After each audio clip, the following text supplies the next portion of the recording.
And so once again, we meet together with an incredible opportunity to express, to speak, to be able to share.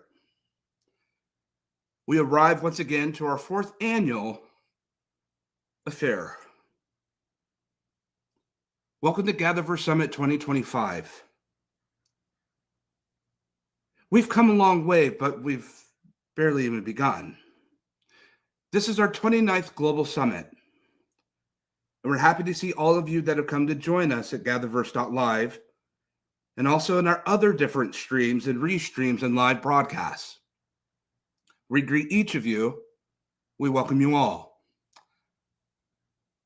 GatherVerse meets at the intersection in business of humanity first standards and emerging technologies, but so much more, with the emphasis and a focus on accessibility, education, equality, community development, safety, privacy, wellness, ethics, care, compassion. There's never been a more important time to be able to hold the discussions that you're about to bear witness to in these next 3 days. They will come along quick, and it will move fast. There's much to unpack, and we've assembled an incredible roster of speakers from around the world who do have something to say. These are experienced professionals in their own right, transmetropolitan, transcontinental. They come from Europe, Africa, Asia, East Asia, Oceania, the Middle East, North America, Central and South, and elsewhere. You know, I used to think that we had to be likened unto someone like the World Economic Forum or the aspirations of the UN or UNESCO. Incredible organizations that are doing impactful work. But I realized that we're not them, and we don't have to be them. We're GatherVerse. This is an organic, fresh community that's assembled by so many different hearts around the world that have come to really share what it is that they've been looking at and focused for so long. It's heartfelt, motivating, and moving to see how many people really have something to say when it comes to care and humanity and compassion.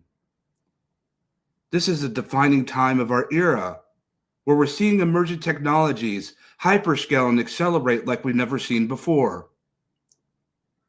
I once posed the question, what happens when a technology becomes more advanced than a technologist? Now, in many respects, this has now come to pass. It's far time that we catch up to game speed and ahead and accelerate when it comes to innovative acceleration itself. With the dramatic rise and the great symphony that's happening before our eyes, seen and unseen. Might this be the best time for us to assemble, to express on what's next in the frontier, not just with artificial intelligence, but I dare say in civilization itself, at the business scale, the material layer, and the virtual layer. We have a powerhouse set of firesides and roundtables to be able to move us forward on day one here at GatherVerse Summit 2025. There's much wood to chop. There's much more to express in the days to follow. We ask that you share this event. This is organic. This is free.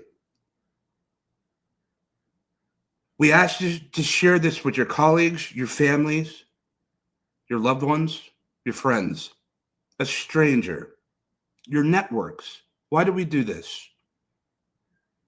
Because we feel that this is one of the most important times to share anything, if anything at all. But for those that have never been to GatherVerse, don't share it just because I say it. If we inspire you to do such, if we encourage and motivate you to do such, then we ask that you do that with a willing heart. And we at GatherVerse are so thankful for the opportunity to be able to serve in excellence with the servant's heart. We come to you and we say thank you for allowing us to be able to assemble with all of you in global community. We have a lot to unpack. We have a lot to share. May our gather be well. And to those that, and I must say, may not be able to be here, if you find yourself in crisis and challenged times, you are in our hearts. Thank you.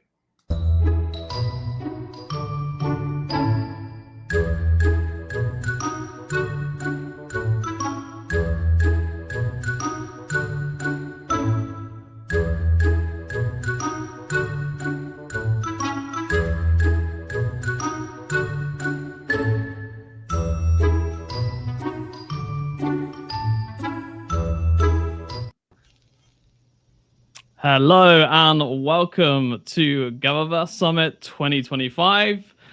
My name is Russell Bundy, and I am the moderator for this fantastic panel today. And on this roundtable discussion, we're going to have the human side of innovation, focusing on purpose and impact.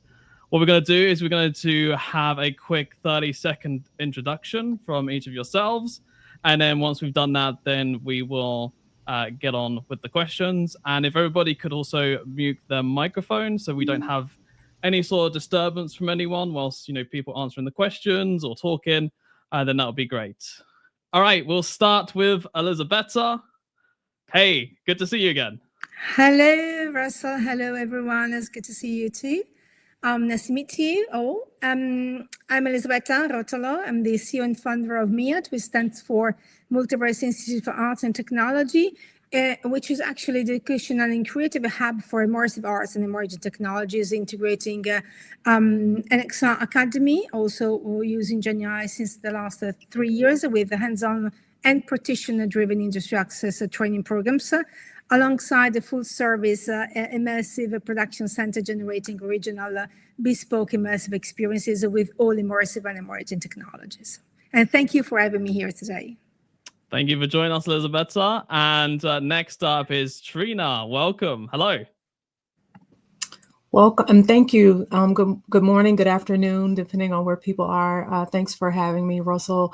My name is Trina L. Hill. I'm the CEO and founder of TLH and Consulting Enterprises, where we focus on artificial intelligence, from governance to resiliency, as well as technology transformation. And I also always have a heart for the people, because there's nothing that happens in technology without them. So thanks for having me. I look forward to this panel. Thank you for joining us, Trina. Stefania, great to see you again. Welcome. Please introduce yourself. Hi, Russell. How are you? And hello, everyone online in the panel and watching us. My name is Stefania Brunori, and I enhance the visibility of both leaders and organizations who want to have a social impact through personal branding, storytelling, and marketing strategy, really focused on giving voice in the space to those who want to impact society. So I'm really looking forward to our discussion. Thank you for joining us, Stefania. And Eric Fraser, good to see you again. Please introduce yourself. Hi, everyone. Hi, thanks for having me here. I'm Eric. I'm the Chief Technology Officer of an AI consulting company, Dr. Lisa AI. It was founded by Dr. Lisa Palmer. And I study the mathematics and technology of AI. Thank you for joining us, Eric. Jordan, hello, good to see you again. Hey there, Russell. Good to see you too.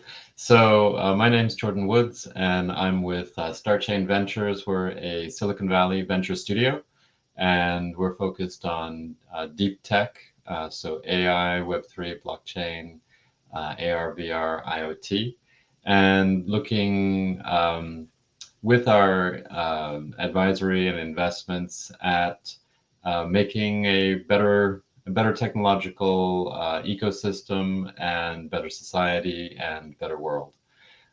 So glad to be here and looking forward to our discussion. Thank you for joining us, Jordan. Jody, welcome. This is the first time I've met you, so welcome. Please introduce yourself. Yes, thanks for having me. I'm Jody Bondi Norgard. I'm an entrepreneur, activist, and author of my new book called More Than a Doll: How Creating a Sports Doll Turned into a Fight to End Gender Stereotypes. I come to this panel from a point of social change.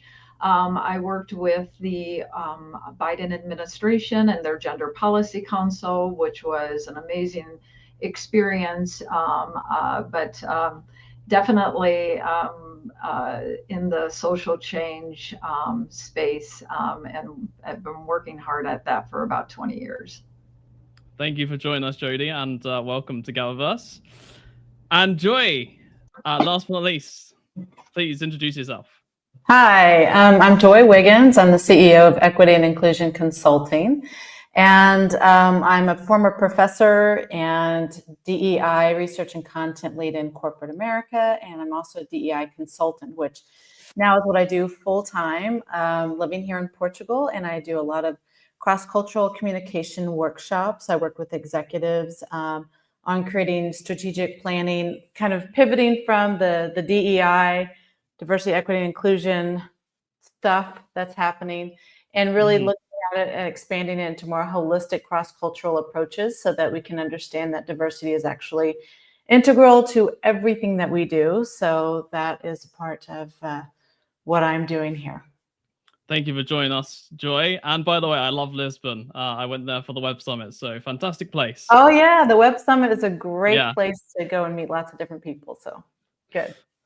Okay, and also let me just quickly introduce myself, and then we'll get on with the questions. So my name is Russell Bundy. I am the founder of Just Verify and also director of partnerships at GatherVerse. And I do a multitude of things. It's very complicated. Apparently, some people have asked me, do I even sleep? Mostly don't, to be honest. Maybe I'm a vampire, who knows? Yeah, that's pretty much my title and kind of everything that I do in terms of the AI side of Just Verify and also director partnerships at GatherVerse. So quick introduction for myself, and now we'll get straight into the questions. So the first question is, how can organizations make human values a priority in technology development? Now, Elisabetta, I'm going to hand this one over to you to kickstart things off, and then we'll go over to Eric after. Thank you, Russell. Always very nice. Thank you for this question. Right. I really believe that they really focus on human-centric design as a strategic priority for the company's evolution is pivotal in this moment.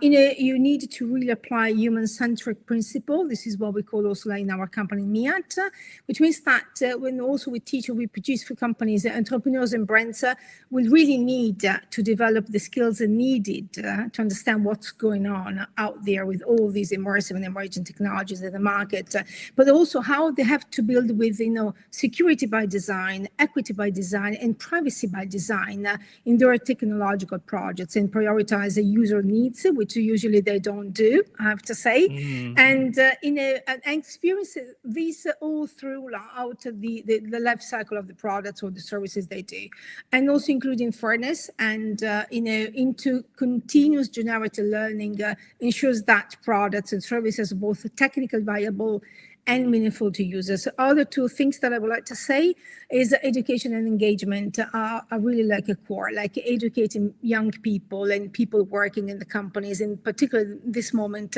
is very important because if we talk about GenAI, which is one of the technologies that we really teach and also we produce, people are really scared in the companies because they think that GenAI is going to replace them instead of like enhancing, their like capabilities and like creative minds and their knowledge.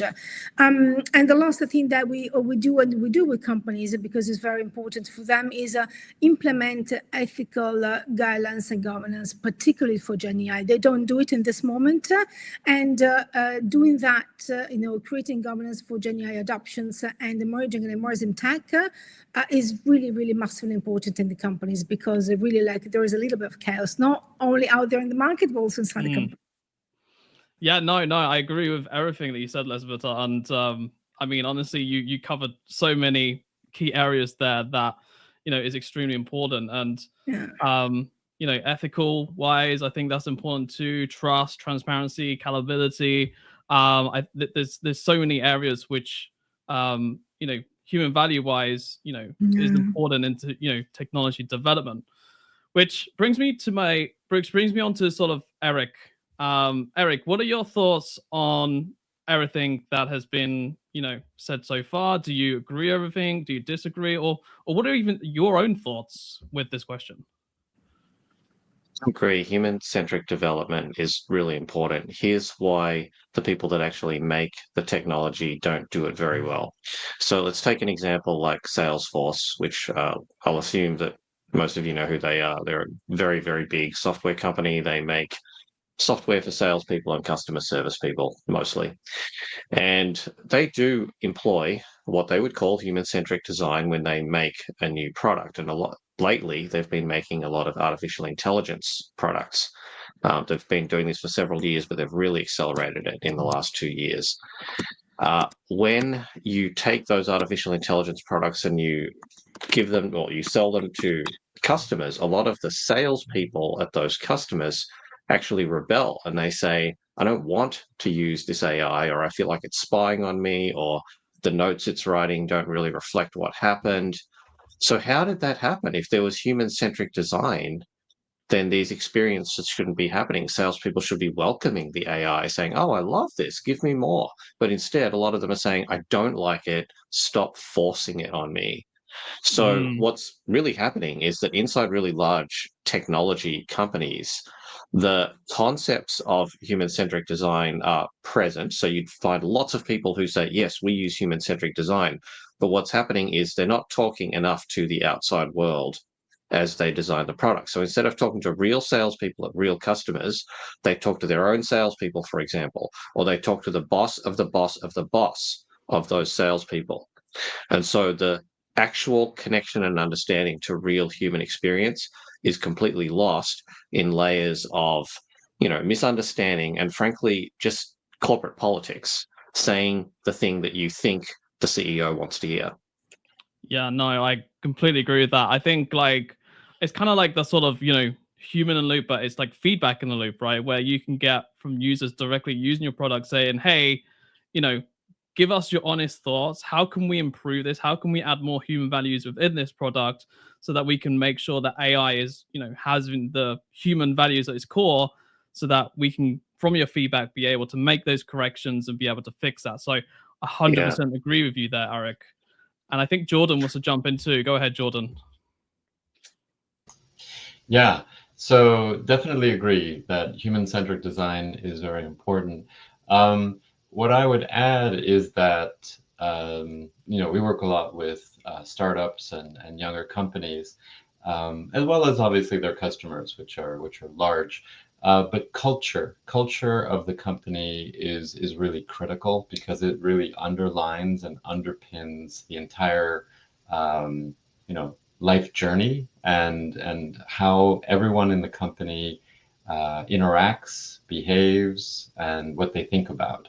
So you really need to have a culture within the company that's very focused on a lot of the human-centric design concepts, the idea that the customer is important, and the use of the product should make the customer delighted and solve a real problem. A lot of technology is developed without a customer in mind. So if you look at the average way that most companies are built out, you have some technical founders or maybe some business founders, and they come up with an idea, and then they go and they start building, right? They don't go out and first meet with a whole bunch of customers. Those companies that are very good and do make a big impact on the market in many instances are those that start with the problem first. They start with the design concept of what problem am I solving? How should it make the life of the customer better? And then there's also a different layer outside of product in terms of the culture of the company, which is that it's really focused on all of the people in the company being,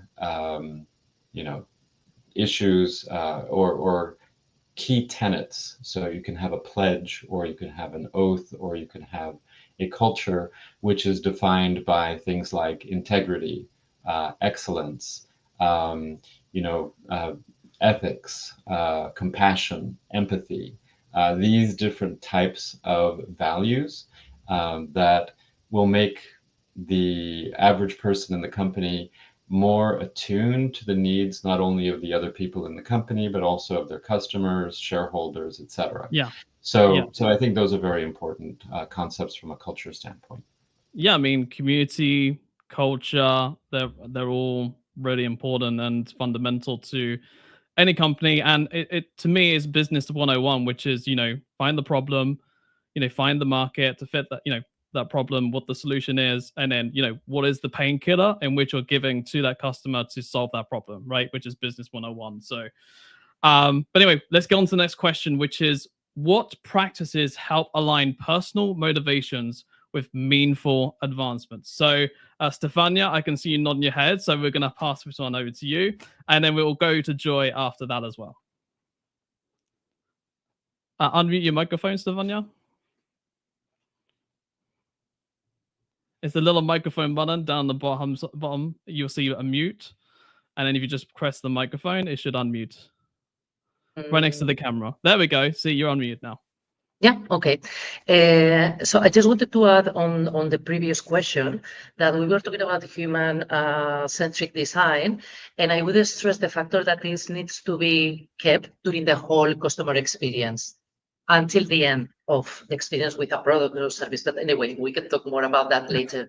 So regarding what you were asking about the practices that can help align the personal motivations and purpose with meaningful advancements, it always has to start with self-audit. Let's call it this way. Clarifying which are your personal motivations and purpose, and then getting the clarity from the organizational purposes as well. So in that way, you can get that alignment. If your purpose and the purpose of the organization that you are working with are completely different and there is no way to find an alignment, it's never going to work. Just to give an example.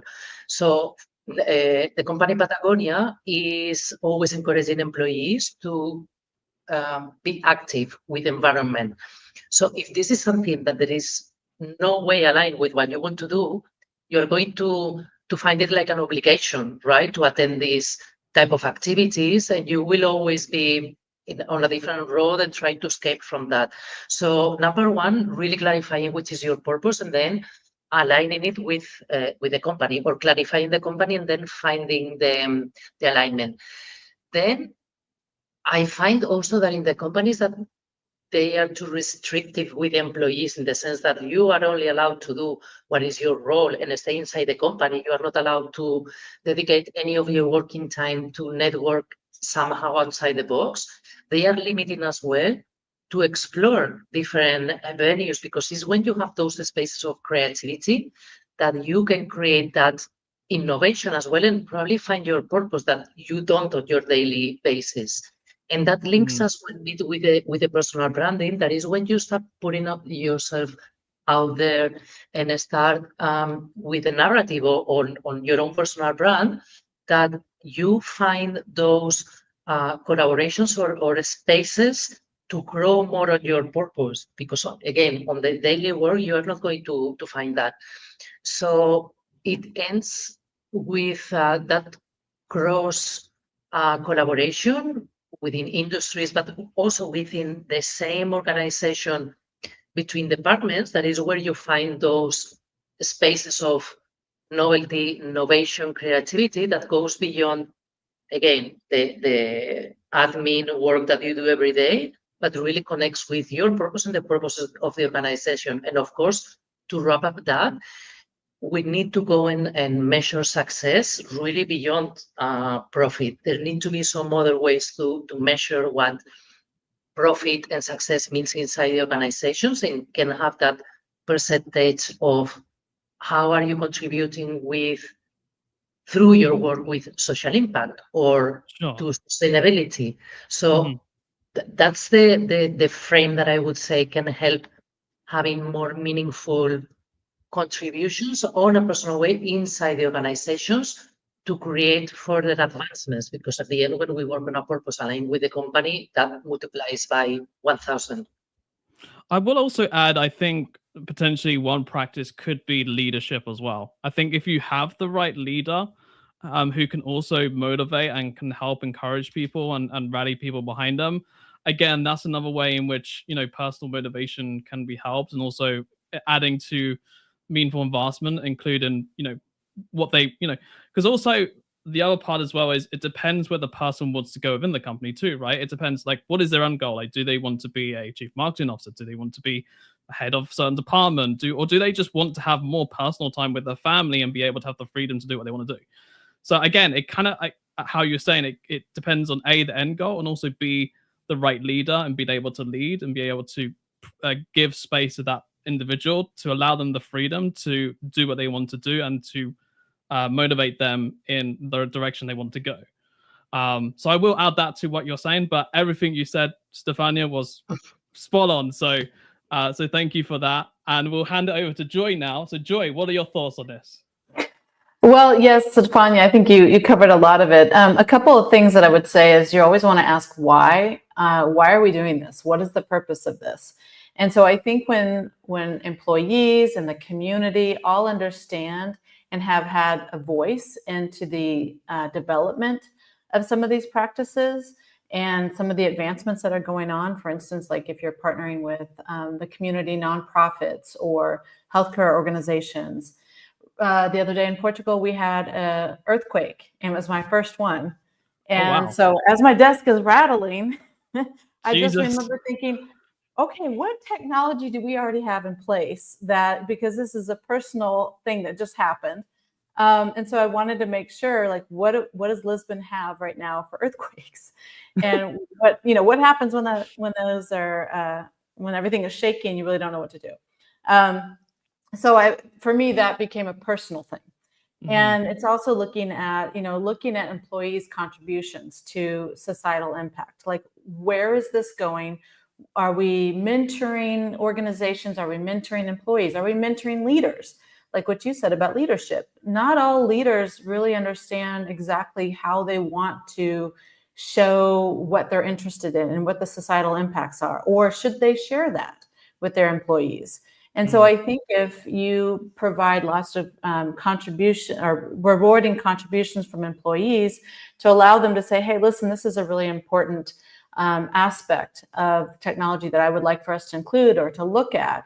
For instance, I use Bionic Feedback or Bionic Reader on my browser. I don't know if any of you use that, but for someone with ADHD like myself, if I go into an article and I see all of the ads and everything else, it's completely overwhelming and I can't really read it very well. But I can go into Bionic Reader, put that on, and then it clears out all of that noise, that visual noise. The other thing is like looking at Google's Project Relate, where they start to use helping people with using non-standard speech so they can communicate more effectively. Or if they have something like VoiceOver, Apple uses something called VoiceOver, which helps people that are visually impaired, or Live Listen, with people that have hearing loss. All of those things are probably things that people have said, hey, listen, this is important to me. I want to be able to include this into our advancements. How do we do that? What's the best practice to do that? And a lot of that comes from recognizing and rewarding those contributions from the community, from nonprofits, from other organizations, from the employees, from the leaders. All of that has a lot to do with that, cultivating that culture of responsibility. Yeah, I like how you put up a sort of key point there, which is communication.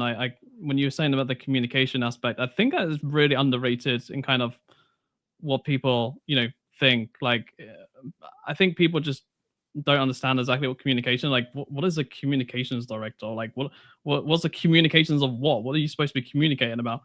It's just to keep things flowing, internally and externally in terms of how you communicate from one to another. And I think that is really important and underrated, when it comes to, company. So, but yeah, no, thank you very much, Joy. And that, again, everything you said there was spot on, like Stefania. You guys are both really on point today. So let's get on to the next question, though, which is, in your experience, how does empathy contribute to progress in technology? This is a very interesting question. So, Jody, I'll bring you on this, and then Trina will hand it over to you after.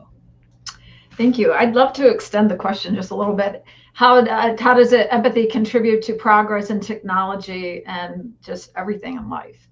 So, one thing that I have, when I was younger, I heard so often that empathy was my weakness, right? That I was too sensitive. I'm in the United States, so I'm in the Chicago area. So maybe some people didn't hear that as a younger person, but we valued strength and loudness and boldness and sometimes bulliness. But now we are finding over the last decade that this empathy is a strength. and that it is probably one of the strongest traits that we have been, pushing aside for a long time, and now we're seeing the benefits of it. So, one thing that I'd like to think is that diverse voices, diverse experiences are so needed, because the table should reflect the society, the culture, the business, whatever it should be that it represents. It's beneficial to all. And then, something I want to just add on to what Joy said, why are we doing this?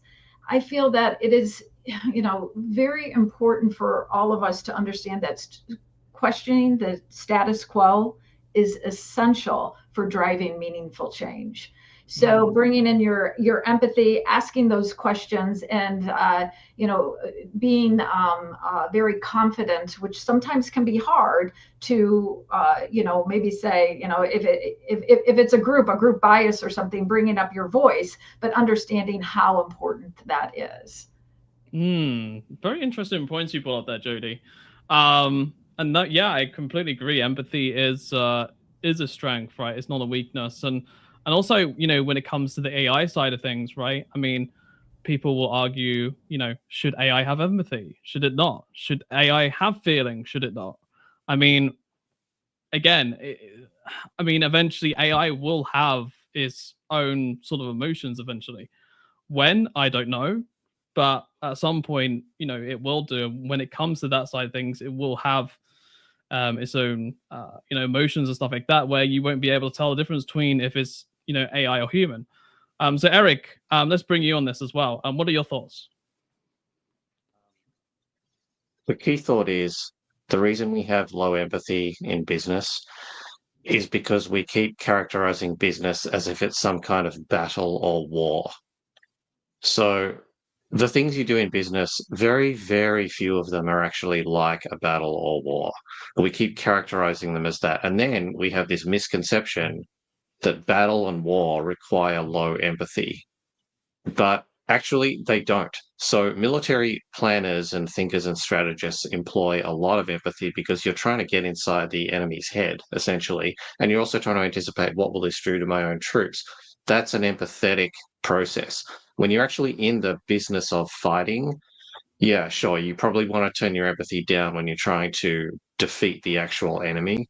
But, there's this very common saying that business people love, which is every battle is fought and won before it actually is fought. And it's a Sun Tzu quote. And so what they're really admitting there is you've actually got to do a ton of planning to actually win the battle. The planning actually requires empathy. It's just not the sort of empathy that a lot of people think about, where you're like, oh, boo-hoo, I'm going to hurt someone, I don't want to do it. That's not what we're talking about here. It's just literally the ability to put yourself in someone else's shoes and anticipate how they might react to something. As far as AI having empathy, if that's going to happen, we're going to have to we're going to have to discover new mathematical frameworks, because the ones we have now don't lead to empathy. They lead to a simulation of empathy. Okay. And Trina, what are your thoughts on all of this as well? Because I want to bring you on this, and I apologize for send it over to Eric quickly, but please do share your thoughts on what's been expressed so far. Yeah, actually, Eric, you said, it's basically what I would call it fake empathy. Look, here's the reality. In our own human experience, I'm sure all of us have experienced those leaders that provided what we would consider to be fake empathy, where they appeared to be empathetic about a situation, but their heart was not in alignment with their words. Right. And so, I would say, whether it is AI, and Jody mentioned this as well, regardless of whether it's AI, we are human beings, and we should have empathy, because we would want people to be empathetic for us. We should give what we need. And the reality is, whether it is technology or business, which technology really is our business nowadays, we are still human beings, and we need to have compassion and care about each other. And so as I think about this question, I look at it as twofold. I look at it as the people that are creating the technology, and I think about the people that we are creating this technology for.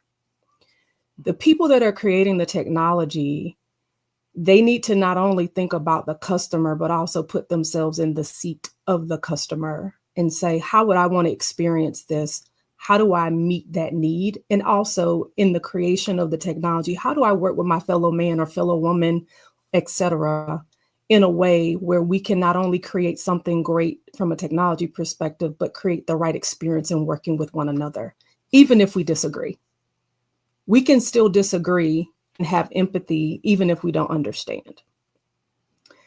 As I think about the customer side of it, I'll be very honest and frank. I have a parent that has dementia. I have been a caregiver dealing with that dynamic for several years with him. So when I think about what would I need as a caregiver to have created a better experience for me to create a better experience for him, I have to be able to sit in that caregiver seat and understand the ups and the downs of the emotion, the grief process, all of the administrative things I have to go through. But I also have to think about him as being my father, who was very strong and strong-willed man who now has lost some of that, and make sure that whatever I create does not completely remove his decision-making process, but also include him as a part of the process. The core to me is we have to meet people where they are, even if we don't agree. We have to have compassion, and we have to go back to loving people and considering people. Technology is a tool. I don't care what people say. It will never replace any of us. I've been in technology for over 25 years. I think some of you on this call maybe have been in technology longer than I have. But the reality is there's certain things that only we can do. Technology is a tool. It cannot replace a human. It may replace an action, but it will never replace the way that Jordan does the same thing and Eric does something completely different and Jody does something. It will never be able to replace what I call that secret sauce. You can program it, but it'll never replace it.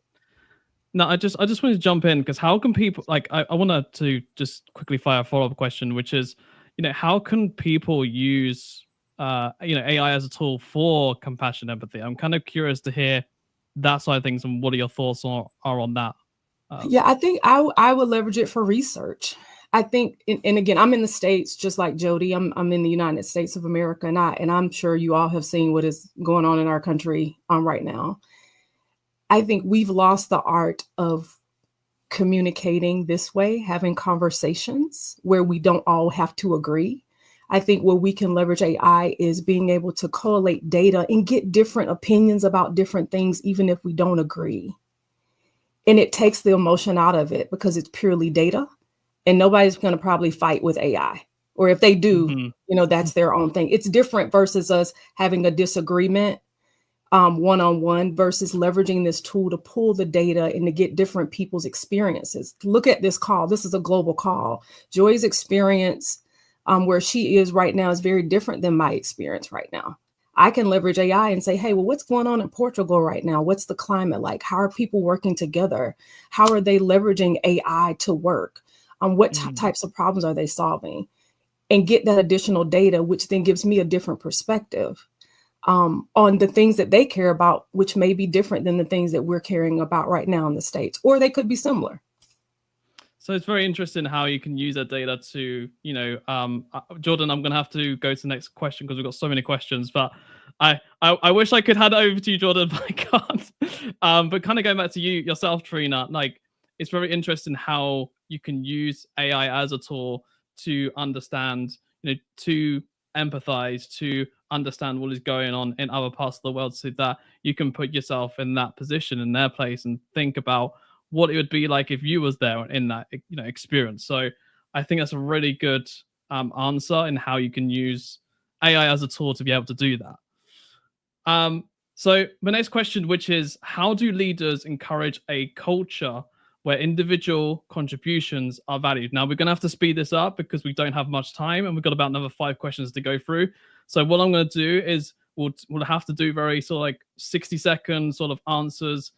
Try and keep them as short and precise as possible so that we can keep things moving. So I'll hand this question over to you, Jordan, since you wanted to jump in the last question. we'll fire this one at you, and then we'll go to Jody after. So over to you, Jordan.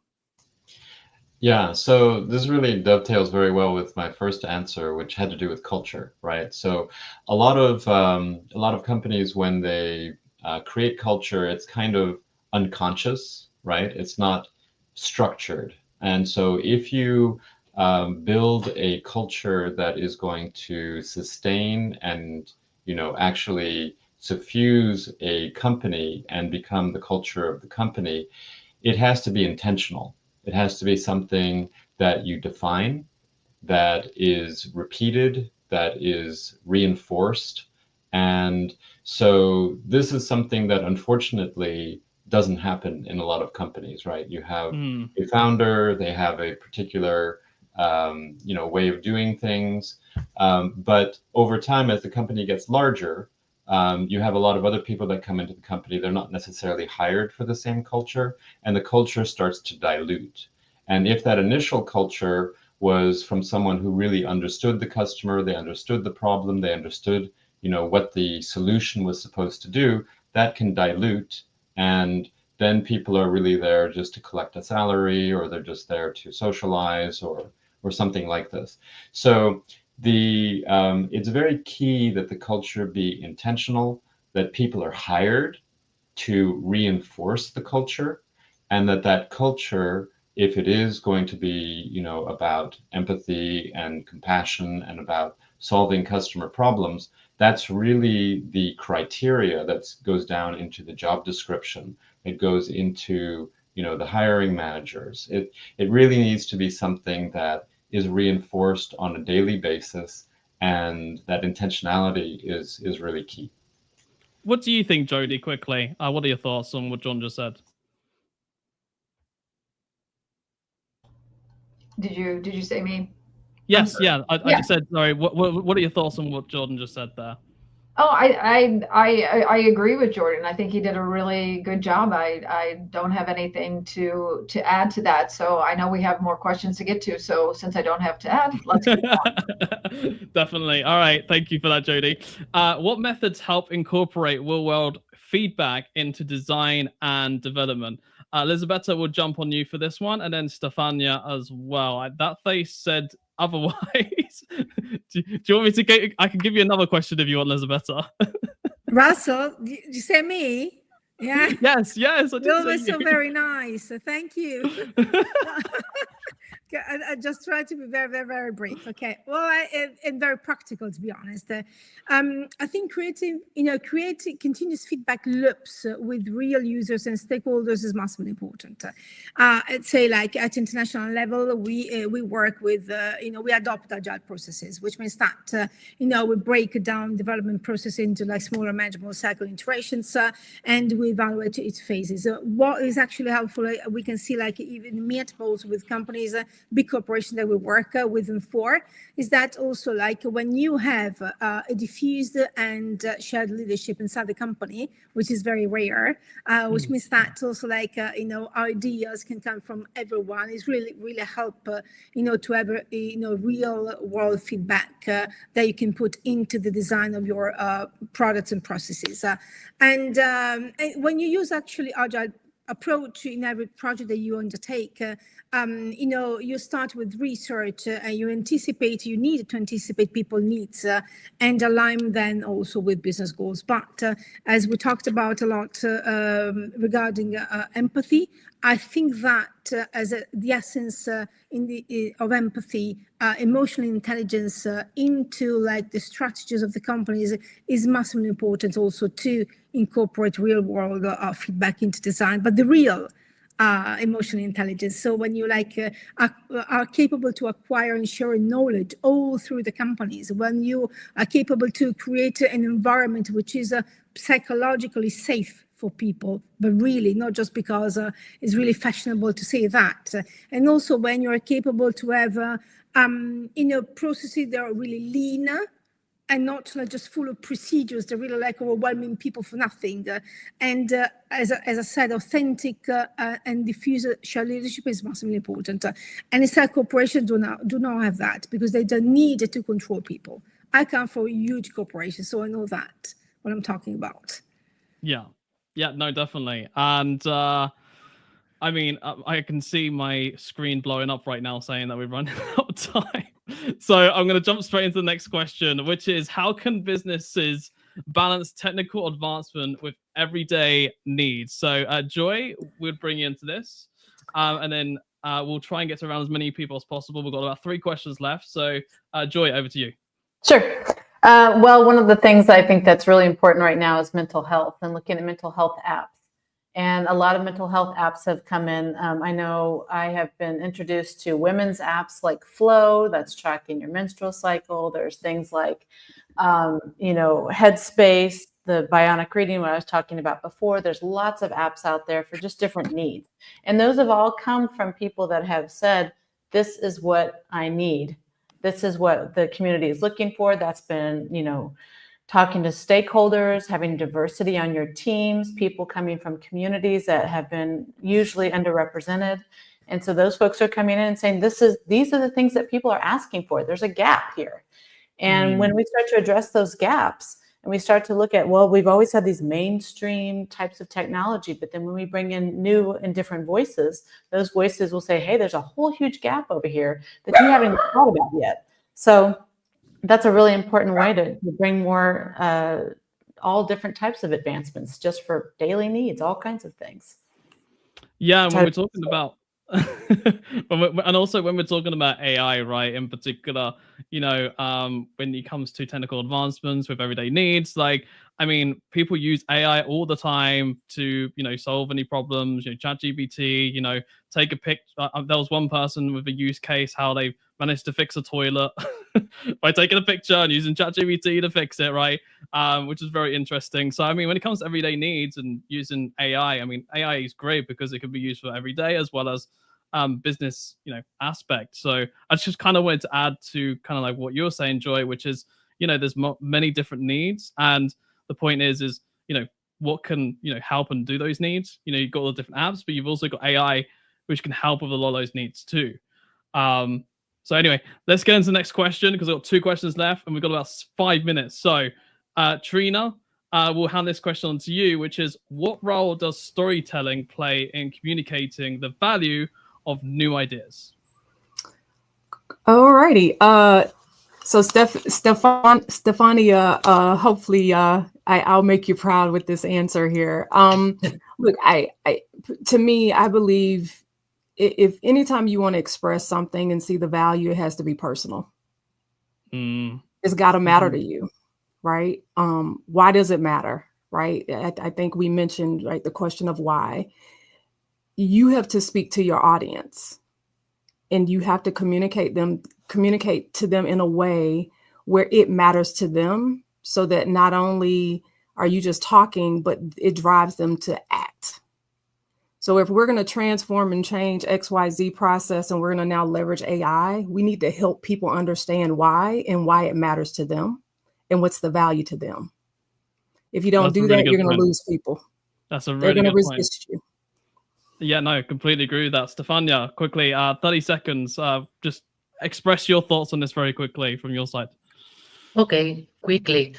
Storytelling takes you where data and facts cannot, and can break through people who would not remember a speech in a way that you wouldn't do. Usually through storytelling, the people are like 20 times more likely to remember things.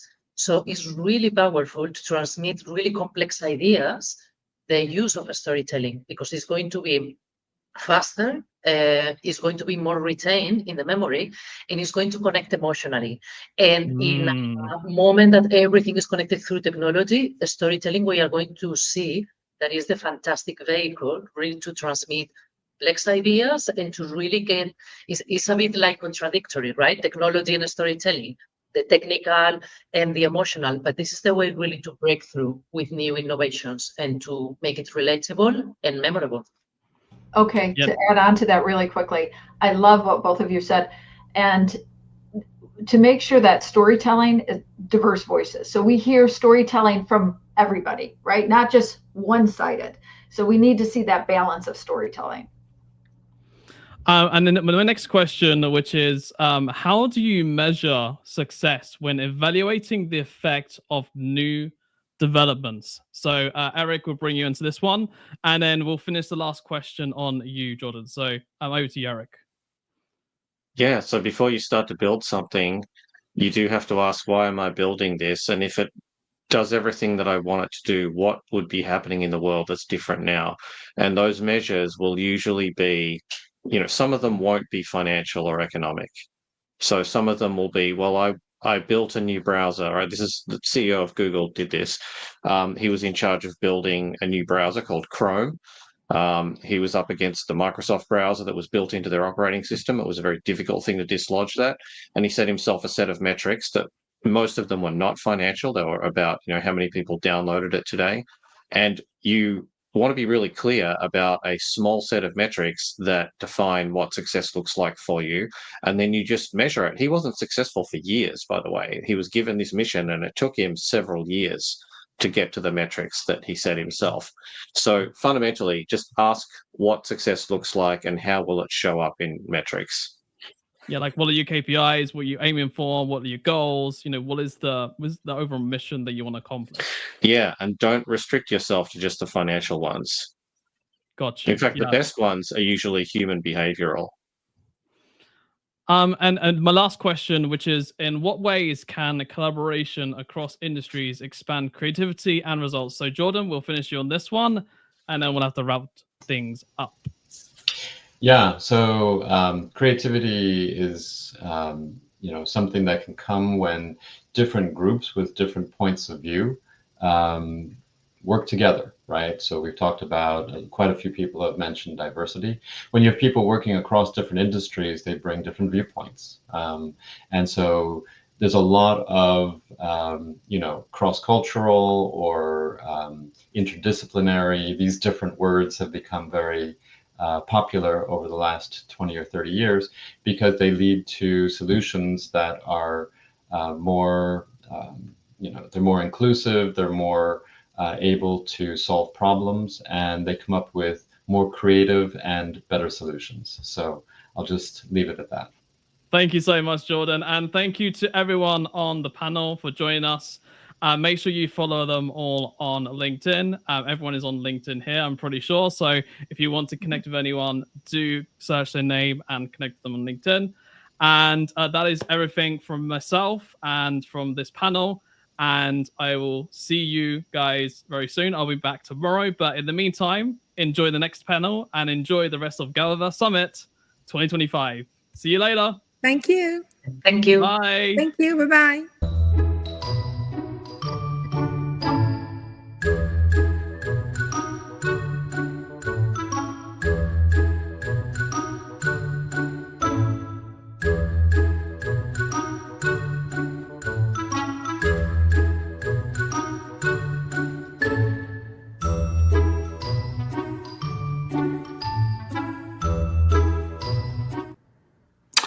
Greetings, and once again, thank you for joining us at GatherVerse Summit 2025. An extraordinary roundtable discussion that just came to a conclusion. There was so much that was expressed and unpacked, and before you know it, it's gone. And here we are at our fireside discussion, the first of GatherVerse Summit 2025, day one. Who comes to us now is Antoinette Houston, the founder, principal, and experienced architect of Salesforce, but so much more. Antoinette, we welcome you. Thank you so much. Happy to be here, Christopher. Hello, everyone. We're very happy to have you. GatherVerse, we're here assembled with the discussion of the voice you keep is the voice you carry. Mm-hmm. We talk about expression, Antoinette. We talk about the opportunity to speak, Mm-hmm. where we know we now live in a world where it has been this way for the ages, that there are so many entire groups of people that weren't afforded the opportunity to express as we freely, if you will, speak today. Right. Before we touch on that, please let us know who you are and let's unpack that some, shall we? Sure. So Antoinette Houston, I consider myself a tech creative. And what I mean by that is basically I have been working in the STEM space, specifically user experience, for over 20 years, not to age myself. But outside of that, or in addition to that, I'm also I work very heavily in the creative space of just arts and entertainment and media. And then for me, user experience has both a tech and creative sort of palette as well, right? So that's why I kind of label myself as that. But no, I'm very I've always been a big proponent of knowing your voice, owning your voice in whatever platform, stage, medium that I'm in, whether that be tech or art. And so again, just happy to be here, happy to have this discussion, and happy to dive in and give my perspective on some things. What inspired you when it comes to this narrative in particular to be able to join us at the power of expression and speech? It's important to me, as I think about the mentors that I had, as I think about me as a mentor myself, I'm always looking to make sure that my voice is never muted, and that anyone that I come in contact with, whether it's someone within corporate sector, or whether it's, again, if I'm doing a play or theater, expression, that nothing is ever muted. Like there's a genuine sort of expression, there's a genuine sort of candor, right, that is expressed. So being able to join in this conversation, it was really interesting because you and I hadn't spoke about what the conversation was going to be about, and so I just felt like it was just a true alignment of just things like coming together. So again, just happy to be here, happy to give my perspective, and happy to see where the conversation takes us. Right? Yeah, let's take it there. Let's kind of go off the planet for a moment. I think about at a time where we're talking to machines more than we have ever before. And I think about that there's a new race, if you will, that has entered the narrative and discussions, a new race that's capable of in concatenative and parametric synthesis when it comes to artificially intelligent speech audience. Sure. And when I think about the preservation and the need to be able to extend human communication and peer-to-peer as we yet sit today, Jeanette, you as a musician, as a creative, as an artist, as a technologist, what have you come to appreciate with the power of expression and the voice, and why is it so important, especially down in this particular time where there are many people, as we said already before, that are living in this world now whose civil liberties, if you will, don't afford them to be able to have the opportunity to carry the mic. And so when we have that mic, what is it that we're carrying in terms of the responsibility and the opportunity?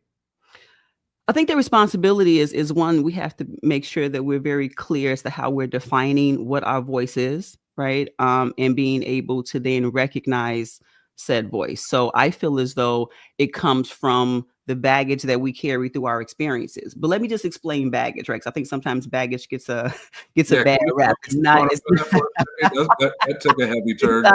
Right. And here's the thing, like that baggage is not necessarily negative, right? As soon as we come into this world, right? As we grow, as we get older, as we experience, baggage is going to come with us in terms of the experiences that we are a part of, right? This could be good baggage, right? We are who we are when we are.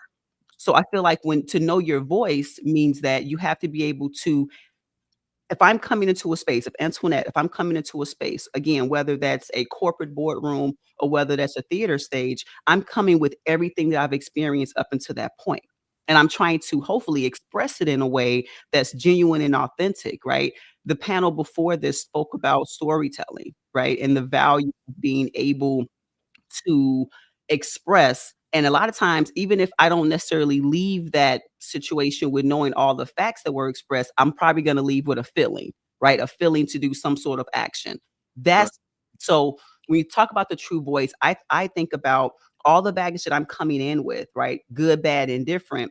I'm coming into it pure so that I know that however I'm expressing, whether that's vocally, whether that's via art, whatever the medium, is fine, but I'm coming into it with a very genuine sort of presentation of myself and whatever information that I'm bringing to the table. So it's really important, right? Because we all should be very, for lack of better phrases, unapologetic, right, about who we are and what we stand for. And that means that not everyone may be in our circle. and that's okay. So that's why I just kind of wanted to define baggage, because I hear a lot of times when people hear that, they think it's like, oh, woe is me. No, we all have to understand that our experiences may be different or they may be similar, but let's just talk about it and let's be honest and authentic with that conversation. And I think that, and thank you for sharing that, because I think Yeah. it really, and I know that it lends to the importance, right? The inherent importance of you use the word authenticity, Sure. of carrying our authentic expression, because of the inherent culture that we have. Mhm. Why would we want to represent anything else but who it is Yeah. that we've come to be and what we've collected along the way to be able to share with others, so that we can equally contribute to a narrative and biodiversity? You know, we talk about Absolutely. sharing space, right? But Mhm. do we want to be appear in homogeneity when it comes to the evolution of scalability itself? And so I think that carrying that authentic voice, if you will, allows us, it enables not empowerment for our own expression, but moreover for the benefit of others to be able to partake of, and just to be able to share just a little bit of our experiences and the cultural centricity that we have inherited really since birth. What are your thoughts on that?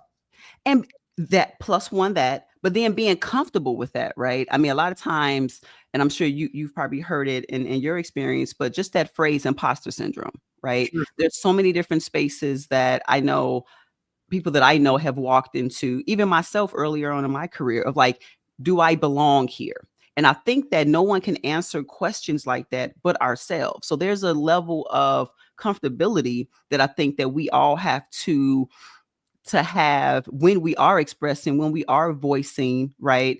Because if that when that happens, right? Not if, when that happens, no one else can defute that. If I'm living in my truth, right? Sure. If I'm living in even if the environment is different, right? I'll give you an example. If I've worked in corporate for since I started my career. I've always worked in corporate America.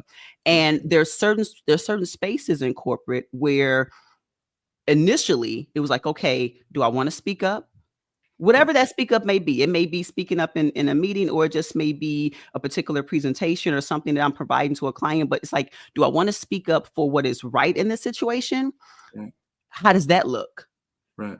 Am I in a point where my voice is does it have the right authority, right? To even, right? Because if you're talking about something and you don't have the authority to talk about it, then it's like, well, what do we do? You're going to lose your audience. You're going to lose any sort of credibility you have. But if I have the authority, if I have the years of experience, right?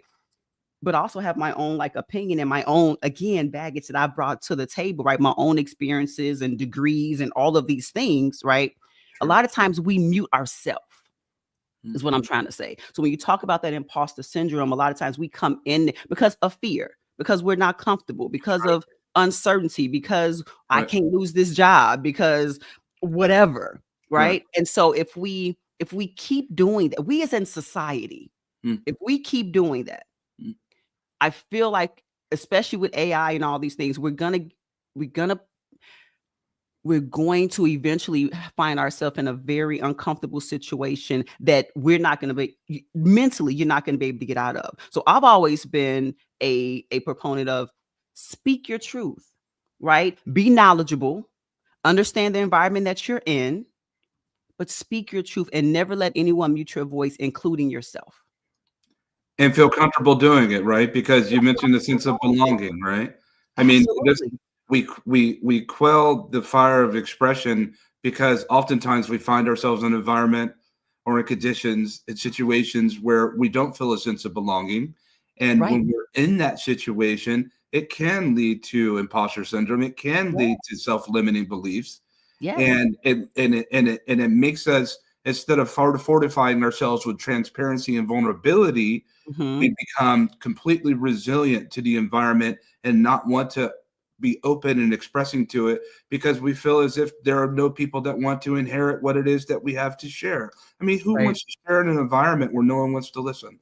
And so to that expression, I think that's very powerful sentiments that you're conveying when we talk about the liberty and the accessibility, not external accessibility, but internal accessibility, accessing what is latent within inside to be able to share and express, to greatly contribute to the overall narrative of development. And the reality is that we find ourselves in a world where corporations, executive C-suite leadership, and those that are in public sector, they just have completely dismissed the ability for one to be able to contribute to their overall narrative simply by their presence itself of being.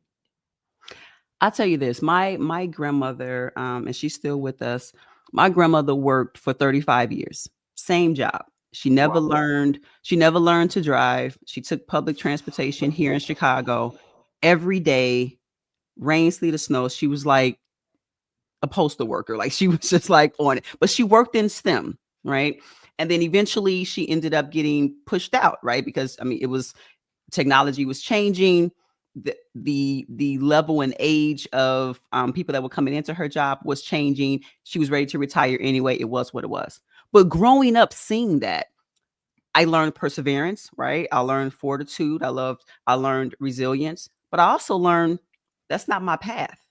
By the time I came up, 17, 18 years old, trying to figure it out, I was like, I don't even see myself at the same job for 35 years, 30 years, 20 years, 2 years maybe, because just the landscape had changed. So now my true voice was pushing me in a different direction. I'm hearing all of these things from her, from my family, right? Do this, do that, because that's what they know, right? That's the baggage that they brought in. That's the experiences that they brought in. That's all they know. They're teaching that to me. I'm listening, I'm learning, but I'm also reframing what it means for me to have my true and genuine, voice and just position in this world. So it was totally different. And that shocked my grandmother.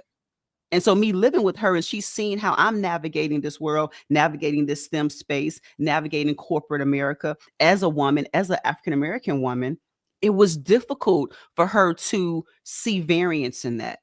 But it's beauty in the variance, right? It's beauty in knowing this may be different, but it's genuine to me and it feels good to me, right? So I feel like true voice is probably the cousin to the gut. We know when something is not right. If we really are listening to ourselves, as you said, internally, we know, ooh, right? That's why people practice yoga and meditation and all these things, right? To get alignment with themselves. What if we actually stepped into these corporate spaces, stepped into spaces where we are being unapologetically ourselves and knowing that I'm in alignment, even if you don't agree with me, that's fine. Right? Even if this shrinkens my friend circle, that's fine. Even if I leave this job, even if I get laid off, even if I quit, whatever the path, I'm okay with. People like that are dangerous in the best way to me because you can't break them. That's right. They are who they are.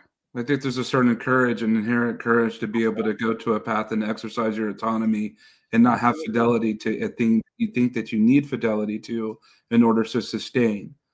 For me, spiritually, if I believe what I say I believe, then I'll be fine regardless. I'll be just all right. And being able to detach from this thing that thinks that I have to have it, and to realize that I don't have. There's only a few things in life I feel like that I have to have. Yeah. And the majority of, I think sometimes we find ourselves in situations where people will project that you need, that I have to have it, but detach from that thing and to find and express liberty of being able to carry our voice forward. I think it's just a powerful exercise. Please finalize. No, and I was gonna say that's because that's all they know. Have you ever had family or friends or even managers, right, colleagues that express a certain path for you, right? Sure, Christopher, you should X, Y, and Z, right? I know I've heard it. And some of those things, when I've heard along the way, they totally didn't align with, I'm like, that's not what I want to do, right? And so now it's like, am I gonna be genuine enough and honest enough with that person or with those people to say, I hear you, I thank you, but that's okay, or not.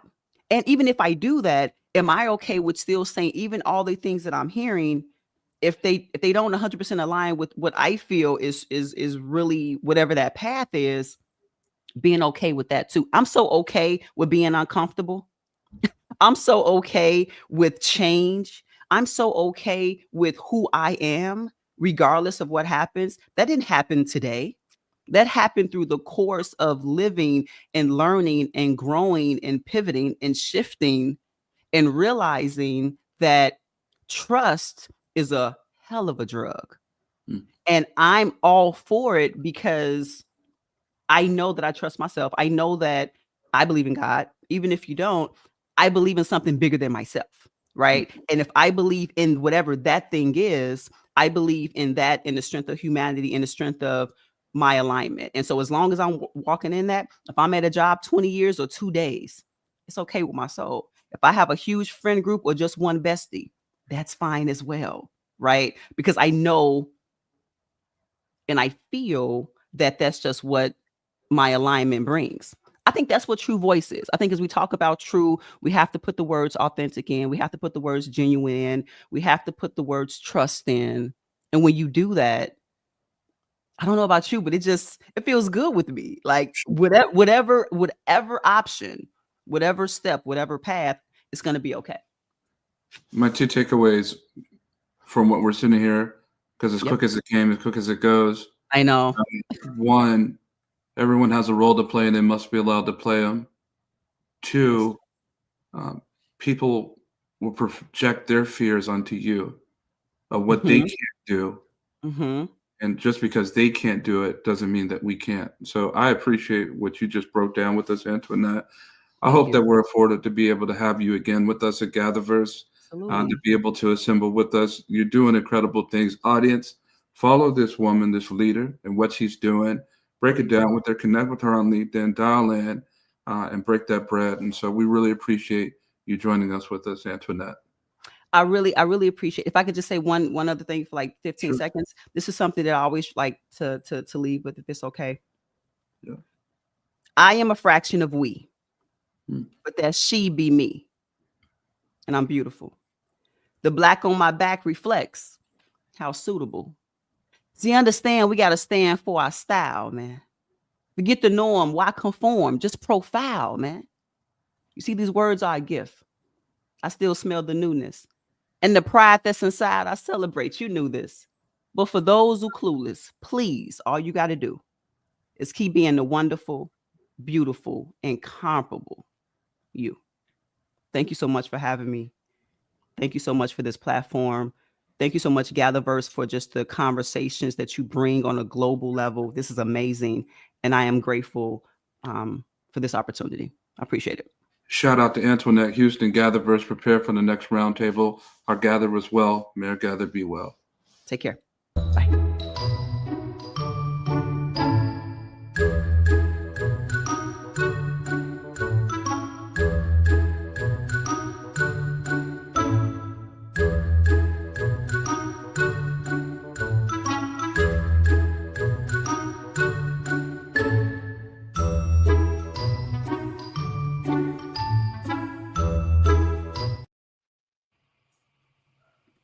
Greetings, everyone, and how are you? That was so powerful. Can we just agree that was powerful, whatever has been shared for the last panel and the previous fireside chat? That was powerful. Thank you so much, Christopher. Thank you, Antoinette. And with me here is our second roundtable panel for GatherVerse Summit 2025, and it is titled Adaptive Leadership, Embracing Innovation in Uncertain Times. I am not alone. I have a roster of expert leaders who are going to help us demystify this amazing discussion. Panelists, I ask you to mute your mics unless when you're speaking, and kindly introduce yourselves briefly, as brief as you can, and we will start with you, Anne. Kindly introduce yourself, and we will go all the way and conclude with Jamie. And the mic is yours. Thank you so much. Good day, everybody. My name is Anne-Marie Naga, and I'm the founder of CyberShare Inc., which is a digital literacy platform In the face of, where technology is moving really quick, I take a beat and teach people how to use the technologies that are existing. And then I am a SOC leader, which is a Security Operations Center by trade. So nice to meet you all, and I'm excited for this. Thank you. We're happy to have you. Grant, over to you.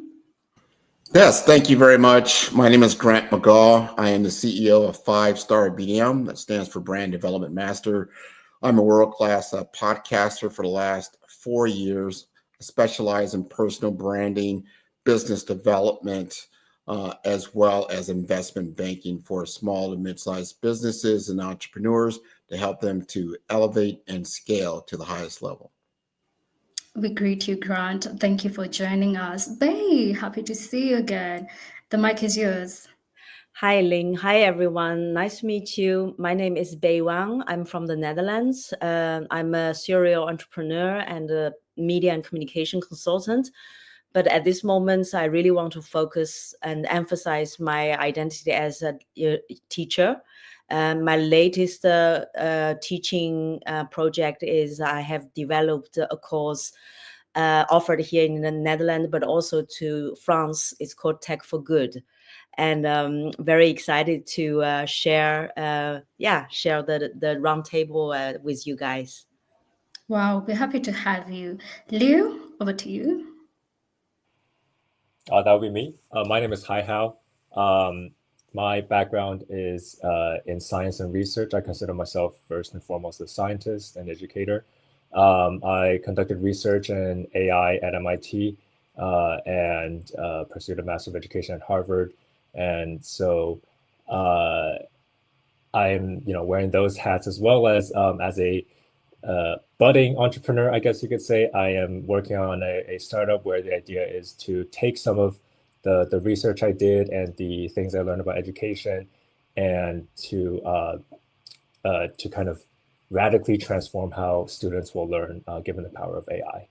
And I'm excited to have a chat with everyone. Thank you for joining us. We're happy to have you. Naja. Hi, Lynn. Good to see you again. Thank you, GatherVerse and Christopher, for yet another amazing event. My name is Natya Besta. I'm the co-founder of Adlunum. We operate in the Web3 space. You're at the intersection of institutional funding and emerging, innovation in the emerging tech space. And I have a background in psychology and sociology. So that, in this kind of tech world that we live in really translates into a lot of market psychology for understanding what is going on, I guess, in this crazy time that we live in. So very, very excited to be talking about this topic today. Adlunum is a Web3 investment ecosystem. So we have an accelerator for early stage startups. We have various media brands. We have a token sale platform, which is the Web3 equivalent of, a platform on which you would do an IPO. So various different aspects of both Web3 and tech, I think will be very pertinent in this discussion today. Looking forward to an amazing conversation with everyone. Always happy to have you. Camila, over to you. Hey everyone, my name is Camille Sanders. I am a global strategist and ecosystem builder and CEO of Greater Than Equal. I work at the intersection of sustainability, technology, and equity, and I help leaders manage and engage external and internal stakeholders so that they can drive systemic change. I'm very excited to be here in this conversation. We're happy to have you. Jamie. Good morning, everyone. I'm Jamie Dameron Larson. Excuse me. I am a keynote speaker and professional coach and adversity specialist. And what I help my clients and my audiences do is understand the power of adversity and loss and uncertain times to take the power from those moments and bring them into our leadership, because I think they're very personal. And a lot of times people leave a lot of power on the table and then go into their professional lives. And I help people mesh those together. And I'm very happy to be here to talk about adaptive leadership. So thank you for having me. We're happy to have you as well. And my name is Ling Gitao, Communications Director for GatherVerse, and we're very, very happy to have you here. Our dear audience, kindly feel free to engage with this discussion. Dear panelists, can you get started? Shall we start? Okay. And I'm going to draw this to you, Jemmy, since you talked about power in uncertainty.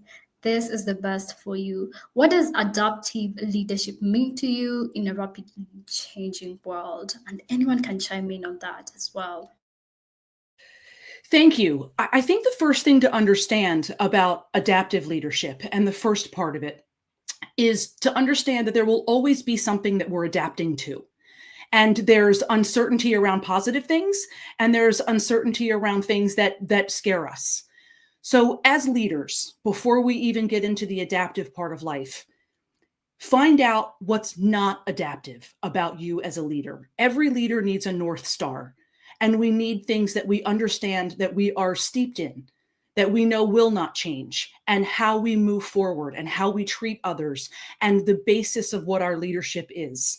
That way, we will be better informed on how to adapt to other things. We will also be more prepared to help our teams adapt to whatever new challenge is coming down the road for us, and understand that it's a constant battle. I know that people love their quiet times and they're like, okay, good, and enjoy those, but understand that you get prepared then for whatever that next challenge is. So our North Star informs our adaptation. Yeah, that is a very, very powerful sentiment when you just mentioned that on the importance of reflecting as leaders. It comes with a reflection, and that there's uncertainty in the positive changes and there's uncertainty in the negative changes, which leads me to a very, very important question here on flexibility and open-mindedness. We have evaluated ourselves as the leaders. How flexible are we and open-minded are we with the teams? And I'm bringing this to you, Naja. How do we encourage that culture of flexibility and open-mindedness in teams? And anyone can also chime in on that. Yeah, I mean, that's a really great question. And I think there's never been a more important time for this, because flexibility and open-mindedness is literally no longer an option. The rapid pace at which the world is changing, and, we've been throwing the word change around and change management. And if you're on, strategic consulting, you make a living out of it. That's been doing the rounds for a really long time. But now when we are talking about change, we are talking about we literally might not recognize the world that we live in, the society that we live in, and the humans that we live with in just a couple of years. I mean, if you keep up to date with how technology is developing in every single area, it's insane the rate of innovation that's out there. Yes, it's not hit the market yet. And I mean, you're going to have an entire panel discussion about, what are these obstacles to bringing about this either utopian or dystopian future. But I think the key to recognizing that flexibility is not optional is then to understand that it's actually not so complex. It's a brain muscle. It's the more you exercise any muscle, the easier it gets. And I mean, this is really what life is all about. So I always say, because for me, I mean, I think change, I flourish in change. I think I have an unfair advantage, but it's also because I was forged in the fires of change, right? It's because I extracted the gold from it. And I also say that our team is lucky because we operate in a space where if you can't be flexible, you can't be in that industry. But this is not to say that the team that we have were already native to the industry before they started with us. It's really just a case of exercising that muscle and understanding that it's non-negotiable. And then I think really it's a career thing, but the career aspect reflects the fact that right now, if you want to have any semblance of stability, I think stability, because we are also redefining what stability means. 6 months, 1 year from now, you need to make it a personal goal to understand that now is the time to investigate what is going on, what do you need to know, what do you not need to know. So yeah, I hope that answered the question. Thanks, Lynn. Yes, that was a powerful expression, and I love the analogy of flexibility with our muscles. They are the only way to become flexible, even our own physical bodies, is exercise. So if we continue exercising that flexibility, I think that's how it becomes easier. Camilla, do you want to add something to this, or do I pass the next question to you? I can do maybe both, all the above. So I love what the other speakers are saying, and I talk a lot about strategy, and one of the things that you have to understand when we're talking about flexibility and open-mindedness is a lot of times people want to be so rigid when it comes to leadership. They just want to do one style. They do their strategy and they want to follow it to a T.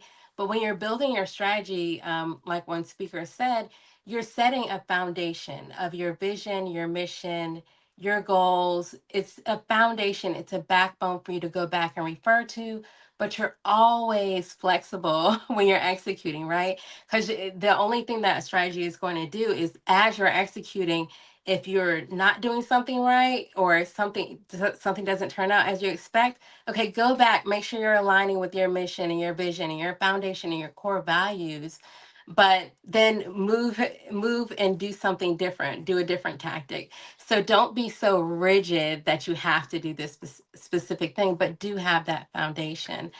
And I would go back to also saying, to answer this question, adjusting your strategy, it is a muscle and it is something that you change on a regular basis. Like I will be in a meeting because I facilitate a lot of projects, and I know different people have different perspectives. They have different ways that they like to work.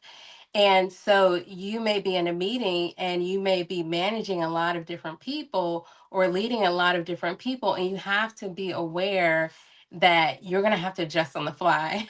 Like whether it's I do like events or whether it's just in a meeting and you have a certain outcome, you're getting people to a certain vision, you have to adjust to people based on who's in the room, and you may not know who's in the room. So it's going to change every single time. You're going to let this conflict happen, right? And get through this conflict and have to adjust for that, but also make space for that and not be so rigid. So I can't even say that it's as a leader that it's one pinpoint thing or situation. It's you're constantly adapting, like every day, every situation, whether it's a conversation on the phone or it's a meeting or it's a larger project.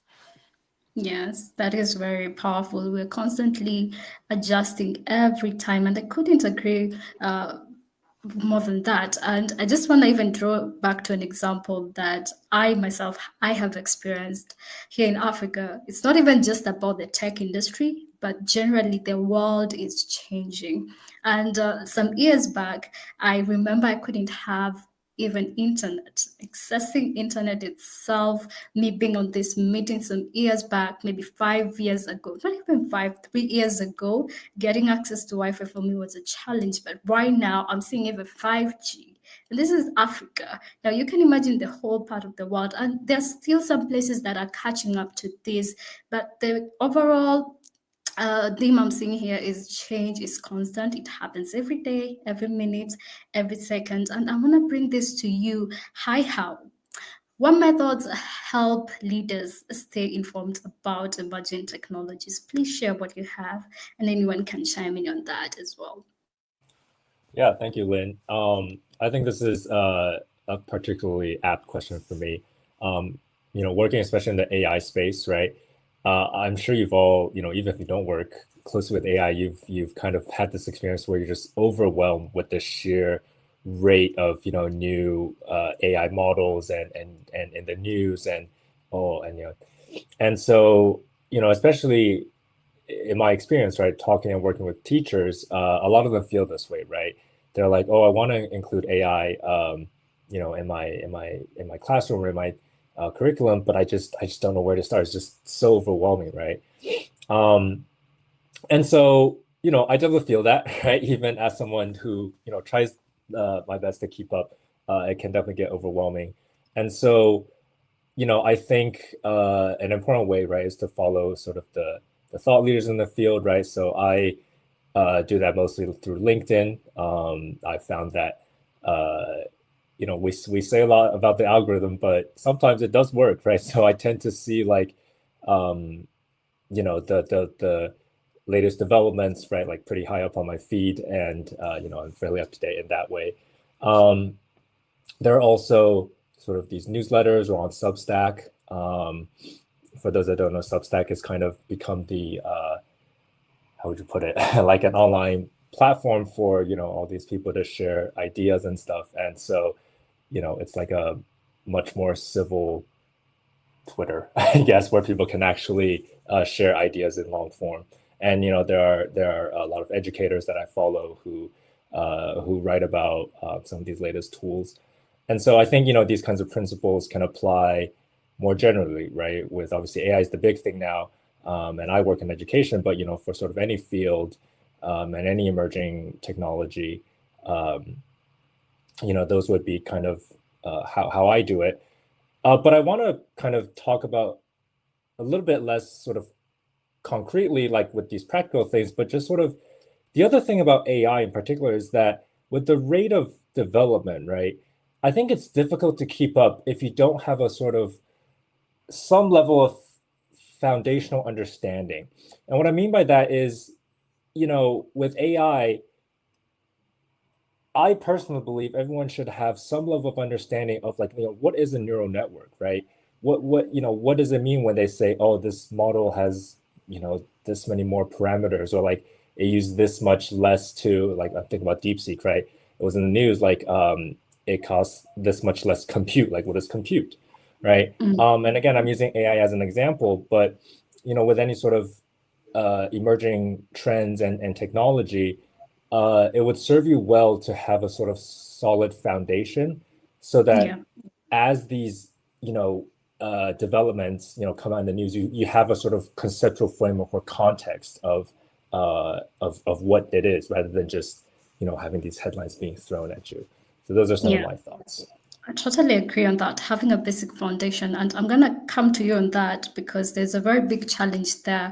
How do we get everyone to get this basic foundation? But before I come to you, I want to pass this to you, Bay. And before that, Wish is here.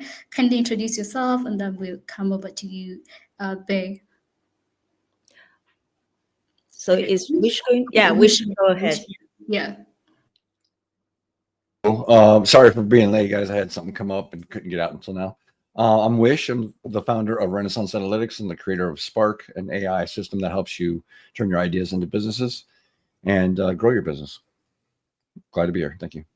Thank you. We're happy to have you here. So, Bay, how do you balance risk with the pursuit of new ideas? I want to connect this question also linked to what how just talked about, how we are facing in the education world, because as the teachers that we feel like all the students, younger generation, should have access to the to knowledge, and to also to have the tool to empower them to access to knowledge. But I think with the current trend, we are actually putting more emphasis on, instead of just like using AI, but also kind of further nurture the critical thinking. Because I think at this moment, we kind of like see there's a lot of shift, power dynamics, but also like the traditional business models, they are kind of shift towards a new kind of direction. And this is something that we are kind of now at school, we said, okay, if we want to nurture new ideas, it's not about, what is the new like a business model, or there is a design thinking tool we're using, but we are going back to the roots about being critical about data. Because currently, I think all around the world, young generation likes to use like a large languages model like ChatGPT and with DeepSeek. But we are starting to get really worried about, because there is a major bias and there's also unbalanced existing data. So we're kind of like go back to the roots and starting to be critical about, okay, do you have the skill of collecting the quality data? Because, you know, if we look at the modern science, it's based on the available information and knowledge in the last hundreds of years. But what there are a lot of parts of the world, information is not available there. I think in the natural science, if you ask what is the deepest part of this ocean, what is the temperature there, I think you still need research on that. And what if you ask also some like really indigenous culture, and we all know there's a major bias of like lack of data on that. So that's why we're going back to the roots about, okay, I think for innovation, it's we can see technology as a tool, but we want to emphasize that technology is a means to an end, but it's not the end goal itself, because we really want to bring back the human part, but also looking at all the living beings on the planet, because currently there is quite some an unbalanced discussion that there are more models about sustainability than the real action taking on sustainability.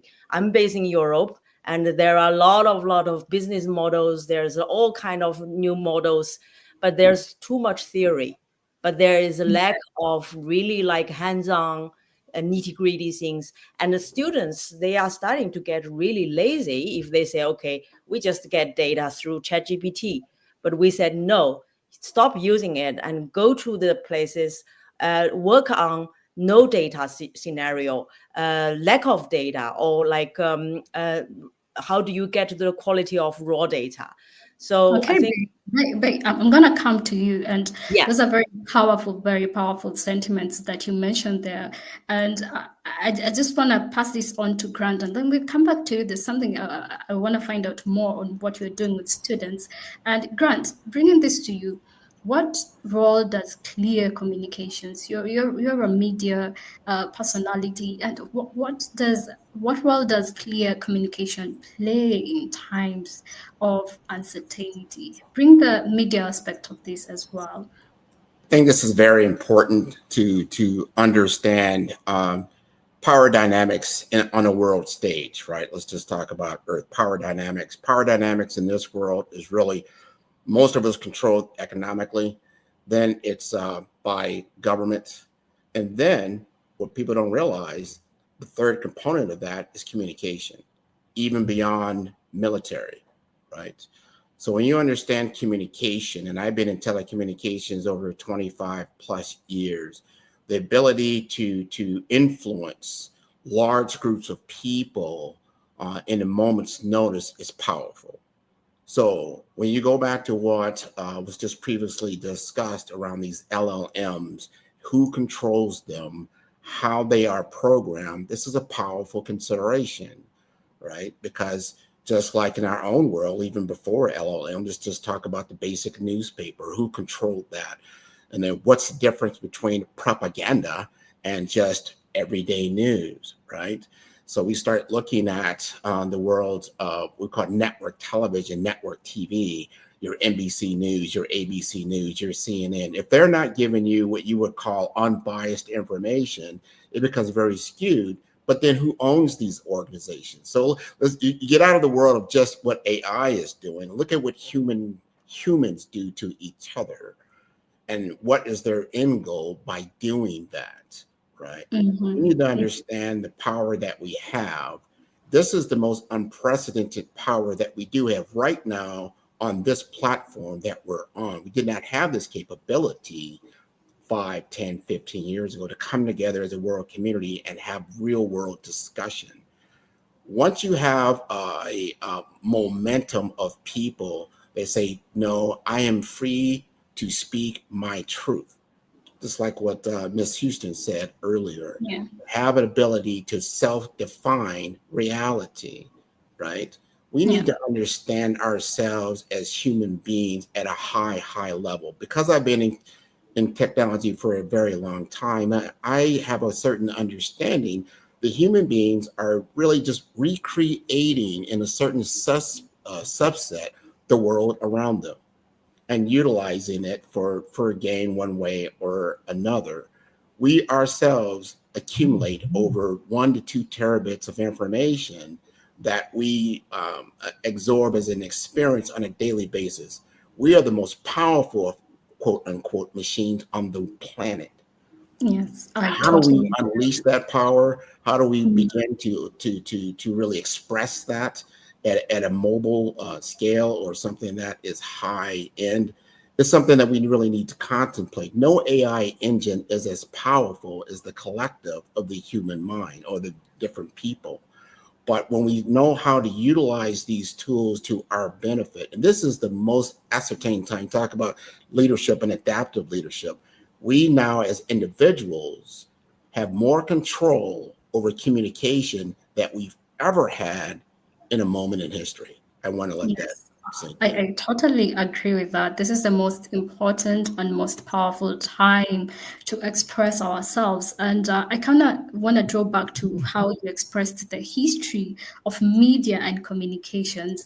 And back then, when the information was only spread with the newspapers or just a telenetwork. Personally, where I come from, you could only find one person with a television station. So the person who used to control the message controlled the perspective of individuals, controlled what they think, controlled how they saw things. But right now it's very, very powerful because it's almost like everyone is awakening to having this information and they can tell their own story. That is very, very powerful. And Marie, I want to find out, you're a leader yourself. How can leaders encourage teams to embrace these new challenges and how can they become more adaptable? How do you see it?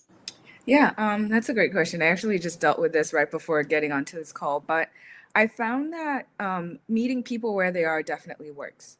So if if I want to change or embrace new technology or embrace new challenges as a leader, I need to understand the challenge. Like, what are we dealing with, and what is the capacity that we have within the team in order to deal with this challenge? And also, what is the end goal? What is the end goal of the challenge? And again, going back to what Jamie, Nadia, and Camilla said, you have a vision, you have a mission, you have a goal. If we have a challenge, is a challenge threatening our mission? Is it threatening our short-term goal? Is it our long-term goal? And also, how do I navigate this with the tools that are available to me to make sure that we're balancing like the work, the results, and also how do I not get my team to be overwhelmed? Because a lot of people, as much as we love change, as much as we love new technology, change is really hard. It's really hard to get through to the change. So, and also just as people, naturally, we're always asking, what's in it for me? So within that change, what's in it for the team? Is the team expected to grow? Are there new skills that are going to be taught? Are there new skills that, things that we need to find? Do we need to go outside of ourselves? So really, it's kind of looking at it 360 and figuring out what is the best way for us to go without compromising the human element of everything that we're doing. And so that's how I encourage the team to embrace new challenges, talk about growth, and talk about all the good things that could happen and what's in it for them as well. Yes, that is very, very powerful. Thinking about what's in it for the team. It's a very brilliant perspective that clicked on my mind. Wish, I want to bring this to you. What approaches do you think can help assess and respond to sudden industry changes? And anyone can chime in on this. If you feel you have something burning to share on this, kindly also chime in. Wish, over to you. It's a good question. I think it really depends on the structure of the organization, really. If you're very much a lean type of startup, then adapting to change is not that big of a problem. If you're a very well-established industry or in business that already has really concrete processes, change can be very difficult and very expensive. So I think really it comes down to culture of the business itself. Like, does the business itself operate from that perspective of we're always going to be adaptable. Or are they just like, this is the problem we're trying to solve, this is how we solve it, and we're just going to convince the market to work with us? That doesn't usually last very long. Those businesses go out of business. So I think that's really the key, is just having a culture of adaptability to begin with. Yeah, I just want to follow up on something. What is a lean startup to you? Because there's so many people Sure. here, they're leaders, they're startup leaders who want to learn from you. Please tell us, what do you think about that? So when I say lean startup, I don't just mean like lean in terms of resources available. That's usually a big part of it. You don't have a lot of money, so you're operating on small budgets, but also lean, you're using processes like Scrum or Agile development, where you don't have a concrete map that you're taking to get to how you're solving your problem. You just realize that you're trying to solve a particular problem, and you're not married to a specific solution on how that problem gets solved. You're just hell bent on solving that problem, and that allows you to be really flexible in how you get to that. Yeah, like testing and then seeing what works and what doesn't, and making the necessary adjustments. That is very, very powerful. So I want to hear each and everyone's of you perspective on this, and I will start with you, Jeremy, briefly. How do you create an atmosphere of trust and experimenting with new ideas? I think that you create the trust when you're not coming up with a new idea. I think that to try to throw it all into one place is difficult. And I think that trust is something that comes, like any other relationship, right from the beginning. And so before you try a new venture and you're going out into something, make sure that you already have the trust built in. And for your teams and for yourself to understand that when things are smooth, people trust you and you have a good cohesion in your team, then when things start to get new or choppy, that trust can hold through whatever that next challenge is. So do it in the smooth times. Create the trust before you head out to sea, is what I would say. Yeah, that is very powerful. And what I'm getting from you is, do you mean like build the trust as earlier as you just start before even these changes come? Is that what you mean? It really does. Yes. It goes back to, ironically, the first question that you asked me. I think that when you are talking about being a leader and you have to be someone that is trustworthy. And that doesn't mean that you're not going to have problems, but right out of the gates, if you have that and you understand that you need a sense of integrity and a sense of trust in the business that you have for yourself, that the third-party people that you work with, anybody that comes into your realm, if you have that reputation that follows that North Star of that kind of leader that you are, I think the new ideas, not only are you going to have an easier time introducing that, but other people are going to feel that integrity and be able to help you accomplish that idea. So I believe that trust is a character trait. And I think that it's a very important part of who we are as people, both personally and professionally, and to have a very honest relationship with yourself first about what kind of person you are in that sense. Wow, that is a very, very powerful Can I chime in on that? If you don't mind. Yeah, please do. I want to just a small bit, just to add in on what she just said. And as the leader, especially you have to establish trust, but also empower your people, empower them to express their ideas. There's no right or wrong answers here, because we are in a very fluid world. I think we're starting to realize how fluid the world is. And to wishes a world is that, we make these models and they're in snapshots of time, but in future snapshots of time, those models they're not optimal any longer. So you have to really involve a lot of people in your ideation phase.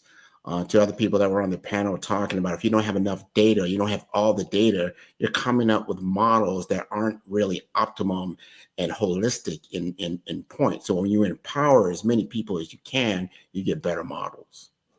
I totally agree on that. And Naja or Hi-How, yeah, please chime Yeah, in. I And just then also Naja. wanted to jump in as because I was struck, as I was listening to that, just how pretty much everything that was said also applies in an education context, right? I'm talking literally in a classroom context, right? We don't. I want to say we don't, but teachers aren't usually referred to as like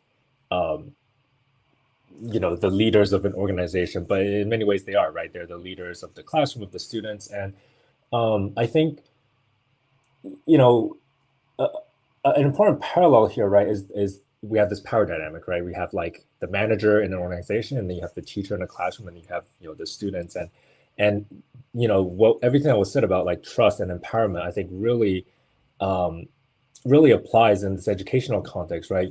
Today's theme is, right, how do we adaptive leadership in an uncertain world, right? And just as Grant said, we don't know what the future holds, right? And the same is even more true for the youngest among us, right? Like, even when we're gone, they'll still be around in a world that is unrecognizable to us. And so how do we prepare them for that?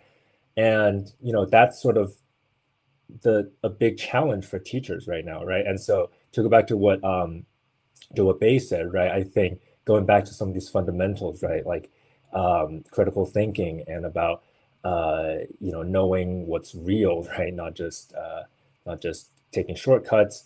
I think all of these things are really important, more important than ever, to impart on our students, so that this becomes a lifelong thing for them, right? That they'll be comfortable with uncertainty. They'll be comfortable with experimenting with new ideas. So, Yeah, that is very powerful. Bay, you want to add Yeah, I'd something like to to that? I just name a new word, because we are now have been in our school here in the Netherlands. We're trying to co-create with the students and like a co-build, as we call it, community-driven innovation. And I think this is something also inspired by what we see globally, that you see like in the existing economies and markets, there's a lot of geopolitical elements and also power dynamic shift. But we see how people are connected, like really like a community driven, like either based on a necessity or based on certain kind of needs, or having the real defined problem and solving the real problem. So that's why we emphasize community driven innovation. Try to balance out this long-term and short-term goal, balance also the mission driven and also market driven, because we want the student to really like feel also tangible developments, not just like saying, okay, we're going to have a very, very grand vision for like a long term. That's the North Star. That's very important. But at the same time, we really facilitate them to kind of get hands-on and to look at, okay, we're not going to expect 3 years build up a brand, but how are you going to survive, in the 5 or 6 months? And I think this is really giving a lot of nice stimulation, because students and the younger generation feel the ownership. And then we are actually disrupting the traditional, like, company model and things. So I think we kind of like co-write or rewrite a playbook together with younger generation. So I think this is Totally agree with that, Bay. And when it comes to community development, it's something we really advocate for here in GatherVerse, and I'm sure it's one of our standards. So I really agree with that. Camilla, what do you have? What is your take here? And Naja, I'll come to you next. Camilla, please share your thoughts. I honestly am like, I can't add anything else. I mean, I agree, because, you do start at the beginning, right? It is something that starts at the beginning when you're forming a team, or as early as possible, you build that trust. And as a leader, the people that you lead are going to follow your example. So you have to lead by example. If you're late, if you don't care about following through with deadlines, things like that, people are going to follow how you lead. So you have to set the example. You have to build that trust, and that's how you do it, is by setting that example. And then you also have to create that environment that's like, hey, one thing that we didn't talk about is understanding what a leader is, because a lot of times, sometimes people think a leader is someone that gives orders. Like, that's not it at all, right? A leader is someone that, yes, you have that vision, you hold that vision, but you give the people that you lead autonomy to figure out how to get to that vision. And you give the community that you lead that they're able to come as a group and come up with that vision and the way that they do it. And so when you're experimenting with new ideals, yes, there is no wrong answer, that people come up with. It's their ideal. And so no matter what age, no matter what race, no matter what, making sure that everyone is heard, but then also giving them the autonomy to fail and say, hey, it's okay if you fail fast. I don't know if you ever heard that, fail fast, succeed often. Fail, that's fine. Let's learn from our mistakes and then try something different, and then if you need additional resources as a leader, I'm here to provide those resources for you to help you learn, to help you grow, to help build that community. I think that's what it's all about, to build that trust. Yeah, that's very profound. And thank you for defining leadership. And if I want to add, Wish just said good leaders create good leaders. Exactly. And good leaders lead by example. I do know of a quote that says everything lies and falls under leadership. Naja, what's your take on this? Please give us your thoughts. Yeah, I just first want to observe, I love how no matter how, diverse the backgrounds of everyone on the panel, I mean, ultimately everyone kind of comes to the point of saying, oh, integrity and trust and mission and values is really what it's all about. And I think that's a really, really powerful point because, this... it's a very interesting time to be alive in that, it's kind of like a curse kind of way. Sometimes there's a lot happening. And I think reality itself is becoming questionable because every person, every group, every, region, whether virtual or in person, everyone has a different reality. And now we are seeing the, sometimes like opposition of those realities play out in really big ways, geopolitically, economically, technologically. So there's a lot happening. And it's for a lot of people, and arguably for all of us, no matter how versed we think we are, it is ultimately a scary time because we have no freaking idea what's going to happen, right? But the good thing is that we are not going to do it alone. I don't know if any of you remember feeling like, what is that Will Smith movie when he was the last person in the world? I felt that way during COVID one time.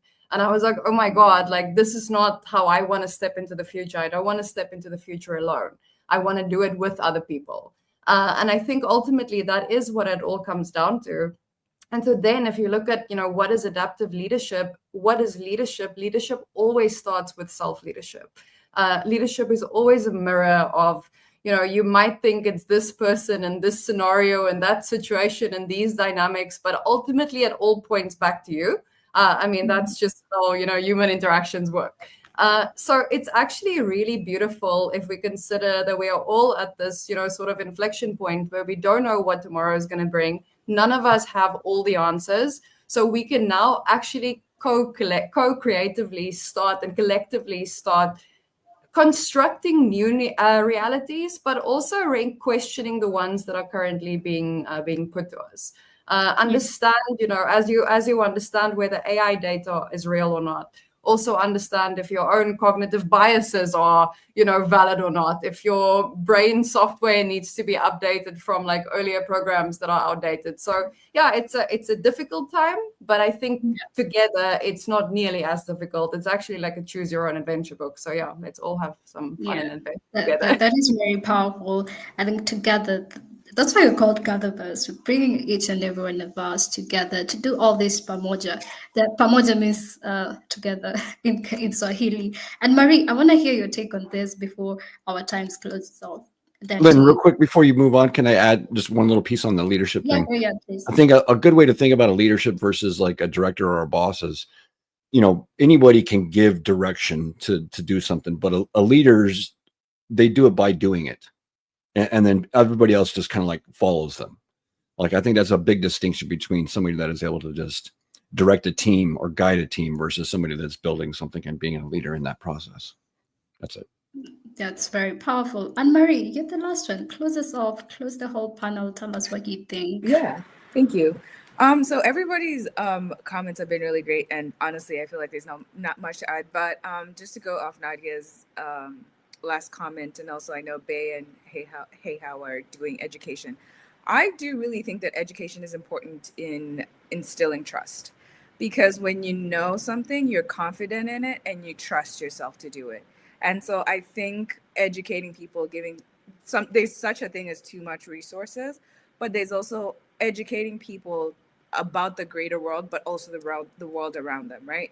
So like I'm on the board of a nonprofit, and often people are like, oh my God, we need to do this like this, we need to do that, like we need to talk to this person, we need to look at what this intervention that happened in, like, let's say, somewhere in China, is that going to work here in Africa? And it's also like, trust yourself, trust your surroundings, trust what you see, learn to know that yes, that exists, but that's also for specific to that region, but there's also something that's specific to you.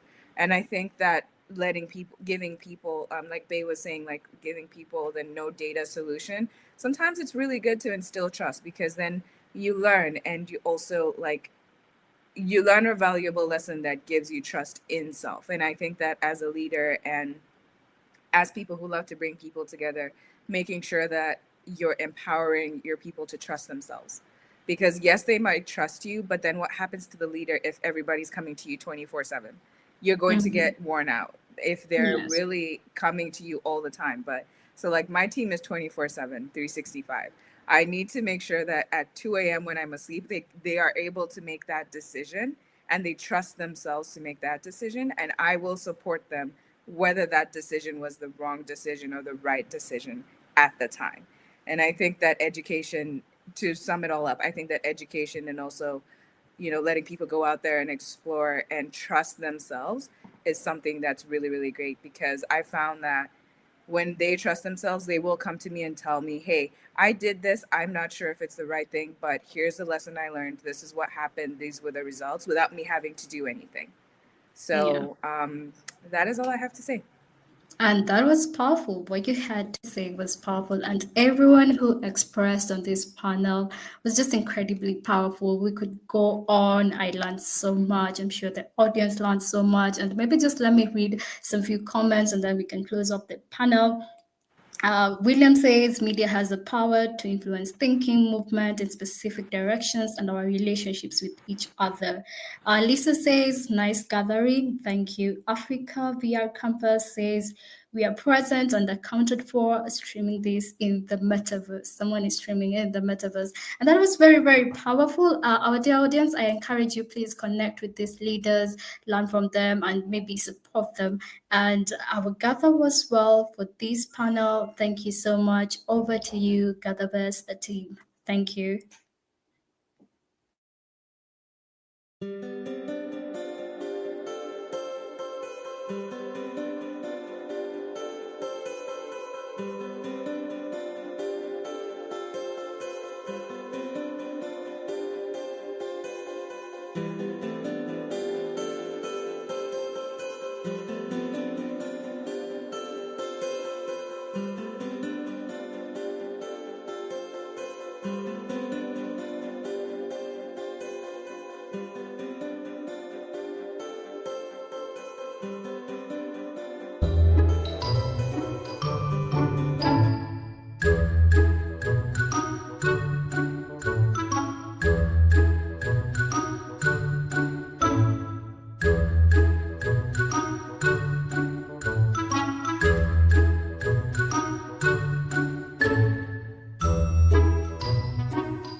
Oh, let me see if I can hear you. Are you okay? Now I can hear you. Hello, how are you? Awesome. Hello, Renika. I'm doing well. How are you? I am doing well. Great day today.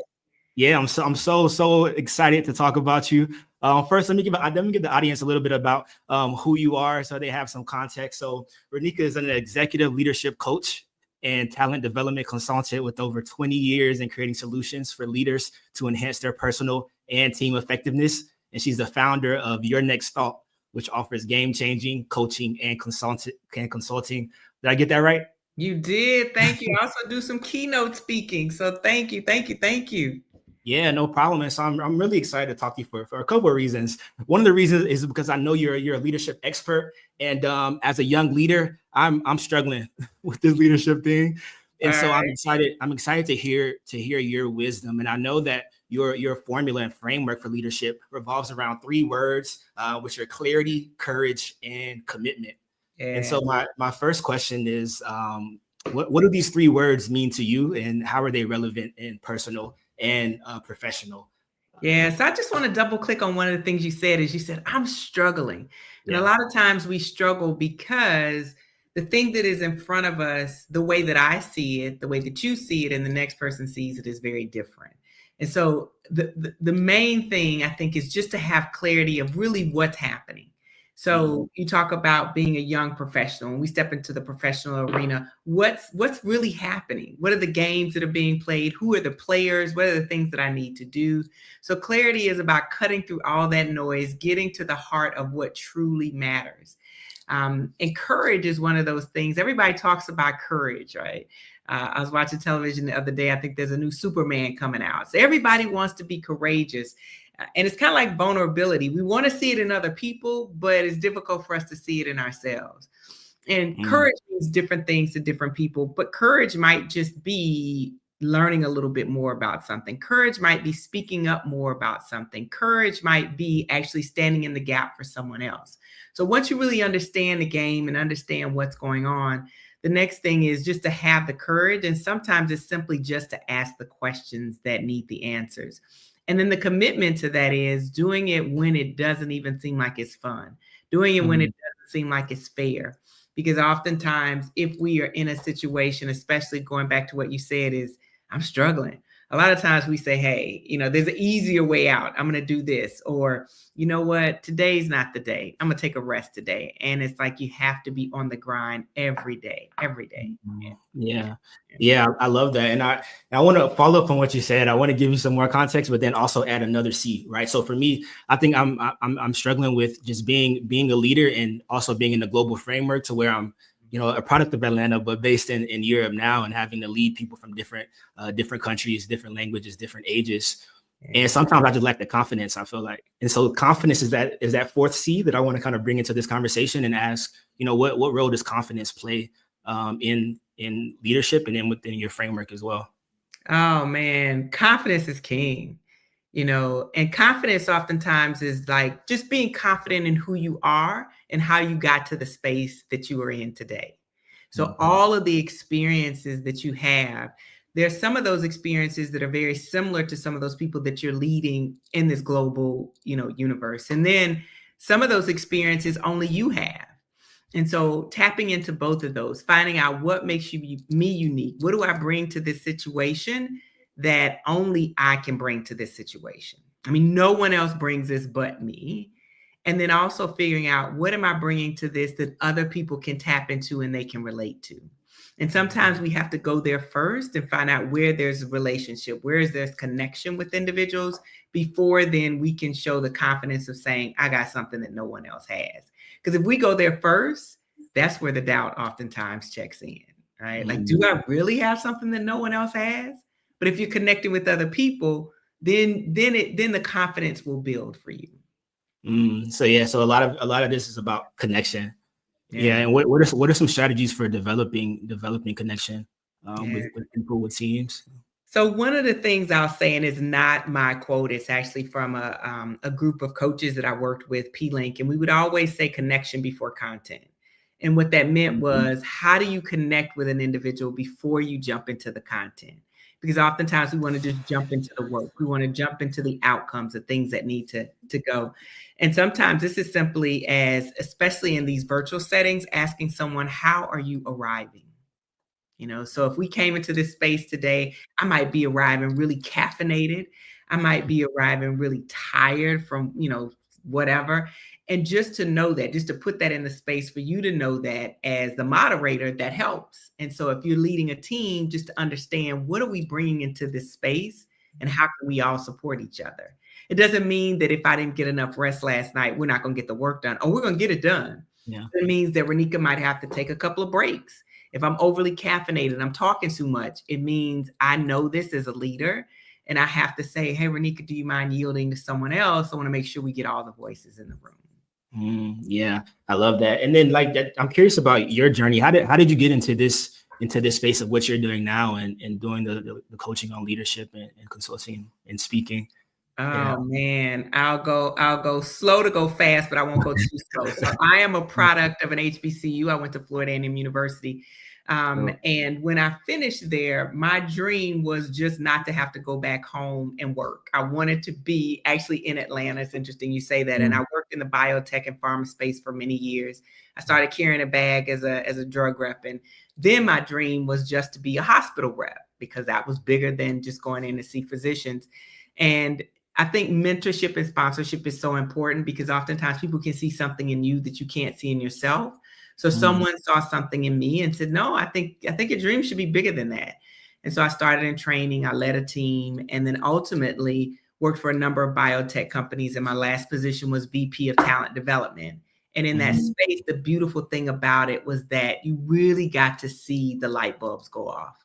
So whether it was someone being in a classroom setting, I did some coaching internally, doing coaching one-on-one. The best thing in the world for me is to see people have that sort of, aha, I get it.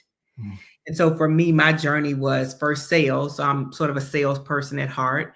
And then the second part of my career was in learning and development. And this last part has been outside of corporate. So what we call a solopreneur. So I took all the skills and all the learnings from working in a corporate setting to now do sort of the same thing, but I get to do it in different organizations. So I get to peek inside different industries to coach, to facilitate, and to do some keynote speaking. Yeah, I love that. And so I'm curious, you were in talent development. So there's often a conversation around if leaders are born or if leaders can be created. Yeah. What do you think about that? I think it's a little bit of both, and so I have two sons, and I've always believed that young men need to be involved in something. You got to be in a chess club, you got to play golf, you got to play you have to do some sort of activity. And so both of my kids played sports. And even at a young age, you could just see different kids that were just leaders. The team is down by X number of points. That's the kid you throw the ball to. The kid that brings everybody together in the huddle and says, this is what we're going to do. So in my opinion, I think you can be born a leader. I think also it may have to do with the pecking order in your family. If you're the oldest, you came out probably being a leader. If you're the youngest, you might have more leadership qualities because you got to watch the others in your family. So I think there are different dynamics that cause people to be born that way. But I also think that, again, that's why I talk about mentorship and sponsorship. I also think that you can read the books, you can study people, because a lot about being a leader is actually sitting and watching and studying people and figuring out how to motivate individuals, how to get people to come together and collaborate. So I think those skill sets can be learned, but I also think in some ways it's just, some people are just born leaders. They just are. Yeah. I love it. And then within your story, can you talk about a moment where you've had to show courage and commitment during a difficult time? Oh man. So I'll tell you a time where I really had to show a lot of courage, and for me it was actually stepping outside of my corporate role. I know it may sound like a small thing for a lot of people, but the first person I called and told them that I was leaving my corporate job, they said, "What, Miss Corporate America?" Because I loved everything about corporate. I loved again, the collaboration with people, the ability to grow my career, all of those things. And I had put on my calendar, we ready, we looking, we out. And I knew that the industry was changing. I knew the leadership within the organization was changing. And that's okay. That's what I tell people, is that it's okay if your values and the values of the organization don't align. That will happen. You'll have new leaders come in, things will change. The question is, what are you going to do about it? And so it took a lot of courage, one, for me to put those things on my calendar. And I literally started from my birthday to another holiday to actually December 30th of that, or 31st of that year. And by that year, I was gone. And so the courage was, what do I do next? But I also say, if you're thinking about what's next in your life, you have to set some things up. So I'd set up some things. I had gone back to do some executive coaching, done some, some speaking, facilitation, that kind of thing. So I knew what I wanted to do, but I really didn't know what I wanted to do. And that's where the courage comes in to say, and I have a grandmother that did a lot of raising of me, and she used to say, you just got to have faith of the size of a mustard seed. And that sounds good. So you look at the size of a mustard seed, and then you have to have that kind of faith. Then you're like, ah. So it was really just the faith to just step out and say, I believe I'm going to bet on myself this time. I'm going to see if I can do it, and I'm going to bet on myself. Yeah. So that would be it. Amazing. So we have about 2 minutes left. And so I want to ask you this. Actually, this final question is, and that's just what is a piece of advice or insight that you would give to a leader, already someone who's leading, and also an inspiring leader, about having and creating clarity, courage, and commitment to excel, in their purpose in their career? Yeah, I'd say the first thing is to be very clear about who you are. So most people, if you ask them, what are your top values? Most people have no idea. So I would tell people to go out, do some research, figure out what are your top values, whether you do different type of assessment or whatever. So you got to be clear on what your values are. Be very clear around how your values align or don't align with others on the team. And it's okay if the values might be different, but we have to at least understand that, and understand that here's the larger value of the organization, here's where we are, and here's our North Star. So that'd be the first thing I say to any leader. And then for the new leaders, I would say, you got to commit to always having this growth mindset. And it sounds so cliche, but it's true. Trying to learn about the people on your team, trying to learn about the industry, trying to learn about the business. And then the last thing I would say is, just commit to it. I told you I have 2 sons.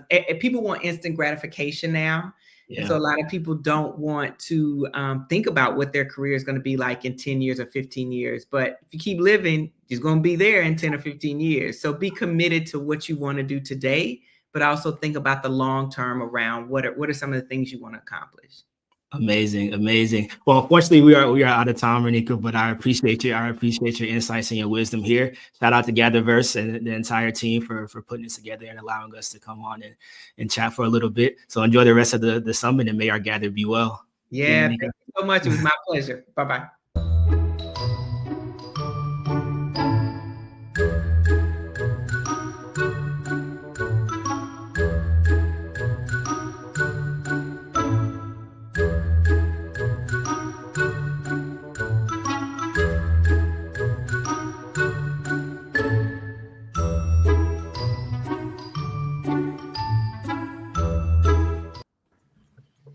Greetings and welcome to another roundtable discussion on day one, GatherVerse Summit 2025.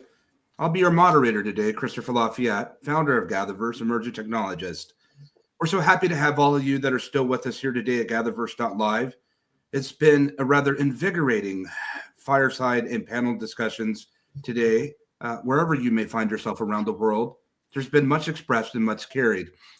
Today, we've assembled a roundtable for this particular discussion of professionals who really will have a lot to unpack on the discussion of humanity first, placing people at the heart of technology. It's never been more of an important time now than ever for us to think into consideration of humanity with the extension of human expression itself with artificial intelligence and other emerging technologies, to be mindful, if you will. And we've assembled these leaders to help us navigate, if you will, along the way, to cross the river of understanding of where we might find ourselves today. Roundtable panelists, we certainly greet and welcome you. I'm going to call on each of you to briefly, if you will, express who you are and why you've decided to join this panel today. And we'll make our remarks as brief as possible so that we can move on and get to the business of things. And we'll start with you, Alita, please. Hi, my name is Alita Lindahl. I am a conscious leadership development consultant. Very passionate on this topic of technology and AI and leadership and where we're taking it moving forward into the future. Thank you. Thank you so much, Alita. We're happy to have you here. Dr. Manzi, please. Hi, I'm Dr. Lolly Mancy. I'm beaming in from Dublin, Ireland. I'm a futurist and innovator in this space. And I'm here because the future isn't yet written. So everything we're doing at the moment is going to lean into the choices we make and the kind of life that we live. So it's all to play for right now. That was a lot. Dr. Mancy, we're happy to have you here. Christy, please. Hey, everybody. I'm here because I am a leading voice in highly emotionally intelligent leadership. So I show corporate leaders how to create winning teams and cultures of belonging in a world that too often prioritizes systems over people. Thank you so much, Christy. And Joshua. Hey, everyone. I'm Joshua Johnson, Chief Technical Officer for Tree Industries. We're an emerging technology company that specializes in artificial intelligence. Really been in the space for about the last 7 years. And our big focus is on accessibility, accountability, equity, and open source. So hopefully I get a chance to maybe expand on some of that today. Thank you. We're huge fans of accessibility here at GatherVerse, being that's our second standard. Joshua, we greet you. And Maria, welcome back. Hi, hey, I'm Maria Dervenko. I'm the CEO of Volhel, and I'm operating at the intersection of AI, blockchain, and digital transformation, just making sure that I turn ambitious ideas into real scalable businesses. And I'm happy to be here today to discuss and share insights on how we can shape the future to be more innovative and not just innovative, but to put humans first. Thanks. Yes, of course. Well expressed, well met. And lastly, Russell, welcome back. Hey, Christopher, and thank you for having me once again. Those of you who don't know me, my name is Russell Bundy. I am the founder of Just Verify, and pretty much at Just Verify, our mission is to create a verified digital world where trust, transparency, and authenticity across AI systems, digital content, and all digital interactions. And basically, we're dedicated to ensuring that technology advances and does so responsibly and ethically for both organizations and individuals. And also, my role is at Director of Partnerships at GatherVerse 2, where I handle all the partnerships, all the relationships, and everything else that goes on with GatherVerse, pretty much, brother. So happy to be here. We're happy to have you here, Russell, and thank you for your service with GatherVerse. Shall we begin, panelists? I want to put a little bit of context to this first question of how can people remain the central focus of technology development? We find ourselves at an unprecedented time, scalability. We see that in many ways that our world has changed overnight. As it was expressed and to earlier sentiments, what happened when it comes to technology, what happens when the technology becomes more advanced to the technologist? We as people, as humans, if you will, when it comes to our innovations, we have created innovations that have been so disruptive in times past because this is the nature of things, that good technology is superseded by great technology and great technology is superseded by even better technology. This is what we refer to as the disruption. But in many ways, it feels like we're beginning to disrupt ourselves. Now, with that note, we're having more interaction and communication with machines than ever before. How do we stay human? How do we keep things more human centralized in this time where we're about to see really the coming wave, if you will, Dr. Mancy, when it comes to what we're looking at as hyperscale in today's present time, realizing that the level of artificial intelligence, if you will, or AI, is nothing in comparison to what we're about to see. Please give us a couple of sentiments on that, Dr. Mancy. Yeah, firstly, it's not what we can innovate and create, it's what we should.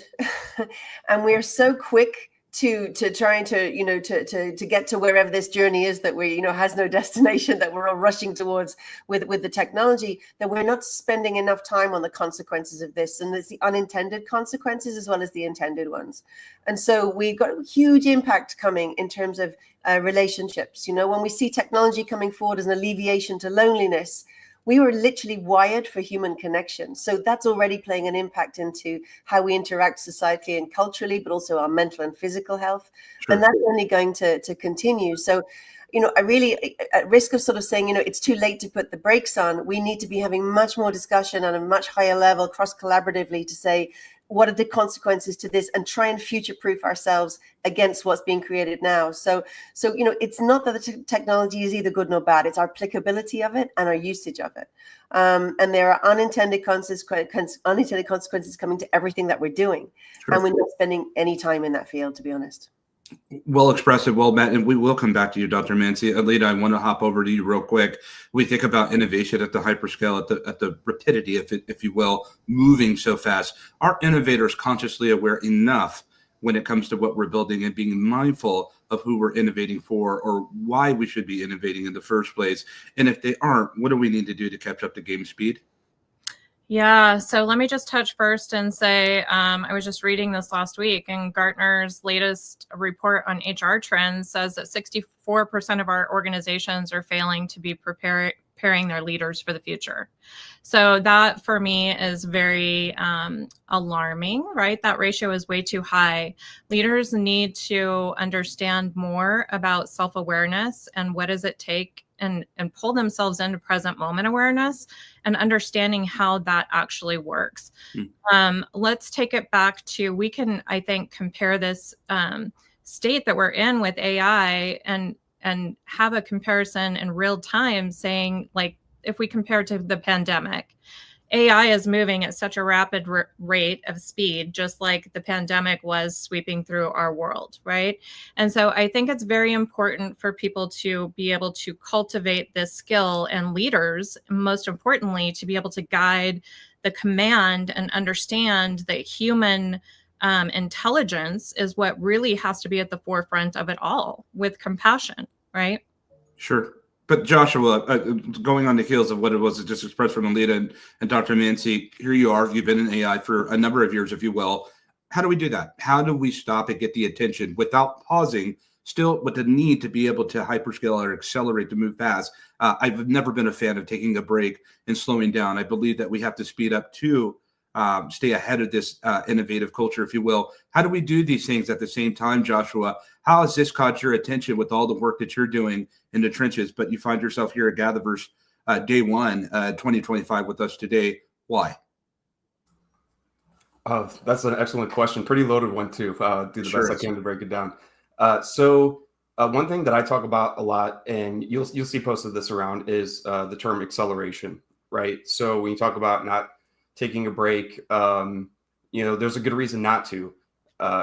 When the reference to the pandemic, I like that, but there's one thing about virology, is that viruses tend to become, they mutate to become less disruptive over time. That's not what's happening with AI. Quite the opposite.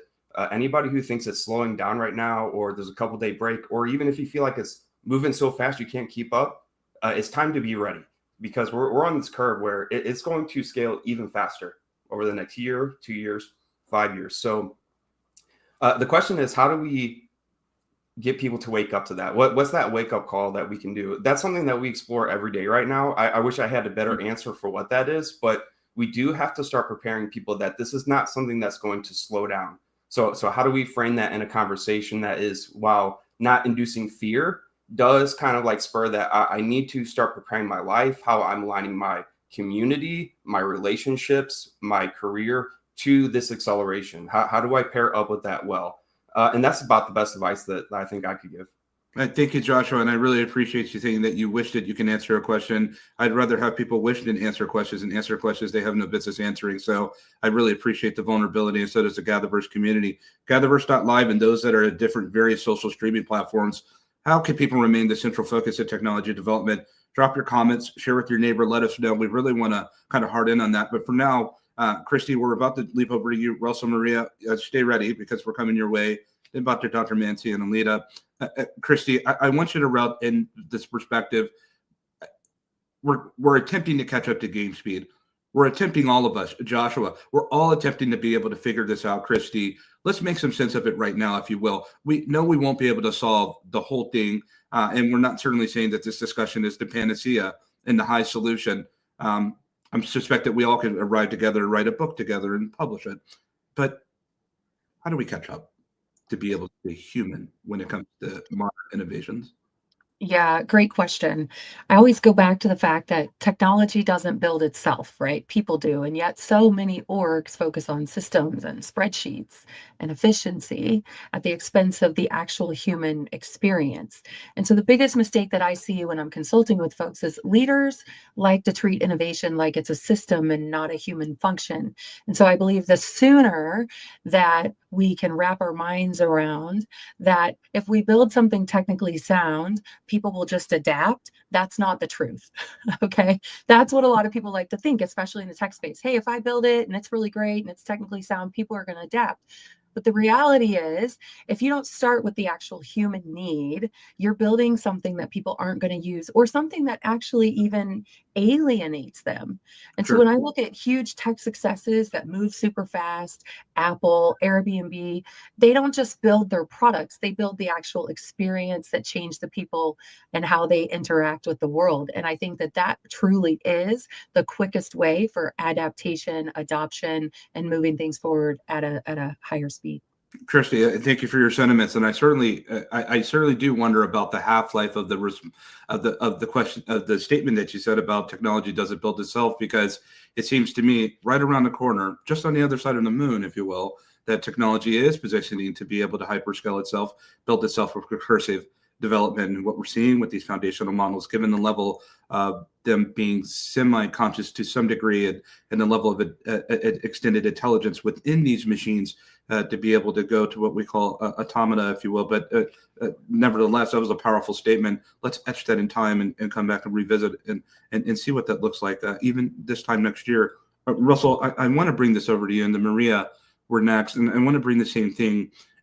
What does it mean to innovate and to be able to keep the central focus on human centricity, if we will, with what we're doing, and to have these leaders that are building, both women and men, and innovating, to have them be consciously aware of what it is that they're innovating and for who. How do we do that? Please, your brief remarks. How do we do that? Interesting question. I mean, I think the bottom line to all of this comes to trust. The reason why I say that is because unless you can trust AI or trust, having a relationship or being able to trust anything, it's a human trait to have, right? So I think for myself in particular, and keeping it, human centric, and how do we do that, is if we can allow people to have a way in which they can trust AI, or have a way in which people can interact with AI and be able to trust, what AI says, or if it's truthful or not, or authentic, all these different traits in which, humans have. I think if we can find out a way or have a layer or an adaptability in a way in which we can do that with AI, I think that can still allow things to be human centric and still be human focused, whilst also at the same time being able to connect to, with AI and being able to have that interaction with AI, because it's human to AI interactions and also human to human interactions. So how do we keep that human focus? I would say the bottom line is trust and figuring out a layer or framework or a way in which we can do that universally and adaptably. Sure. And I think if we can have a framework, we can do that. Then permit me to leap past this idea of the bottom line being trust just for a moment. Let's just say, in this reality, or perhaps a hypothetical for some, that trust can't be the bottom line, because Maria, as someone that deals in extension of reality itself, when it comes to technology, I'm interacting with machines that it's hard for me to even know how to trust my own senses when it comes to the interaction of these machines, given their capability. And so I think we have to have a renewed sense and a more colloquial framework of trust. Good mention, by the way, Russell. But Maria, when you hear these sentiments that are being expressed, trust when it comes to the visualization and the speech, the concatenative speech of AI, what are some of your thoughts on this in terms of bringing it back to central focus and the technical scale of keeping it human focused? The simple fact that we're having this conversation and this question, for me, it's although I'm in the space, so again, it's a bit weird or uncomfortable, because people should always be at the center of everything. It's not, it for me, it's not even a question. But we do need to understand that the reality is that companies chase efficiency, productivity, automation, and profit. So what us as humans can do is just understand how this impacts our life, our jobs. How can we improve on the areas that impact us? And yeah, just don't be afraid to adopt the change and to evolve with everything that is happening around us. Sure. Technology is here and will stay here, whether we like it or not. And it's a very different viewpoint on this, on the subject matter of keeping it human. I don't want to say it's defeatist. I think I lack the word of finding and searching that. And I want to come back to that, Maria. And I certainly don't want to say it's apathetical, but perhaps adaptation is the sentiment that's being conveyed and expressed. I really appreciate that, but I want to put a pin in that. But Dr. Mansi and Alita, help me to understand something here. We're at a time where, okay, let's kind of go back in time for a second, audience. GPT 3.5 Legacy comes out November 2022. Okay, we're seeing a model come out maybe every month that's competing. And sure, there's other different models, but very powerful, extraordinary models like these. But now, in 2023, the cadence started to pick up, and we started to see something maybe every other week. 2024, every week. 2025, every day. And not just one new model, but several different innovations that are coming to boot, that are coming to scene. And we're talking about the need when it comes to this particular question of what approaches help incorporate human needs into product design and development. Dr. Mansi, how do you say to Sam Altman? How do you say to Ilya Sutskever? How do you say to a number of different people that are building Satya Nadella, Sundar Pichai, that are heading some of these powerful developments of AI being built? Mira Marathi, what do we say to them when it comes to incorporating human values, human needs into product design and delivery? How do they do that when they're operating at this really breakneck speed, if you will? Yeah, look, I think we need to reframe the narrative. This is not a race we're here to win, right? So it's not that we must race ourselves into wherever we're going. This is a cognitive revolution that we need some time to adjust to. You know, so we started with the agricultural revolution into industrial. We only have just literally come out of the digital revolution into this cognitive revolution. It's absolutely a game changer in the way that it's going to impact us as human beings, in the way that we move forward and think. So this idea that sort of it's and all the words around this, by the way, are temporal, accelerate, speed. You know, the first to win, the biggest man on the mountain, as it were. You know, I think we're really heading into a way at the moment. I mean, sort of it was also mentioned Gartner's hype cycle. We're kind of currently just over the top at the moment, right? Where people are starting to get a bit disillusioned, going, okay, might have been overhyped. We're not sure what it is. Is it like GDPR? What actually is this? We haven't even begun to scratch the surface for the potential yet of what this is. And yet we're already on to that next level. So as human beings, we are not keeping up with that level of advancement and that acceleration. We're overwhelmed, huge amount of misinformation. So for us as humans, I'm not sure what I'd say to Sam Altman apart from to slow the hell down. But, you know, at the moment, for us as human beings, what we need to do is very fast. We need to develop, and right through primary and secondary school, critical thinking, a healthy mistrust of everything, and this idea of entrenched curiosity about the future, because we are going to be working with in tandem, not instead of, you know, and so we don't know what that relationship looks like or feels yet. And so I'm very interested to see how this plays out. But at the moment, what I can tell you is every industry I'm talking to is overwhelmed and also slightly disillusioned. And I think that's a dangerous place to be, because as Russell said, we need to have trust. And are we trusting? Sure. Dr. Mansi, permit me to follow up with you on this particular. You certainly have piqued a curiosity, I think, when it comes to cognitive revolution. But before we go there, audience, we're talking about from agrarian age, if you will, to Industrial Revolution 1, Industrial Revolution 2, the information age, applications renaissance.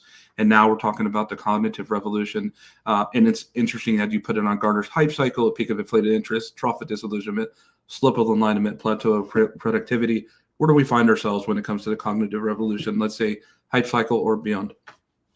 I think at the moment we are in the trenches, not fully understanding what it is.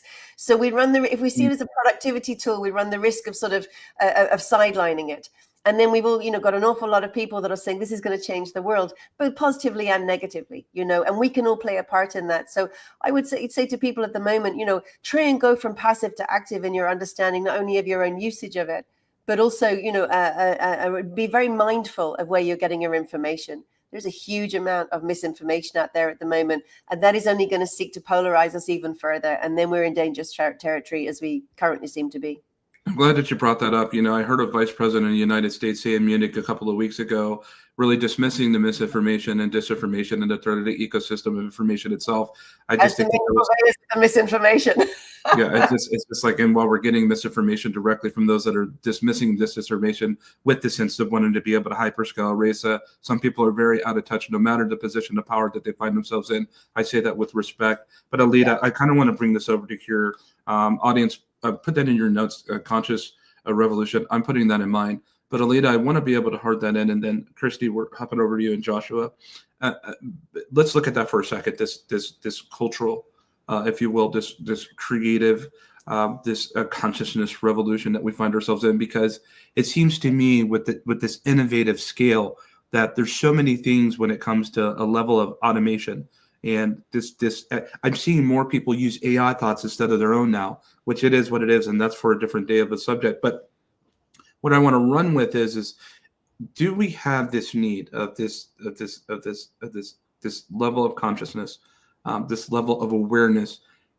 Do we collectively have the need to say, listen, we can't put this on the shoulders of corporations to incorporate humanity, because what is it that they would incorporate in the first place? I get the sense that we're heading into a space that is necessary for creative expansion, unlike we've ever needed before, as we begin to see this shift change that's impacting and affecting all of entire civilization and how we know it when it comes to how we work, how we operate, how we move, live, have our being, if you will. And there could be a spiritual reference with that. But I'm thinking about the magnitude of this, about this need of to think of what's next, if you will. Is this registering? And Lita, if it is, please help me make sense of these own thoughts. Yeah. So for me, herein lies the key, right? And that is that we keep looking at this as though it's outside of ourselves, when really I'm going to challenge that. And I'm going to say we need to understand our own operational systems better as human beings. And so one of the things that technology has provided is our capability to slice and dice our brain as fast as possible, right? And that has been happening. And I think it's really important that people understand that in unison with that, the latest technologies are being created in our own like kind. So replicating our brain's own capability, right, and capacity in the world. So really, I'm going to say this to you also, to Dr. Mancy's point, it's vitally important to pay attention to how technology will affect our brains also moving forward, because our first ADHD diagnoses came with the first generations that grew up on technology, on computer systems versus encyclopedias. So it's our ability to think faster. Our brain will fall into sync, right, with, and our brains fall into sync with each other, frequency patterns. So think of Apple products. The one thing that people don't realize is that all of our brains sync similar to Apple products. So make no mistake about what your own capability and capacity is. And on that note, I will say this. It's important for us all to understand that we have 86 billion neurons from what they can project now in our brain. Each of those neurons has multiple connectivity capacity and capabilities. So just think about that, right? If you think a computer, right, and AI and technology is amazing, we have not yet fully understood our own capability, period. Like we have not, and we have unlimited storage capacity in our brain. And all of those are some of our latest findings. It's interesting. There was this expression. Alita, were you not done, please? I was just going to say, and trust, to touch on Russell. So trust is about trusting ourselves, right? Understanding our own operating systems and beginning to learn to trust ourselves. Remarkable points, both expressed by you and Dr. Mancy. Christy, there's this, and I'll go on the shoulders of Alita with your permission, absent the question that's on stage now. There was a test that came out, a study, if you will, in Europe about the Human Brain Project. It's a 10-year study. And they said, well, what is the human brain comparison to the most powerful supercomputer in the world at the time, was China. And the only thing it may have had was the computational render in terms of processing speed. But when you start thinking about the powerful dynamics of the human brain itself, compelled with the senses, if you will, the AI will never know the scent of the sea, will it? It will never know the feel of sunlight upon it, that vitamin D intake.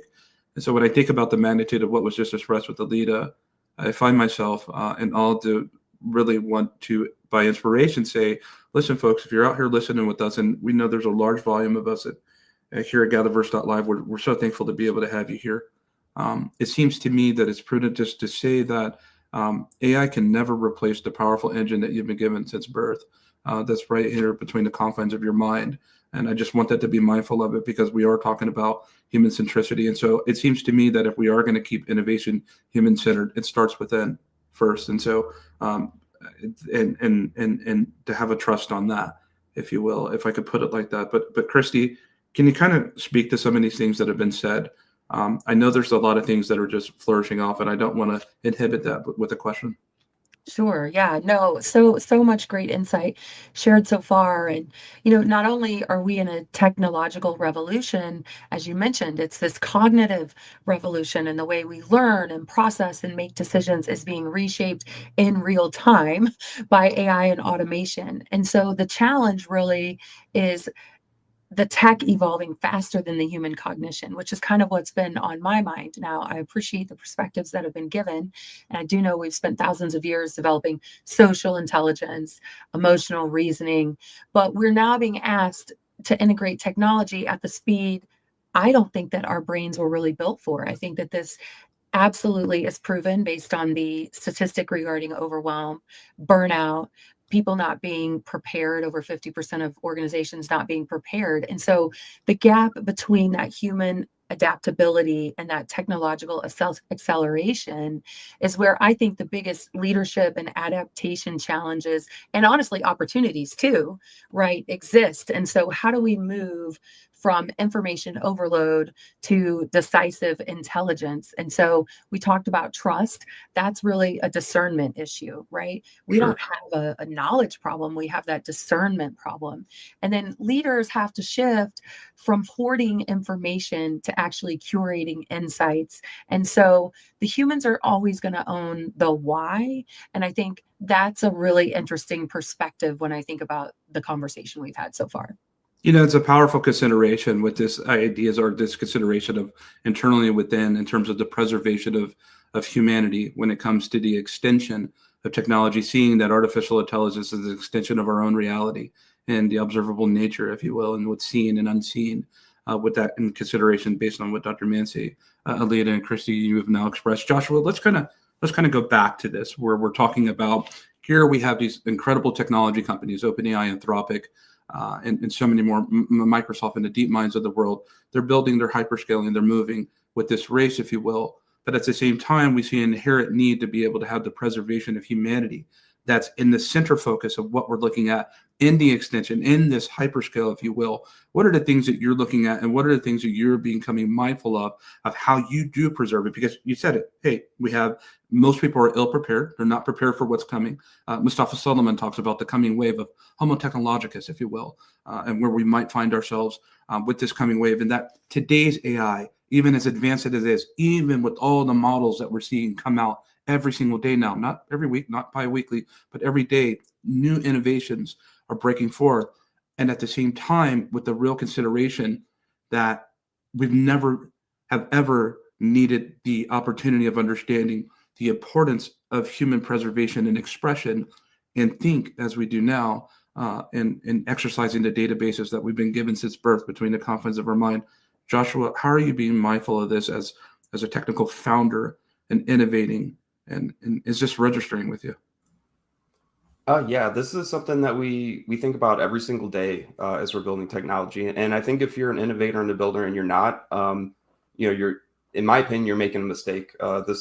Technology, I call it a force multiplier when we talk about artificial intelligence. And our goal is to always empower people, right? And the problem is there's a lot of things that we can do right now that a lot of people aren't even prepared to kind of like face. So I want to go back to what Dr. Mancy said about critical thinking. So when we think about innovators and builders and how we can build technology to kind of foster this outlook, I talk a lot about a slight variation of critical thinking, and that's called divergent thinking.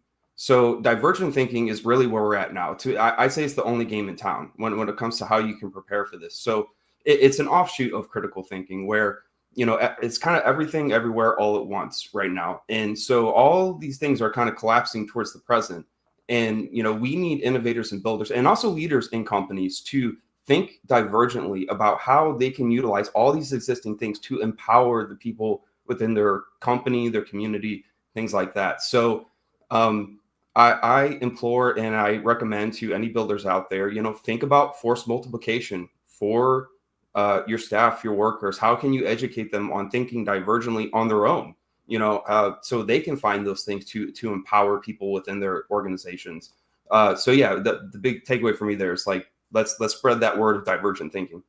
Sure. And by spreading this word and by expressing these communications, it seems like at GatherVerse, it's playing its small part in human to peer-to-peer expression to even be able to catch up with game speed, if you will, Russell. We kind of go back to this sentiment of trust, the trust layer, trust verification. We think about what does that mean for individuals? Because look, the reality is, as Dr. Mancy is expressing, when it comes to misinformation and disinformation, when we start to look at these tech companies that are deploying these large language foundational models, these transformers, diffusion models, if you will, we realize that even within their own ranks, they express it themselves. Listen, we understand and we'll be the first ones to tell you that these models are subjected to being able to produce misinformation, and they may not give you all the right type of information that you need. And with that said, it seems to me that there has to be more of a personal autonomy, a discernibility on our own parts to be able to understand what models that we're interacting with, that we're engaging with, and when it comes to human interpretability of these machines, as opposed to being reliant on companies to be able to do the heavy lift of discernibility for us. And we'll have to have our own common or ground truth, if you will, internally within. Russell, do you see an importance and a need to be able to have some type of autonomy for every individual on the planet to equip themselves with this type of protective layer? Absolutely, yes. I think everyone should have that protective layer, so to speak, right? Everyone should be able to interpret, if information is wrong, if information is right, and we also be able to interpret, even for example, deepfakes. I mean, there's a real big problem with deepfakes. That's been, going on for a very long time, actually many years. So when it comes to interpretation, I mean, if there's like a tool that can, is able to, interpret, sort of other AI, for example, or even be able to detect in a way in which, it can be interpreted, right? And be able to say, oh, this is wrong information, or this is the right information, or even if it's like disinformation, right? Then I think having that personal protection layer as an individual is extremely important to be able to protect both the individual person and also, using that, when it comes to kids, for example, right? If children are using AI and how you're saying it messes up their brains, the AI, that protective interpreter layer is so crucial for that child. If you want to protect its brain, or how it's brought up in terms of using AI and stuff like that, the last thing you want to be going around is the child going around saying shaping this, shaping that, shape this, shape that, foster this, foster that, all this sort of stuff, right? And the next thing you know, it becomes a chat GPT carbon copy. So at the end of the day, we need to protect children, we need to protect our own brains, and we also need to protect ourselves individually when using AI, and making sure that it's safe and that it's ethical, that it's transparent, that it's accountable, and that you can have that interpreted layer in order to be able to do that. You know what I really appreciate about that with the mentioning of tools, and it kind of segues when it comes to what role does empathy play in developing new tools and systems. I think this speaks to the empathy level when it comes to inherent trust, when it comes to equipping humans, people, because we're talking about humans at the center of innovation. When it comes to equipping people with the necessary resources, tools, and assets to be able to protect themselves in this new extended virtual layer, as we've all said already today, and as it's been expressed throughout, if you will, of day one here at GatherVerse Summit 2025 audience, that we find ourselves on a level of interacting with machines that we've never had before. And this extension is so wildly different for all of us. And it's becoming, if you will, almost seamless. And so we talk about this level of trust. And I do not think at some point I won't be able to trust my own vision when it comes to interacting with the hyper realistic, immersive, intelligent being, if you will, that's been developed in someone's laboratory. And so when I see that presented before me, we talk about the nature of deepfakes and the evolution of deepfakes. It's now gotten to the point where it's certainly on static and just about on video, where it's hard to be able to tell the difference, Maria, and this extension. And to your earlier sentiments that I did say that we would pick it up, you're saying we must adapt, if you will, and to be able to conform to this. But can we equip ourselves with more to just adapt? Should we start to be more alert? Are there tools that we need to start thinking about on the defensive spectrum that's democratized so that we can help keep ourselves safe, and especially our little ones? Again, yeah, definitely yes on all of that. Again, I would speak from like my private perspective as a company owner. So I believe about 2 years ago when AI appeared and it was coming out, ChatGPT and all of that, everybody started like firing people that had roles in like product design, UI, UX, copywriting, all of that. So at one point, everybody was getting sacked because their jobs, their roles were now done by AI. What I'm seeing now, 2 years after this emerged, is that companies are realizing the mistakes that they've done in eliminating that from creating the products, from doing the copies. Again, we're seeing, as Russell was mentioning, this deep fakes is because we're letting AI doing everything. We're not intervening in any way. We're just we're just letting AI do a lot of the jobs that human used to do before. And it's going to continue to happen. And my real concern, and this is one of the reasons why we're meeting here in Centricity, Dr. Mancy, and talking about these things sorting themselves out, is because, listen, to Maria's point, look, 4,000 people from Meta were just let go. And Meta controls some of the most powerful, if not the most powerful, open source platforms in the world, along with DeepSeek, if you will, in China. And the deployment of these models and their capabilities on premise and cloud, if you will, are only becoming more powerful and stronger. And we use these models and we find great benefit. I think it's safe to say that all of us use AI every day in our workflows, and it's been productive. But at the same time, I think about human preservation and that there is no sense of universal basic income, universal basic services. We've expressed this so many times, and thinking about this a need for awareness, going back to the age that you reference, with the need, I would say, of creativity, and to start thinking about what's next for forward. I know that's a big part of your work, Dr. Mancy, and thinking of not what's just today, but with an inherent responsibility of what's tomorrow. How do we innovate forward for the future that is to come in this world of frontier intelligence? Yeah, look, absolutely. And this isn't an everyone issue, and we think it is, but there's 2.8 billion people in digital darkness around the world, so this is a global north issue that is very fast moving into the global south, where we are again using this kind of digital colonialism to mine for what we need for industry, with very little regard to the environment or the cultures that we're impacting, firstly.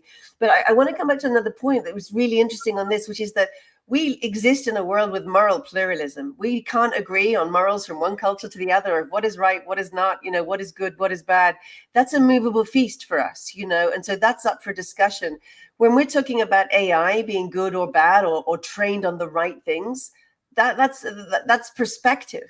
So who is training, who is making those decisions, and who is coding, and who is left out of that equation, in terms of where that's going to go. We know there are huge issues about diversity, within the creation of this technology. But, we could bring in stuff like impact assessments, consequence mapping, real-time feedback loops, but that's only going to literally nudge at the edge of this issue. This issue is really about having the conversation of where do we want to go with all of this? Because if we don't act now, we're going to end up in a world, in my mind, that is built like a gamified young white boy.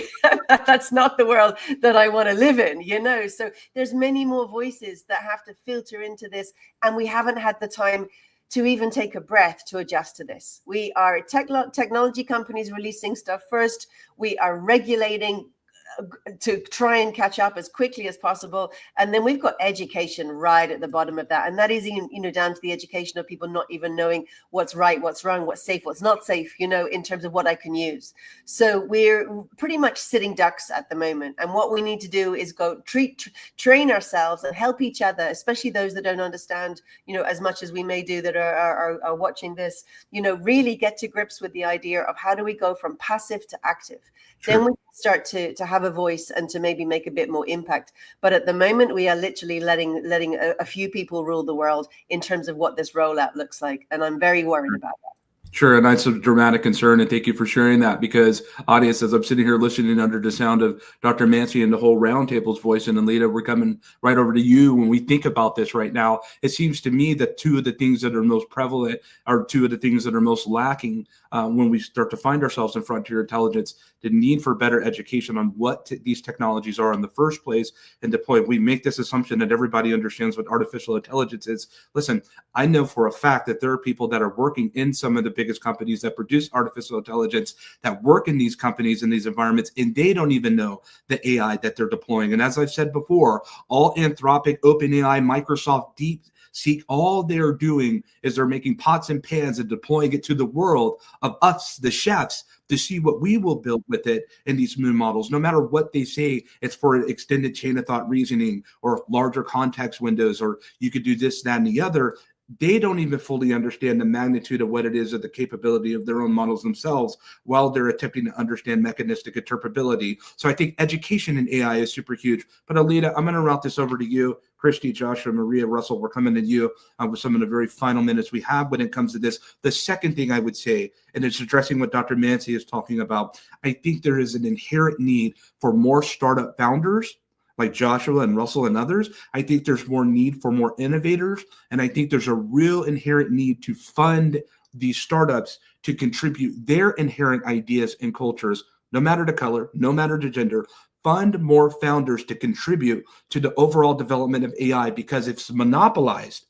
Of all the technologies we've ever built through the ages and dispensations of time itself, this is the one technology we do not want owned by a few people in the world. Of the level of the computational render and the dominance, this is the time that we don't want to do that. Founders, investors, governments, public sector, private sector, hear us on this. Alita, does this register? 100% it registers. 100% for diversity purposes. It also leads me into imagination and creation, right? The more people who are in it and involved in it, the better it's going to be. The more perceptions will be seen, right, and heard and developed within this. One of the things about our systems that you touched on briefly, as you mentioned, our education system, it hasn't changed in over 400 years here in America. I'm just going to speak to us, right? And the one thing that's super interesting is that all of our systems spill into each other. But this AI and technology here's where I don't fear it, right? Because here's where I see a huge area of opportunity to flip things as fast as a flip and a switch, right? And so it's about collaboration. It's about community. It's about coming together. But I also want to just add this, because I think we can get caught up in fear. And Russell, I heard you say protecting brains. My point with kind of like the ADHD thing is that our brains evolve. They evolve, right? So it's not a matter of a brain getting damaged in a situation like that. It's a matter of a brain's thinking faster, right? It picked up to the same rate of speed. So I don't want us to fear the future, and I don't want us to move in that direction. And conscious awareness is the one thing that still eludes all of science in regards to where that comes from, right? And our intuition is what needs to be guiding all of us. When we talk about discernment internally, that's what we need to anchor into. Christy, can you round on the same thing that we're looking at when it talks to the things that are necessary right now to be able to move forward? Yeah. I think more than anything, it's just continued conversations like this that allow people a safe space to talk about their concerns. That's really helpful. So much of that is not available out in the corporate American or otherwise environment today. You really can't talk about your concerns without people assuming, oh, you just don't want to evolve. You don't like AI. This is where we're going. You're stagnant. You're stale. Maybe you're too old to be in the workforce. All these things that come up and I see Alita smiling because these are the things that come up when people want to talk about the concerns. And so I say one of the quickest and most beneficial ways around this piece is remembering that empathy tells us we can be curious, we can have conversations, and this is how we get to the root of the matter, and people feel more comfortable in adopting what's next. I think it's an incredible time to be curious right now, Joshua, more now than ever. I'd rather be curious than think that I know, if you will. It allows me for growth in a very vulnerable state. Joshua, when I think about the work that all of you are doing when it comes to tree industries and the hard work in the wood that you're chopping, if you will, what does all this mean to you when it comes to the necessary being equipped for what's next, and as a founder, and some of the obstacles, pain points, if you will, that are in the way of needing to convey to the world, because you're also an educator. Listen, you're a founder. In 2025 at AI, I implore to each of you that you are also an educator, and that is inherent with the position. These days of running for unicorns and having decacorns in these massive companies, if people are going to have an appreciation for your product, then we have to come down to where they are and to their level of understanding. And I think that's will make you a stronger founder and equip you to be even better, Joshua. Yeah, I feel very, very lucky to have a partner that helped me focus on, my co-founder, focus on that from the very beginning, educating, espousing open source. So I really feel like, when we're looking at monopolies from foundational model creators and things like that, the buffer to that is open source.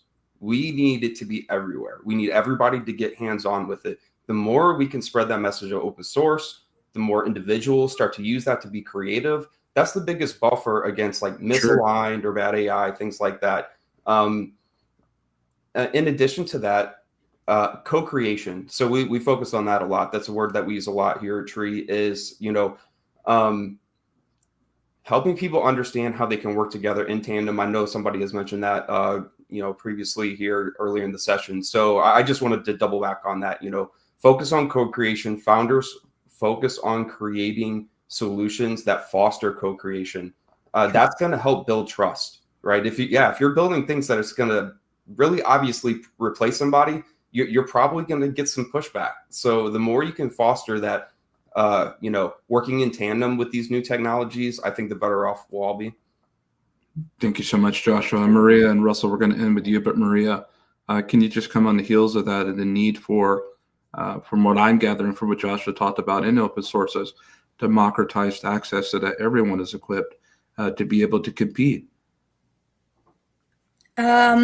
Yes, I actually spoke 2 weeks ago at LEAP on this subjects on education, AI, and we were actually talking about bridging this gap between universities and the adoption of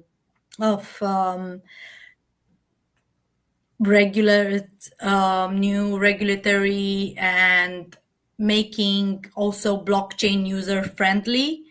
So yeah, we have a huge responsibility to be also educators, and private companies should reach out to institutions and make sure that they provide all the support that they need. Indeed, Maria. I'm so glad that you ended it with the idea of blockchain, because it's gotten a bad rap when it comes to crypto only and crypto meme coins, altcoins. But Russell, I want you to close it out and expressing just that very thing of the connectivity and why it's such a powerful tool. If we're gonna be using powerful tools like AI, I think we need powerful tools to be able to combat or reconcile, or to be able to complement AI when it comes to our safety and trust. And I believe that blockchain, among other technologies, helps to do this, right, Russell? Yeah, I believe the same thing as well. I mean, when it comes to blockchain technology in particular, it really allows for transparency, to be open, pretty much open source, as Joshua says, and you can publicly view any sort of transaction or anything that happens within the blockchain. And also it holds, companies accountable for what they're doing, in terms of you can see the data that they've used, or if something that they've done within, their internal systems, stuff like that. Blockchain allows that to happen. So I think when it comes to real world use cases, and when it comes to AI, blockchain really allows AI to basically flourish, but also hold that transparency and accountability to AI as well. So and also, when it comes to sort of like, chain of thought, for example, blockchain allows that to transparently be, stored, and then you can go back and, what the original AI thought, 6 months ago or a year ago.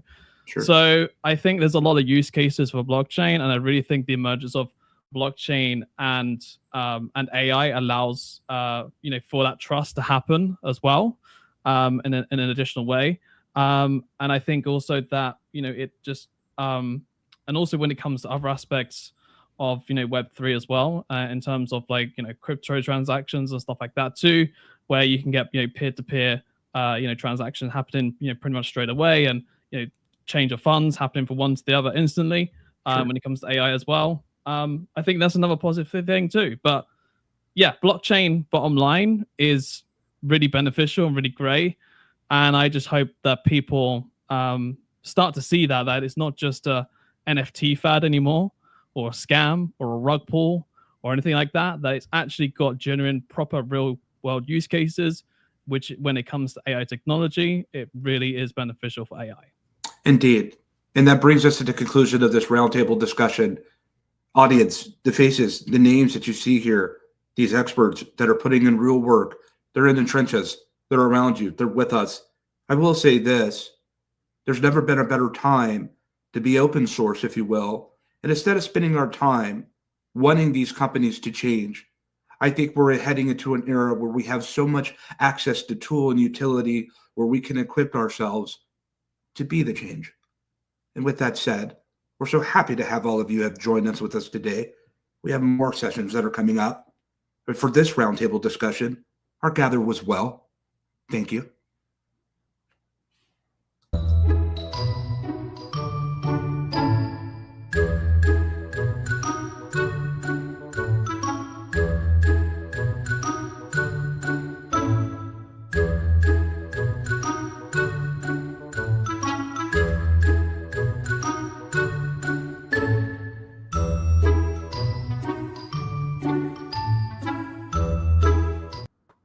And so coming off the heels of a powerful roundtable discussion and talking about open source communities, we have a very brief and a very quick fireside chat. All of these sessions have just been rather brief today, and we want to welcome Cedric Scott Jr. with the human algorithm, if you will. Cedric, how are you, and welcome.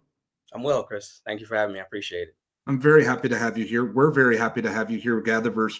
We come to be able to talk about leveraging technology rather than being leveraged by it. Let's just leap in. Let's chop some wood on that. What does that mean, Cedric? I mean, ultimately, we're talking about the aspect of producers and consumers, right? Users, ownership. It's been said, and I'm sure we've heard it before, many of us, if you can't pinpoint the product, then you are the product, which boils down to data, right? And accessibility and understanding that the human, the person behind all of the algorithm, all of the technological advancement, is the one that's actually driving things, right? So you have to really think about, are we actually using the tool, or is the tool using us? And we can answer some of those questions just by kind of walking through our day to day, even taking simple inventories of just mapping out and writing down, what did I do today? Right? How much technology did I consume? How many platforms did I access? But on the flip side of that, what value did I get from that? Did I only just give, right, my energy, my attention, my time, my money, or did I actually create, build, produce something that could give me a return on my investment of my life in technology? It's so interesting thinking about the quantification of the reciprocal relationship that we have with these machines that are becoming more, if you will, aware and more capable. What brought you to this way of thinking, Cedric? I know you certainly didn't just wake up overnight and said, I'm going to think about the leveraging of algorithms and how it may leverage me so that I may leverage it. What brought you to this? And by the way, those are two dope posters on the wall, but go ahead. Appreciate that. Yeah, really, it was just thinking about the concept of ownership. Who's behind the screen, kind of pushing the buttons when it comes to the tech and usage. I have a lot of background and experience in education, so even thinking about young people, right, young students. I'm the father of a pre-K, very active young man, and considering, well, how does this shape and meld and begin to kind of formulate what their future and what our future, what the world ends up, essentially kind of looking like. And then also just tapping into other resources and thinking about, what are we seeing right now, and considering the trajectory, right? Like, myself and my own usage of technology. What's happening whenever I pick up my phone? What does that mean? Am I still actually involved in the world around me, or whenever we plug into the matrix, like what actually happens to us? And diving into some resources and things like I believe it was the Social Dilemma. I believe it was the Netflix documentary, and considering even more on because my background is originally in science and chemistry, but also thinking about psychologically, what's happening to us, and also social dynamics whenever we're scrolling through Instagram, and what does it mean whenever you get a dopamine hit when somebody pushes the like button? Why is that important? Why is that valuable to us? And ultimately, what is that doing, and what does that mean for us going forward? And also thinking, well, how can we then, if we understand those things, prepare other people, but then consider leveraging that for a better or greater good? It seems to me, and I'm really intrigued and fascinated by this particular vertical that we find ourselves on. I remember when social media became a thing, if you will, and it arrived as a freemium. There really was no monetization available within these platforms. And many of them were losing money, and they had a thing called a like and a reaction, if you will, and you would hit that, and it would be for fun. But now we understand now that the like has become a multi-billion-dollar, let alone collectively into the trillion-dollar industry when it comes to the power of a like, when it comes to the power of an algorithm. I think it's far time we ask ourselves, what have we become in the past 10 to 15 years when it comes to social communication, when it comes to things being leveraged? There are great platforms, Cedric, and you know this. There are great platforms and people that have a lot to say, and they'll make a post, and we know that they're subjected to an algorithm. And if you wanted to go further, you may be afforded the opportunity to pay to extend your expression. With that said, I have to say that now these are men, if you will, and women, but this is mankind behind this ingenuity. What happens when we extend artificial intelligence to build an automata, if you will, to scale on top of these foundations? What will that even look like if we haven't even appreciated the magnitude of the algorithm today, let alone the prospectus of what the algorithm will even be tomorrow? Why is this so urgent for us to have these conversations now, Cedric? Because again, it's the realization that, us people, humankind, right, we are at the helm and behind these things. However, there needs to be a consideration of which or whom among us of humankind are really sitting in those seats and pushing the buttons. Is it truly an actual collective, I'm trying to think, collaborative type of effort where we have representation across the board? Because going into the future, if we're talking about more of the autonomous kind of happenings, beyond that point, it's basically going to be building and replicating what was off of what was already embedded. So the original creation, if you will, is going to then continue to, we'll say, replicate, multiply, and grow and build. But if it starts off with rotten seeds, what does that mean for the future, right? We can't understand or assume that we're going to bear sweet fruit if we don't start off at least with the right thing in mind, if that makes sense. It makes total sense. And I think if we're being honest, that we realize that there's only a few people in the world that own these powerful platforms that we centralize on. And we even broadcast into many of them, if you will, when it comes to GatherVerse. But we still have a sense of our own agency and autonomy, and not, there's an expression, don't build your real estate on someone else's empire. You and I remember the days of MySpace and how a lot of people had so much developed and built, and that's disrupted. And look, a lot of you are building, and it's fine. But a lot of people are building on someone else's real estate and someone else's empire, and they are subjected to the dictates of what it is that person behind the scenes, as you expressed, Cedric, on how they want to distribute your information, your cultural output. You and I are subjected to that, and it seems to me that there's an inherent need to move more autonomously of ownership of our own algorithms, let alone just to be subjected to others. Does that register, if you will, Cedric? Am I saying this right?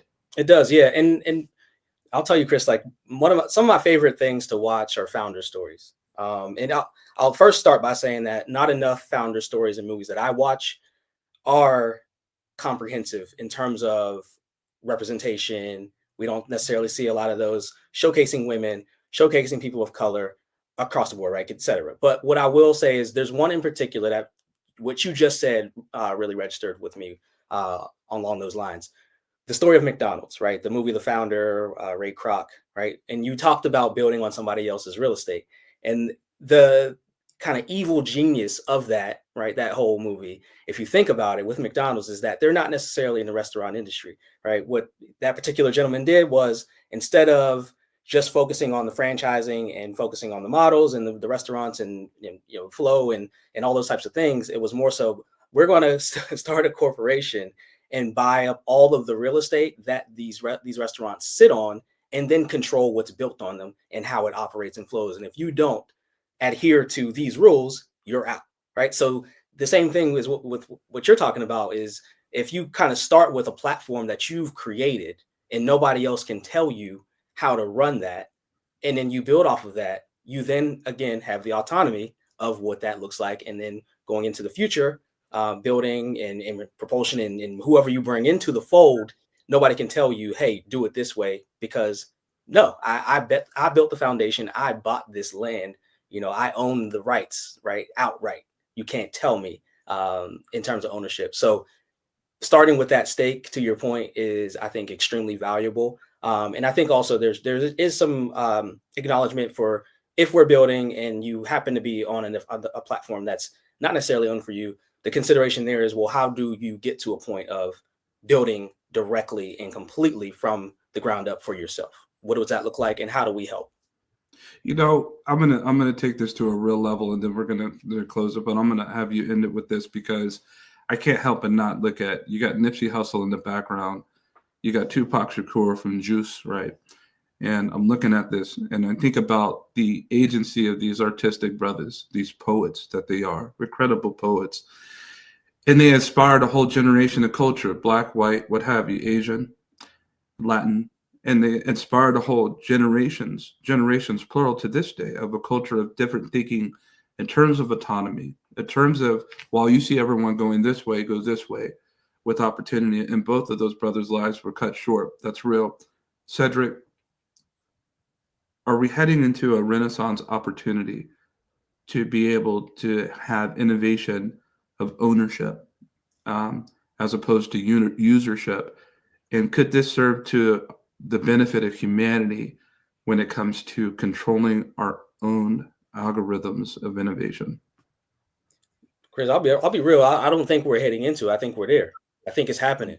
We see it, right? I've been tapping in, viewer wise, as far as the GatherVerse Summit 2025. The conversations are being had. The work is being done. The question now more so is, are we actually going to pay attention and make acknowledgement of it and jump in, either building for ourselves or supporting those who are in the seat, right? Actually driving the ship. Because it's occurring. These things are already happening. People are moving. There's amazing people who are operating in the space. So to that point, yes, it's happening. And I think where we really have to find ourselves is, which side do you want to be on? Because I think that the ultimate thing of this is it's kind of a free will type of concept, right? Mm-hmm. You got to pick a side, right? Like, you can't really toe the line. And a wise man once said, you're either going to build or destroy. Now, I get that people want to dismantle systems and pull things down.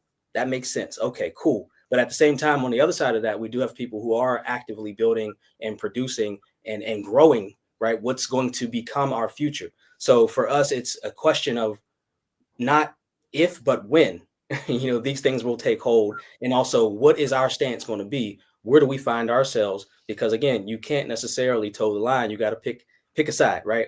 Are you in or you're not? Because, and that's not to be like a threatening case at all for anyone, but sure, it's more of an encouragement factor to say we right. we do have tools, resources, and things at our helm.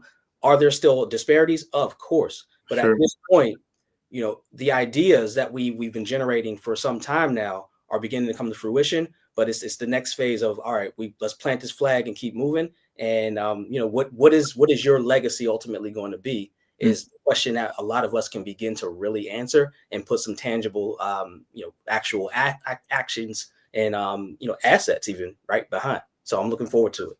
That's real talk when it comes to controlling the algorithm. Control your own algorithms, own your own algorithms. And if you want, share it with others so that they could break it with you. Cedric, I really appreciate you routing in with us on this. This is definitely a real conversation and discussion. This is what we're about here. All of you that are with us at GatherVerse, some for the first time. We see so many of you here with GatherVerse.live. We're just here just to break this thing down and to keep it real and just give a cultural perspective. We invite anybody from anywhere around the world to sit here and chop wood. And I hope that all of you would give Cedric a real look on LinkedIn and at other people's algorithms, but connect with him. Go ahead. Just one last thing. I'd be remiss if I didn't say this. Kick it. Because what's really important ultimately for me is narrative. And that's what controlling your algorithm really means, is telling your story.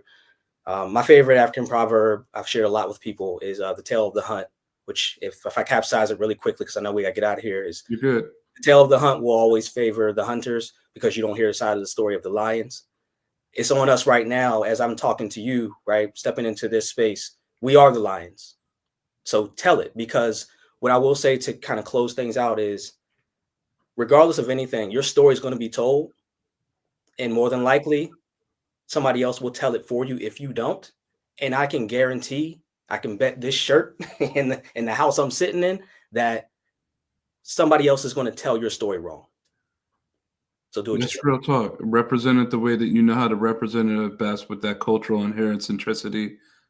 Cedric, we definitely welcome you back. I hope you'll sit here and gather with us again in Global Community. A real shout out. So thank you so much, man. Appreciate you. All right.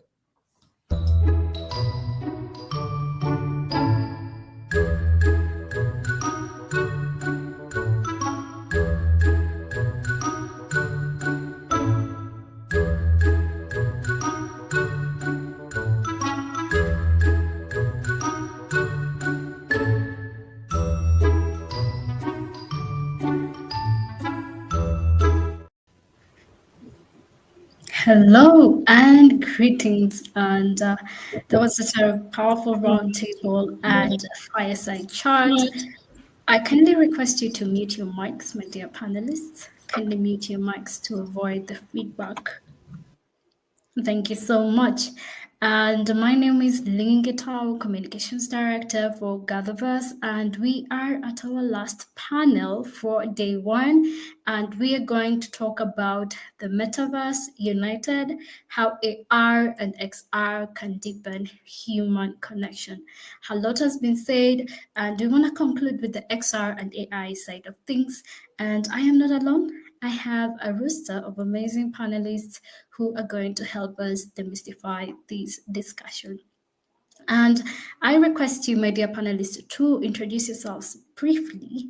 Tell us who you are and why you're here. And I will start with you, Maria Villa, since you're close to me. Over to you. Hi, everyone. Actually, good evening here from Portugal. So I'm the founder and CEO of Immersive Studios. My background, I'm an electrical engineer, so I specialized in AI and also in robotics. So I think today we're going to have a lot to say about AI and XR. And yeah, I'm eager to talk to every one of you. Wow, I also suspect we have a lot to uncover. David, over to you. Yes, hello. It's a privilege to be here. Thank you. So briefly, I am the founder of a law firm called Gamma Law. We're based in San Francisco, office in New York, and we have a significant Japan practice as well. Our focus for 2 decades now has been the cutting edge of media technologies. And in the, let's say, first 10 years, that meant largely video games, but it certainly has evolved over the last several years, where we're working in crypto, metaverse economies, and securities compliance, as well as gambling regulatory issues that are encountered by founders and established companies that are building in-game economies, in platform economies. We work in privacy, and we provide a whole range of other services for companies that are in this space, including financings, mergers, acquisitions, and so forth. Wow, that is very extensive. We're very happy to have you here. Kuldeep. Yeah. Hello, everyone. My name is Kuldeep Singh, and I'm emerging technology leader at ThoughtWorks, building solutions for IoT, XR, metaverse, or blockchain kind of solutions. And I'm also an author of Exploring the Metaverse, the book. Yeah, thank you. Wow, we're happy to have you here. Jay, over to you. Hi, I'm Jay Schnorr, CEO and co-founder of VedX Solutions. We bring virtual reality and other XR solutions to companies and schools for training and learning. We deliver end-to-end. That includes hardware and software, and we're partnered with some of the best software applications in the world to integrate those into kits for companies and schools, and also professional services that go with those kits to make sure it's integrated seamlessly with LMS and device management. Wow, that's wonderful. We look forward to learning from you. Casey, nice to see you again. Hey, nice to see you too. So I'm Casey Jensen. I'm head of client partnerships at Zebrar, which is we're a creative technology studio that does all kinds of art and tech and visual effects to craft immersive experiences for all kinds of global brands, and we're also into virtual production and all kinds of fun stuff. I've been in this game for several years now. Started out in digital about 15, maybe 20 years ago. Wow. And then got into AI and XR and machine learning, computer vision, all that. So I've been having a ball for the last few years, and excited to be here. Wow, thank you for joining us today. So our dear audience who are watching, kindly feel free to interact with this panel, and we're very happy to have you here. So panelists, shall we begin? Okay. Casey, since you are the one who concluded with your experience with AI and XR, do you mind if I just throw this to you? How do AI and XR tools strengthen the way people connect? Yeah, I think it personalizes interactions. I think that's what I'm most excited about is while XR makes them more immersive, AI can analyze emotions in real time, tailoring those experiences, while XR breaks these geographical barriers, making people feel more present in real life conversations. Now they can get deeper, more intuitive with the ways connect. And I think the personalization of it is really key when it comes to these things working together. Yeah, definitely. And when we talk about personalization, I see you, Kodib, I have seen your book, and you've talked a lot about XR and how it brings that immersive experience to the audience. I want you to maybe chime in on this. How do you think AI and XR can strengthen people, how people connect? Yeah, so especially around metaverse, which is a combination of various technologies, including XR, AI, and stuff. I treat two key parts in specifically human connection. One is identity, like how do we define identity and how we do visualize that identity. So metaverse and this XR is bringing the visualization, and AI is bringing all these behavior on that identity.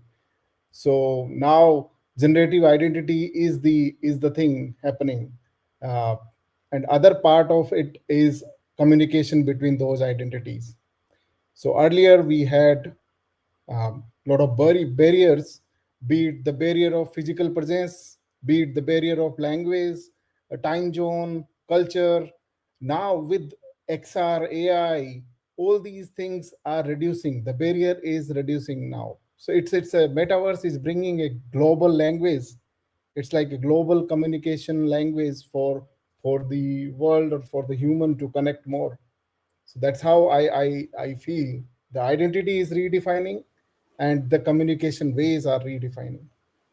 Yeah, so I just want to follow up on that. You mentioned it revolutionizing how people are connecting, and it brings me just to the whole essence of the metaverse. Just because you mentioned it, why are we so far? Why are we so far with the metaverse? Are we still there, or are we waiting for AI to come to its full actualizations to bring identity into the digital world? Where are we so far, if you don't mind? Yeah, so it is like metaverse is not a new term. It is from last 30 years. People are trying to get into it. It's a different level. But how I treat metaverse is a stage of internet, which where actually we will stop making the difference between real and virtual. And to reach that stage of internet, it will take time.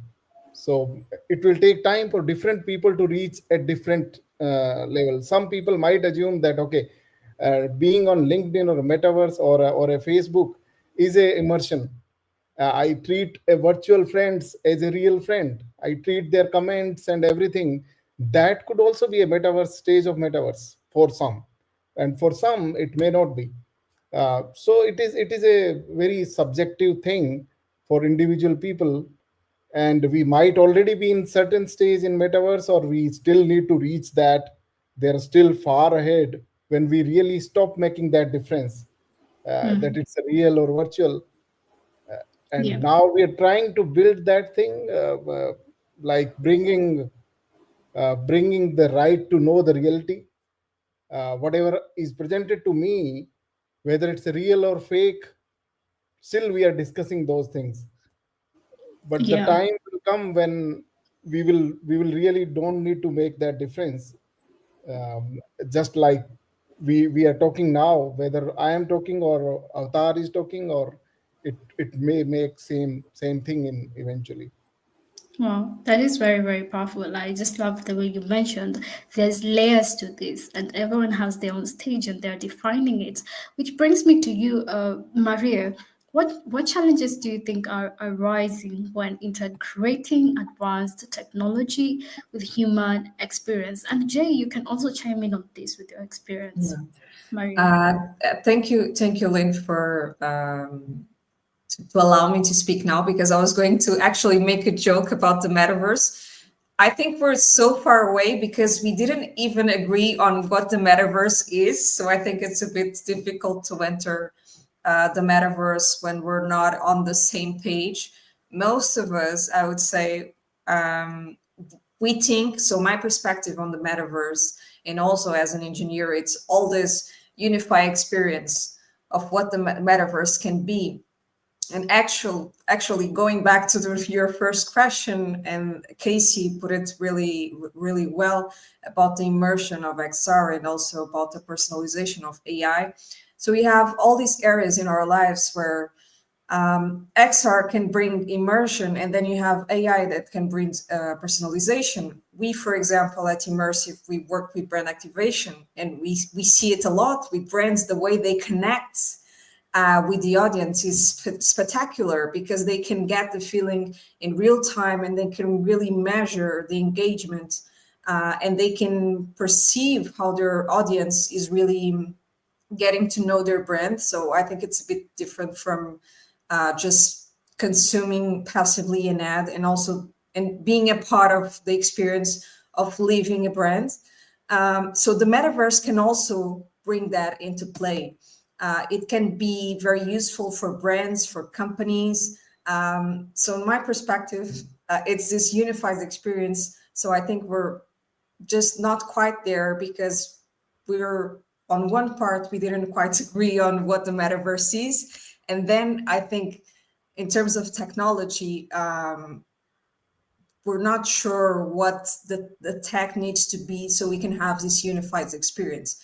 But when it comes in talking about the challenges that you were asking here, when it comes, I think we need to make sure that we have experience that it's actually democratic, because XR in its essence, it's very democratic. Everyone, in theory, from Africa, because I was seeing here some comments saying that you were representing Africa, but Africa or other continents, people can all gather on the metaverse. If, for example, someone has a physical disability and cannot enter a store and experience a given experience that the brand wants them to experience, they can do it in the metaverse. So in theory, it's democratic, but it's still, you still need specific tools to enter the metaverse. You at least need a good internet connection, or you need a computer, or you even need a VR headset. So I think we're not quite there in terms of making this an experience that everyone as a humanity can be a part of. So I think that's a challenge that we need to surpass. Also, the privacy in Europe, we talk about a lot about that. So we have the AI Act and the GDPR. We talk about a lot of data, and people really having their data secure and private. So I think it all comes to making experiences that can be accessible to everyone, but also that people can really be a part of it and not being left out, but also making sure that we're all safe on this space. Yeah, and that is very true. You just summed up what we stand for, and our standards is the GatherVerse community: privacy, safety, wellness, community development, and accessibility, not forgetting education. Jay, do you want to have, do you have something to add on this before we go on to the next one? Yeah, sure. I just wanted to comment. I think, Maria, you're right that we're not at the metaverse, but we are. So we don't have an agreed space. It's sort of like when the internet came on board, and nobody really agreed what the internet was until we were able to agree what the internet was organically, and it's still growing. And I think a lot of what the metaverse has been defined as is through applications rather than an open space like the internet. And so we're seeing a lot of XR companies with their applications making it web accessible. One piece that is missing throughout it all is they all want to develop their own avatar system, and you have to change avatars per app, and there's no identity that goes throughout all of them. Now, Ready Player Me has made huge inroads to be able to API into a lot of different applications, but even then, you're a bit left out if the application doesn't. So we don't have a space that we can all go to that is web accessible. And when you say accessibility tools, I think it's important to remember the main, I'll call it mainstream, laughable, but the mainstream idea of the metaverse came about with VR headsets in the applications and saying you're in those spaces, but you will need technology and Wi-Fi to access this borderless space. So there will be a tool that's required, but much like India skipped a lot of infrastructure phone lines and leapfrogged into cellular signals, it's the same with I think the metaverse. When we do get to that space, there will be a blending of what, like Kudeep said, a blending of that internet and the blending of this 3D immersive space, because the benefits that come have all been stated, right? You get a more realistic interaction and engagement, and that's really what we're looking for. I can't wait till we get done with social media and being able to be a troll on social media and just drop comments without consequence, right? So in a open metaverse, you do have consequence. You have an avatar, and hopefully that avatar is tied to a blockchain identity that continues with you wherever you go, whether that's for shopping or for your own just browsing. And you never have to put another password out there or another username into an application. It's the metaverse, and what humanity has ahead of it is amazing, and I love watching it chip away that way. Yeah, Jay, I have some very many questions to follow up on that. But before I go there, thanks for touching on the issue of interoperability, right? Whereby it's all these applications, but we don't have that flexibility to go from one place to another, because each platform requires its own rules, its own assets, and all that, and all those kinds of requirements. And this brings me to you, David. You have been in the gaming space, and I just want to rephrase these questions. How have you seen virtual spaces improve real-world relationships with your experience? Kindly. Well, I think that what we've seen over the last 10 years really is the evolution of video games from, experiences that were solitary and really directed to, let's say, a certain demographic, maybe it's teen boys or whatever,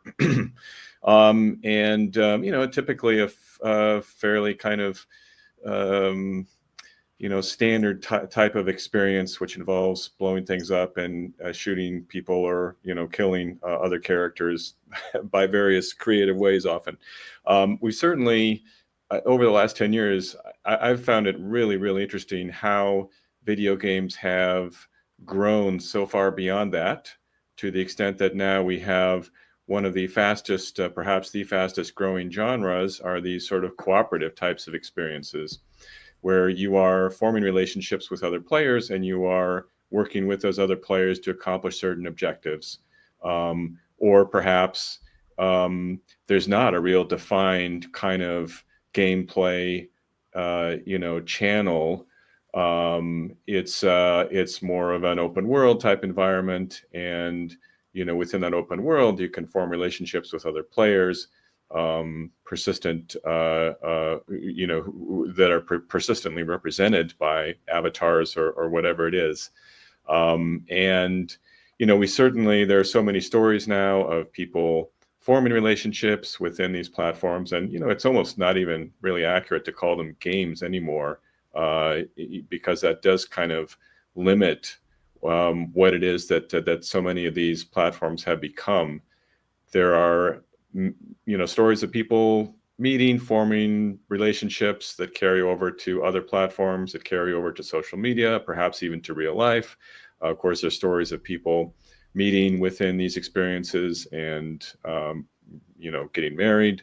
So I think that's just really, really exciting. And I do think, although there's the mainstream press really has kind of written off the metaverse, it's almost become kind of a joke, I would say, in many people's eyes who are not so kind of knowledgeable about what's been happening.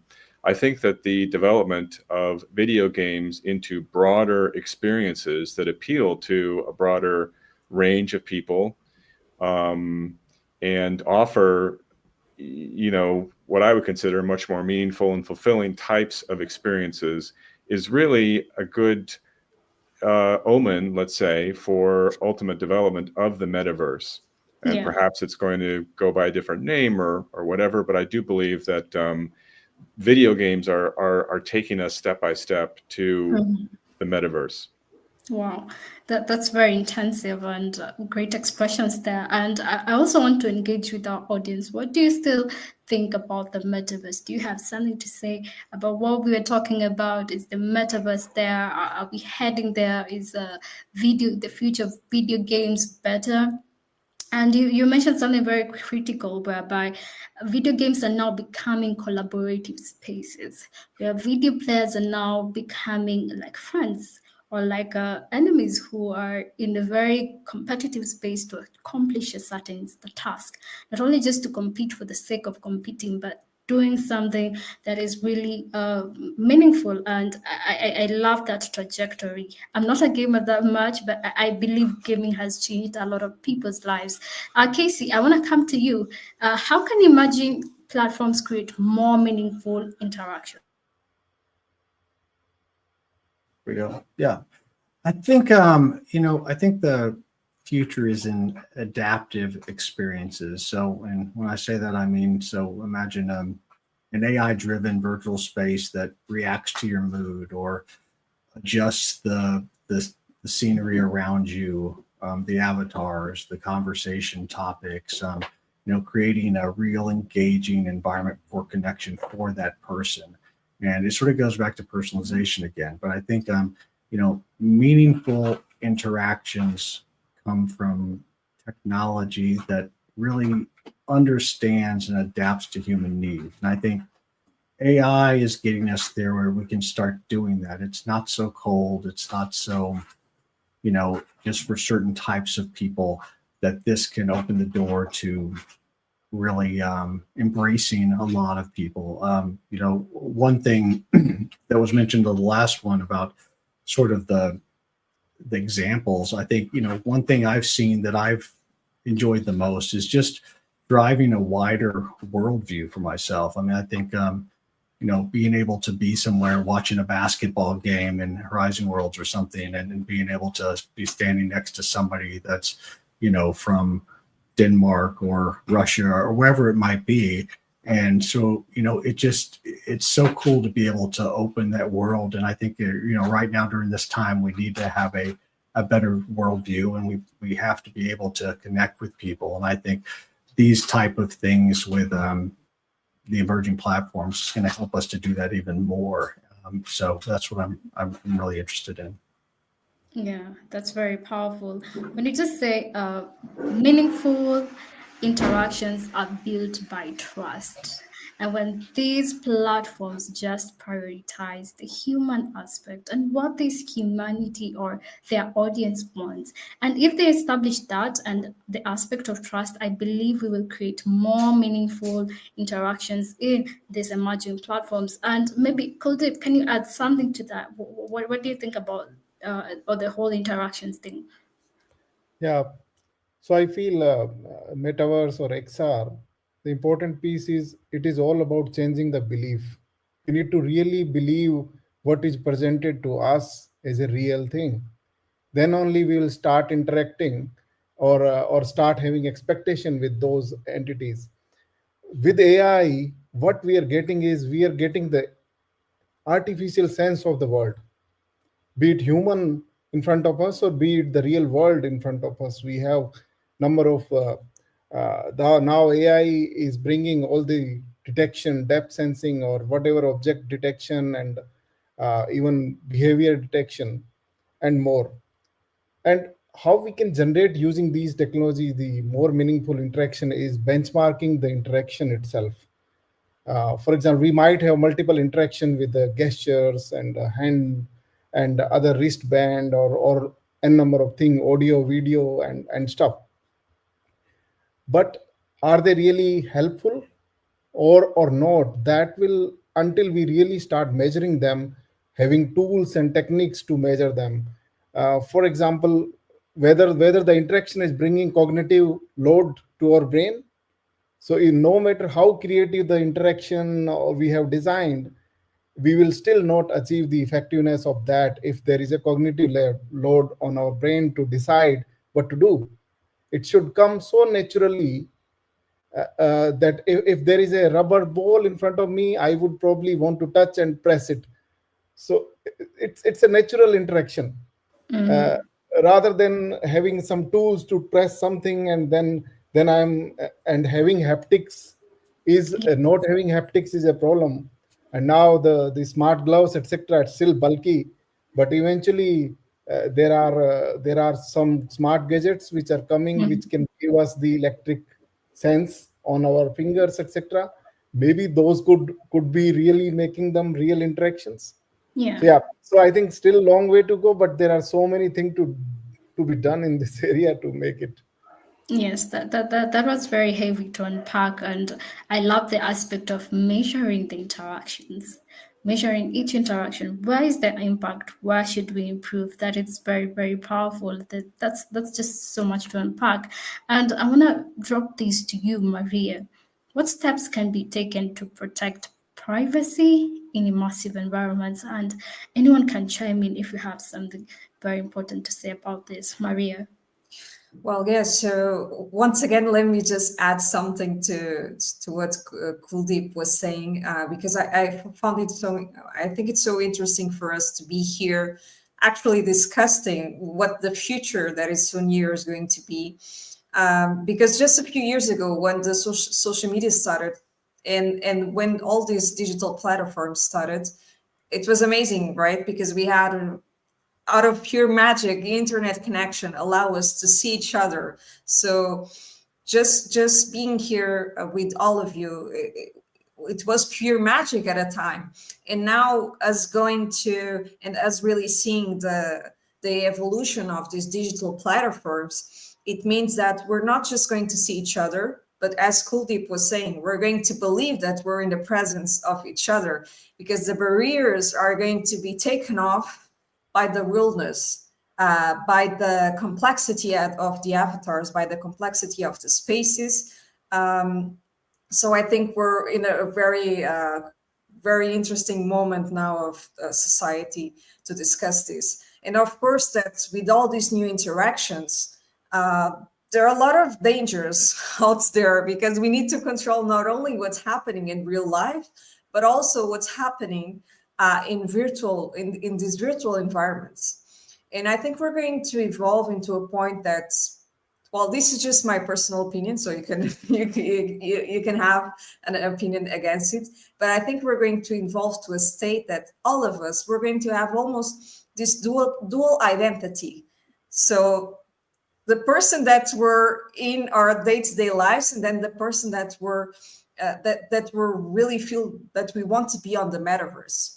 And that can come with good things, but with bad things. So for example, if you feel that you cannot express yourself in real life, maybe you're going to have some types of behaviors that you wouldn't be confident to have it in real life, and you're going to have it in these virtual spaces. So in terms of privacy, we're not just talking about data. We're talking about privacy of children, young people, and also everyone that is going to be part of the metaverse. So if today in 2025, we're discussing the appropriate age for a young person to be part of a social media channel, maybe we should start discussing, okay, what type of platforms are you going to allow also young people to be part of? Of course, we all know Roblox, and we know VRChat and other platforms, but when the main adoption will come, and it's coming at the moment, what type of actions are we going to adopt? So I think that's also food for thought. But at the end, okay, privacy, it all comes to data. So having the possibility to really opt out and know that your data is safe, and if you don't want to be part of that platform, you can remove it. I think that's also something to really think about when you think of the development of these spaces. Yeah, that's very powerful, Maria.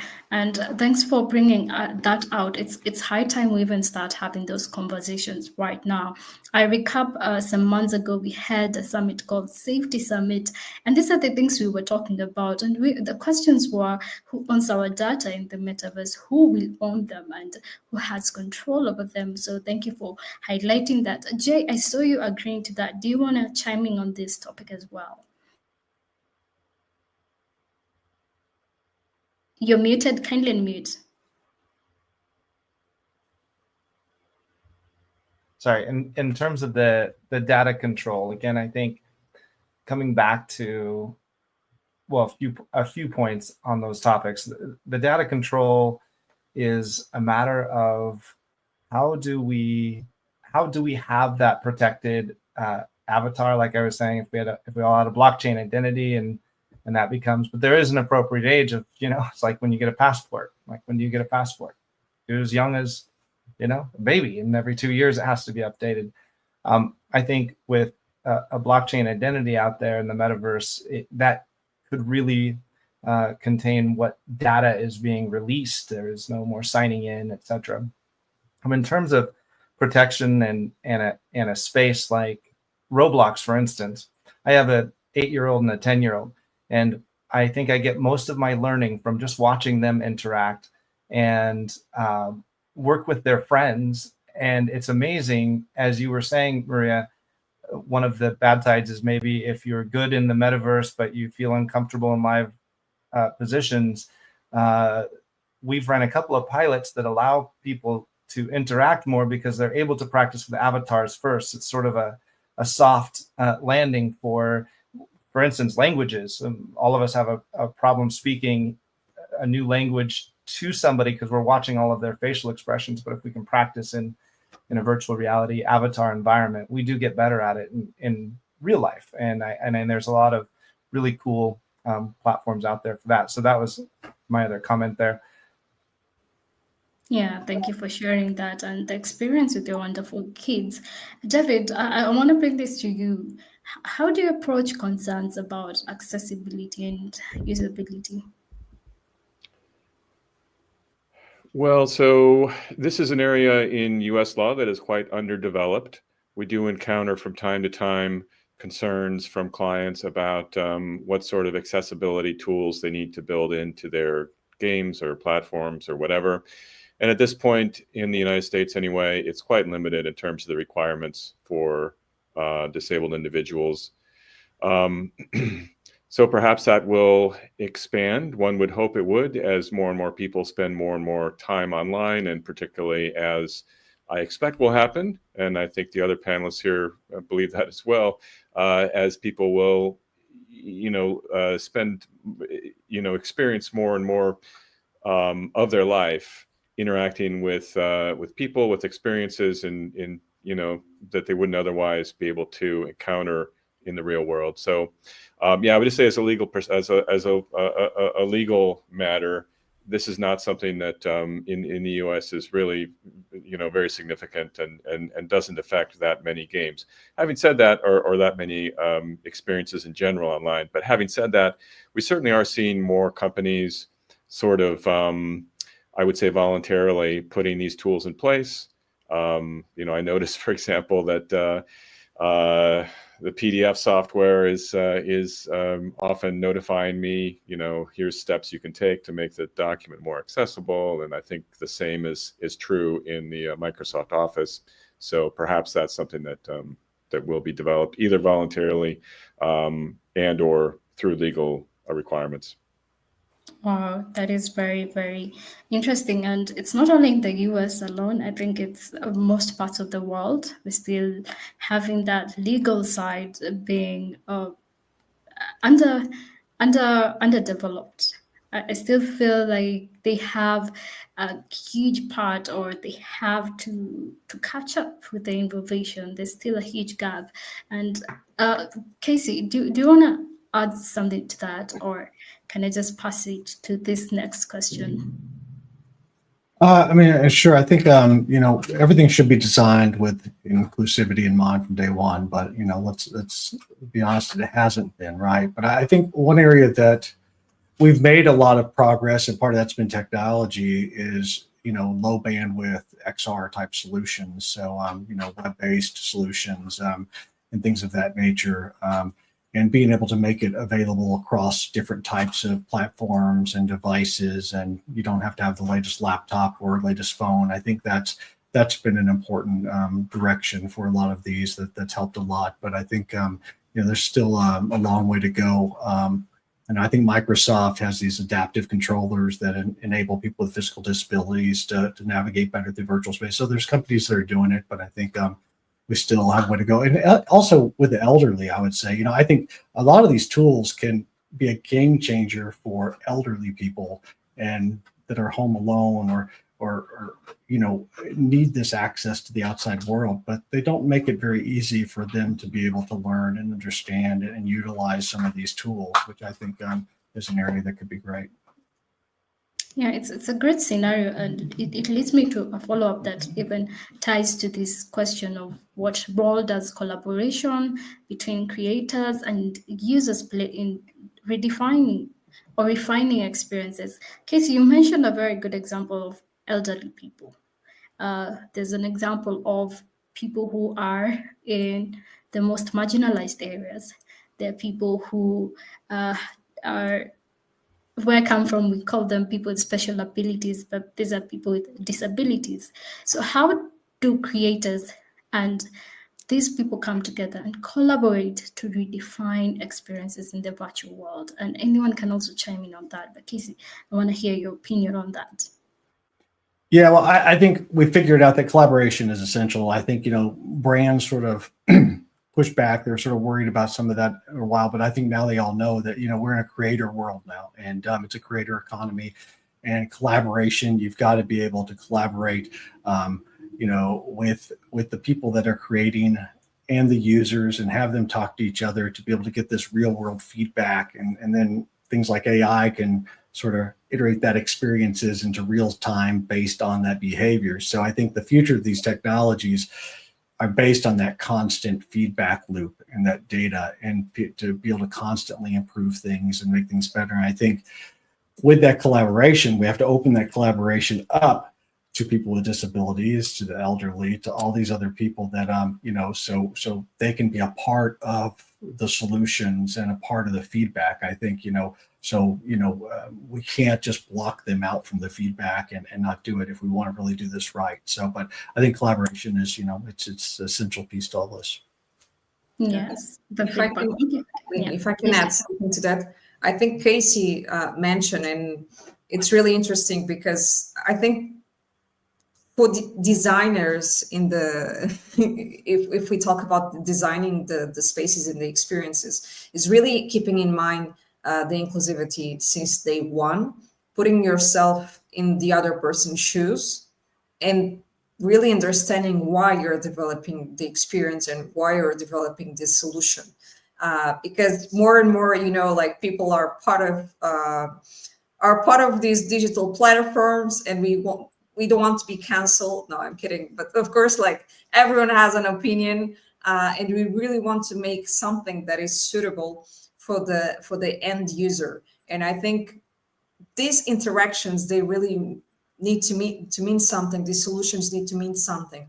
And the only way that you really make sure that you're developing a solution that makes sense is putting yourself in the other person's shoes if you're not feeling the problem.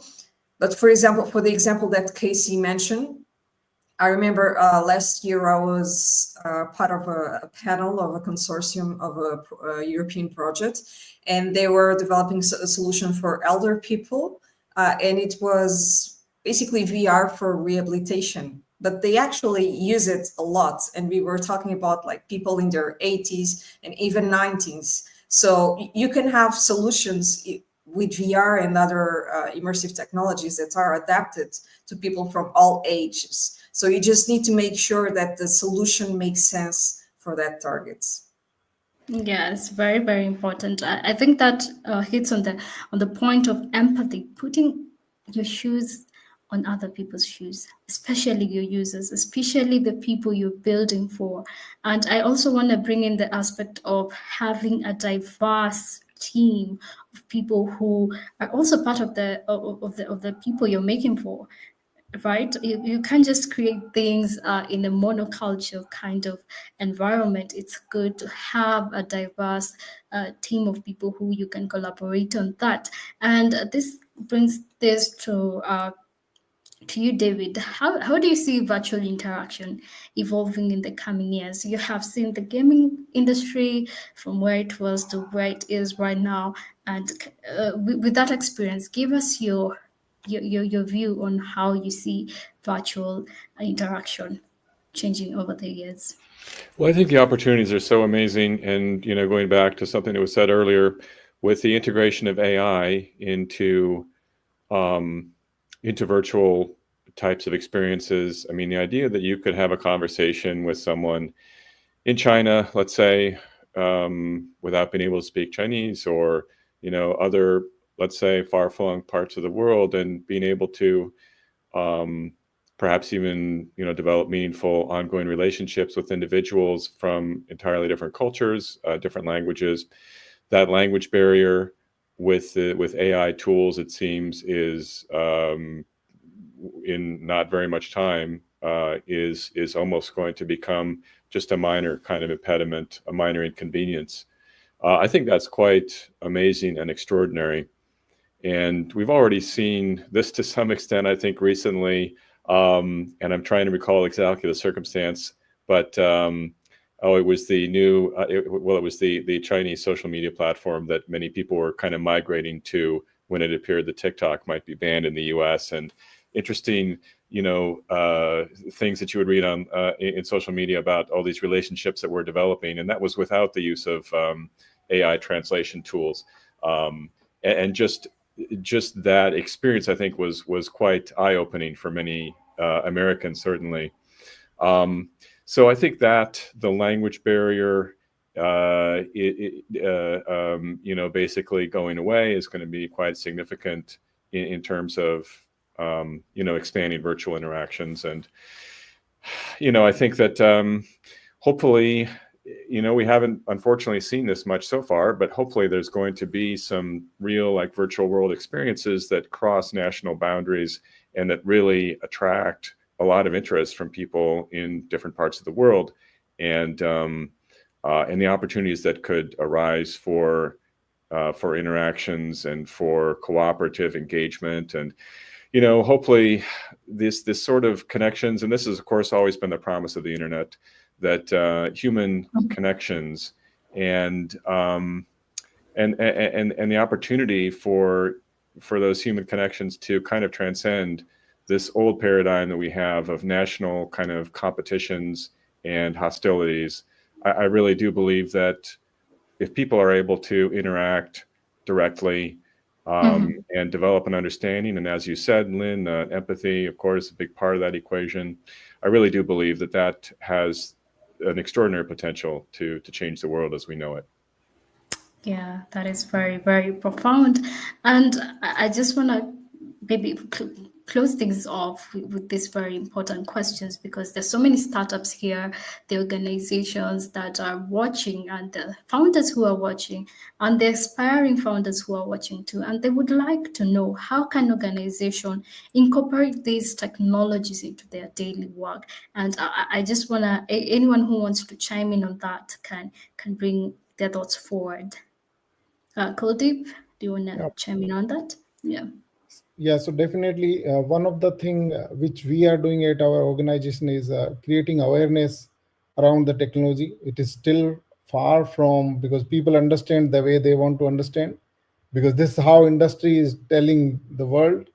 There are different definitions of these technology, no matter how AI or XR or IoT and blockchain, people explain it the way they want to. So we want to have good awareness about it, creating the platform so that people can use this more and more.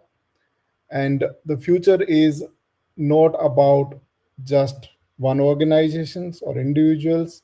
It is a collaborative effort from government, from academia, from the industry and businesses to come together and build something which can take more responsible future. So that's where I think the future is, and especially for the or a guideline for the startups or the newcomers who want to bring the XR.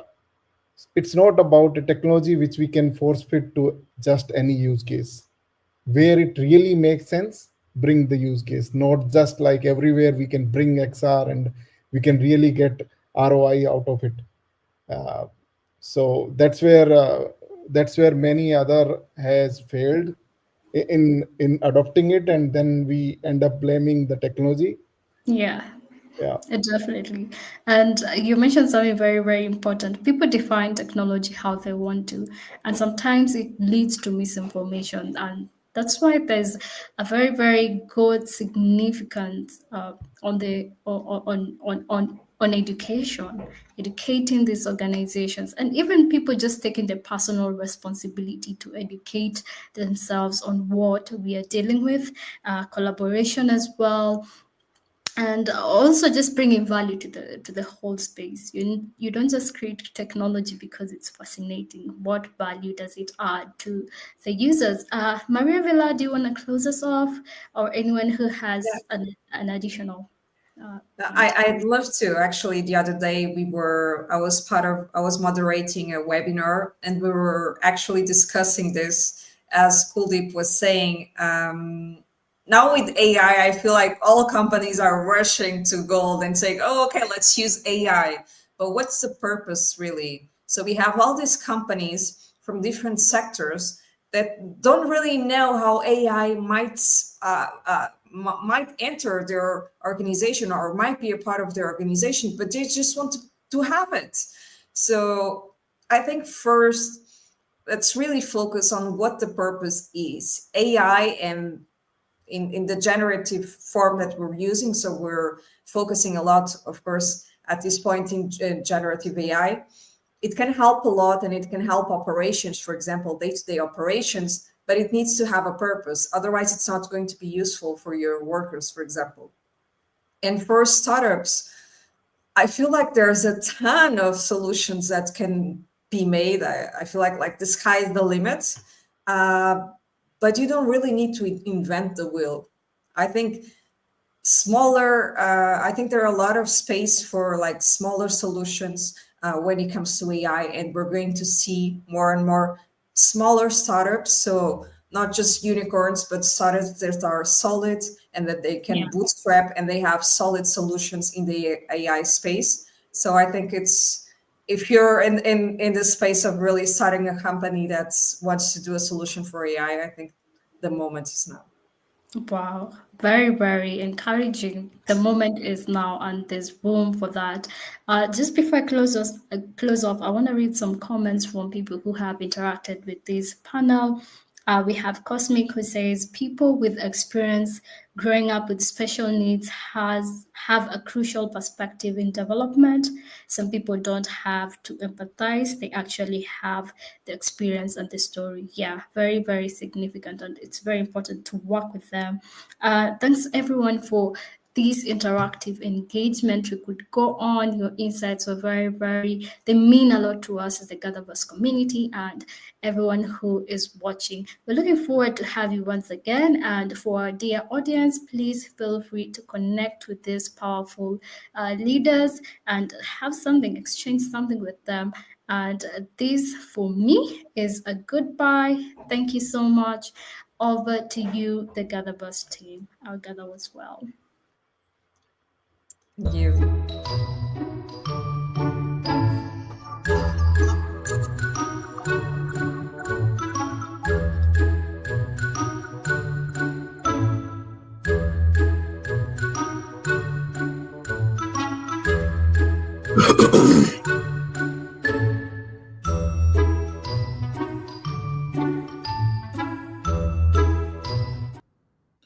There's so much that's gained in a little bit of time that we're allotted and given in life. A few minutes, a few seconds, you can learn life lessons. A few hours, you can get information that can help impact the world, and not the whole entire world, at least the one you're living in. I think about the things and the expressions of what was just said to us today, even just now at this extraordinary roundtable discussion, thinking about the realistic opportunities that we're afforded and that we have before us to innovate human capacity, human centricity, and the development of these extraordinarily powerful tools. We see artificial intelligence, but we also have to realize that artificial intelligence is the extension of reality, and those in the XR community, you're up because the inherent importance of where we're headed, when we think about what AI is transforming into, is the social responsibility of every single technologist and leader that's leading your technology communities today, what you have inherited, no doubt. We have a need for more education. We have a need for more funded startups and platforms in this world for innovative founders, women and men alike. With GatherVerse, we have a real consideration to hear from these leaders, just as we've heard today. We have 2 more stacked full days of speakers that are coming to express from around the world. We're so thankful for the opportunity that we're afforded to be with you, to walk with you, to share and understand what you have to share with us. Not just me, Christopher Lafayette, and not just the GatherVerse team, but so many strangers that are listening right now at gatherverse.live that's still here. We could go on for hours. But alas, our time is now shut. It's done. That's it. The segment's over. This day we had, we'll never get that back again. Will we take advantage of these opportunities that we have been given? Every moment is so precious. That's been just so forth on my heart and on my mind. We are really thankful to be with you. And we look forward to being with you tomorrow to better understand where we are at the intersection of emerging technologies and humanity. Go share this with someone. Go tell this to somebody. But more importantly, pull away from your screen. Take some time to enjoy your evening, your afternoon, a good night's sleep, or a very good morning.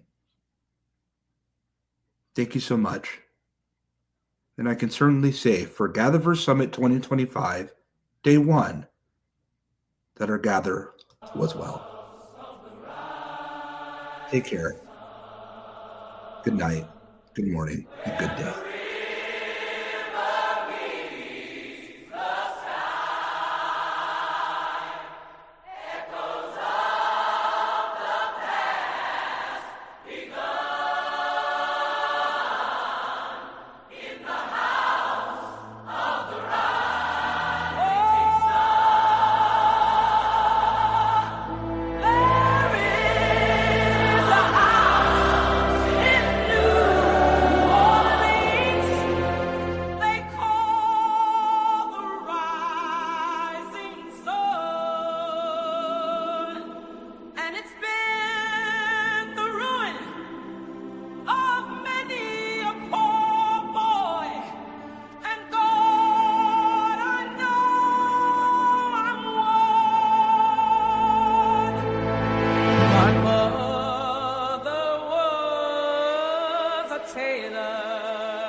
He's on a drug.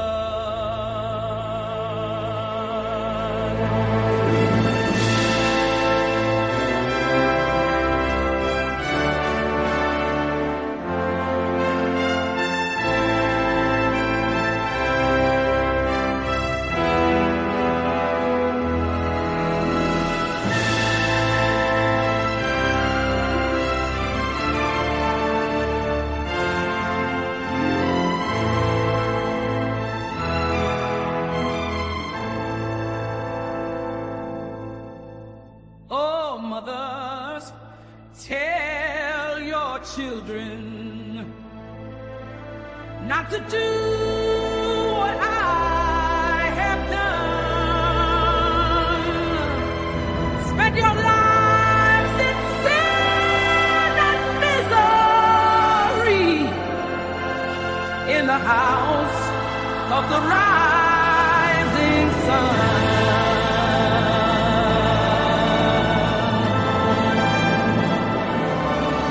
Well, I got one foot on the platform, the other foot on the trail. Going back to New Orleans to wear that ball and chain.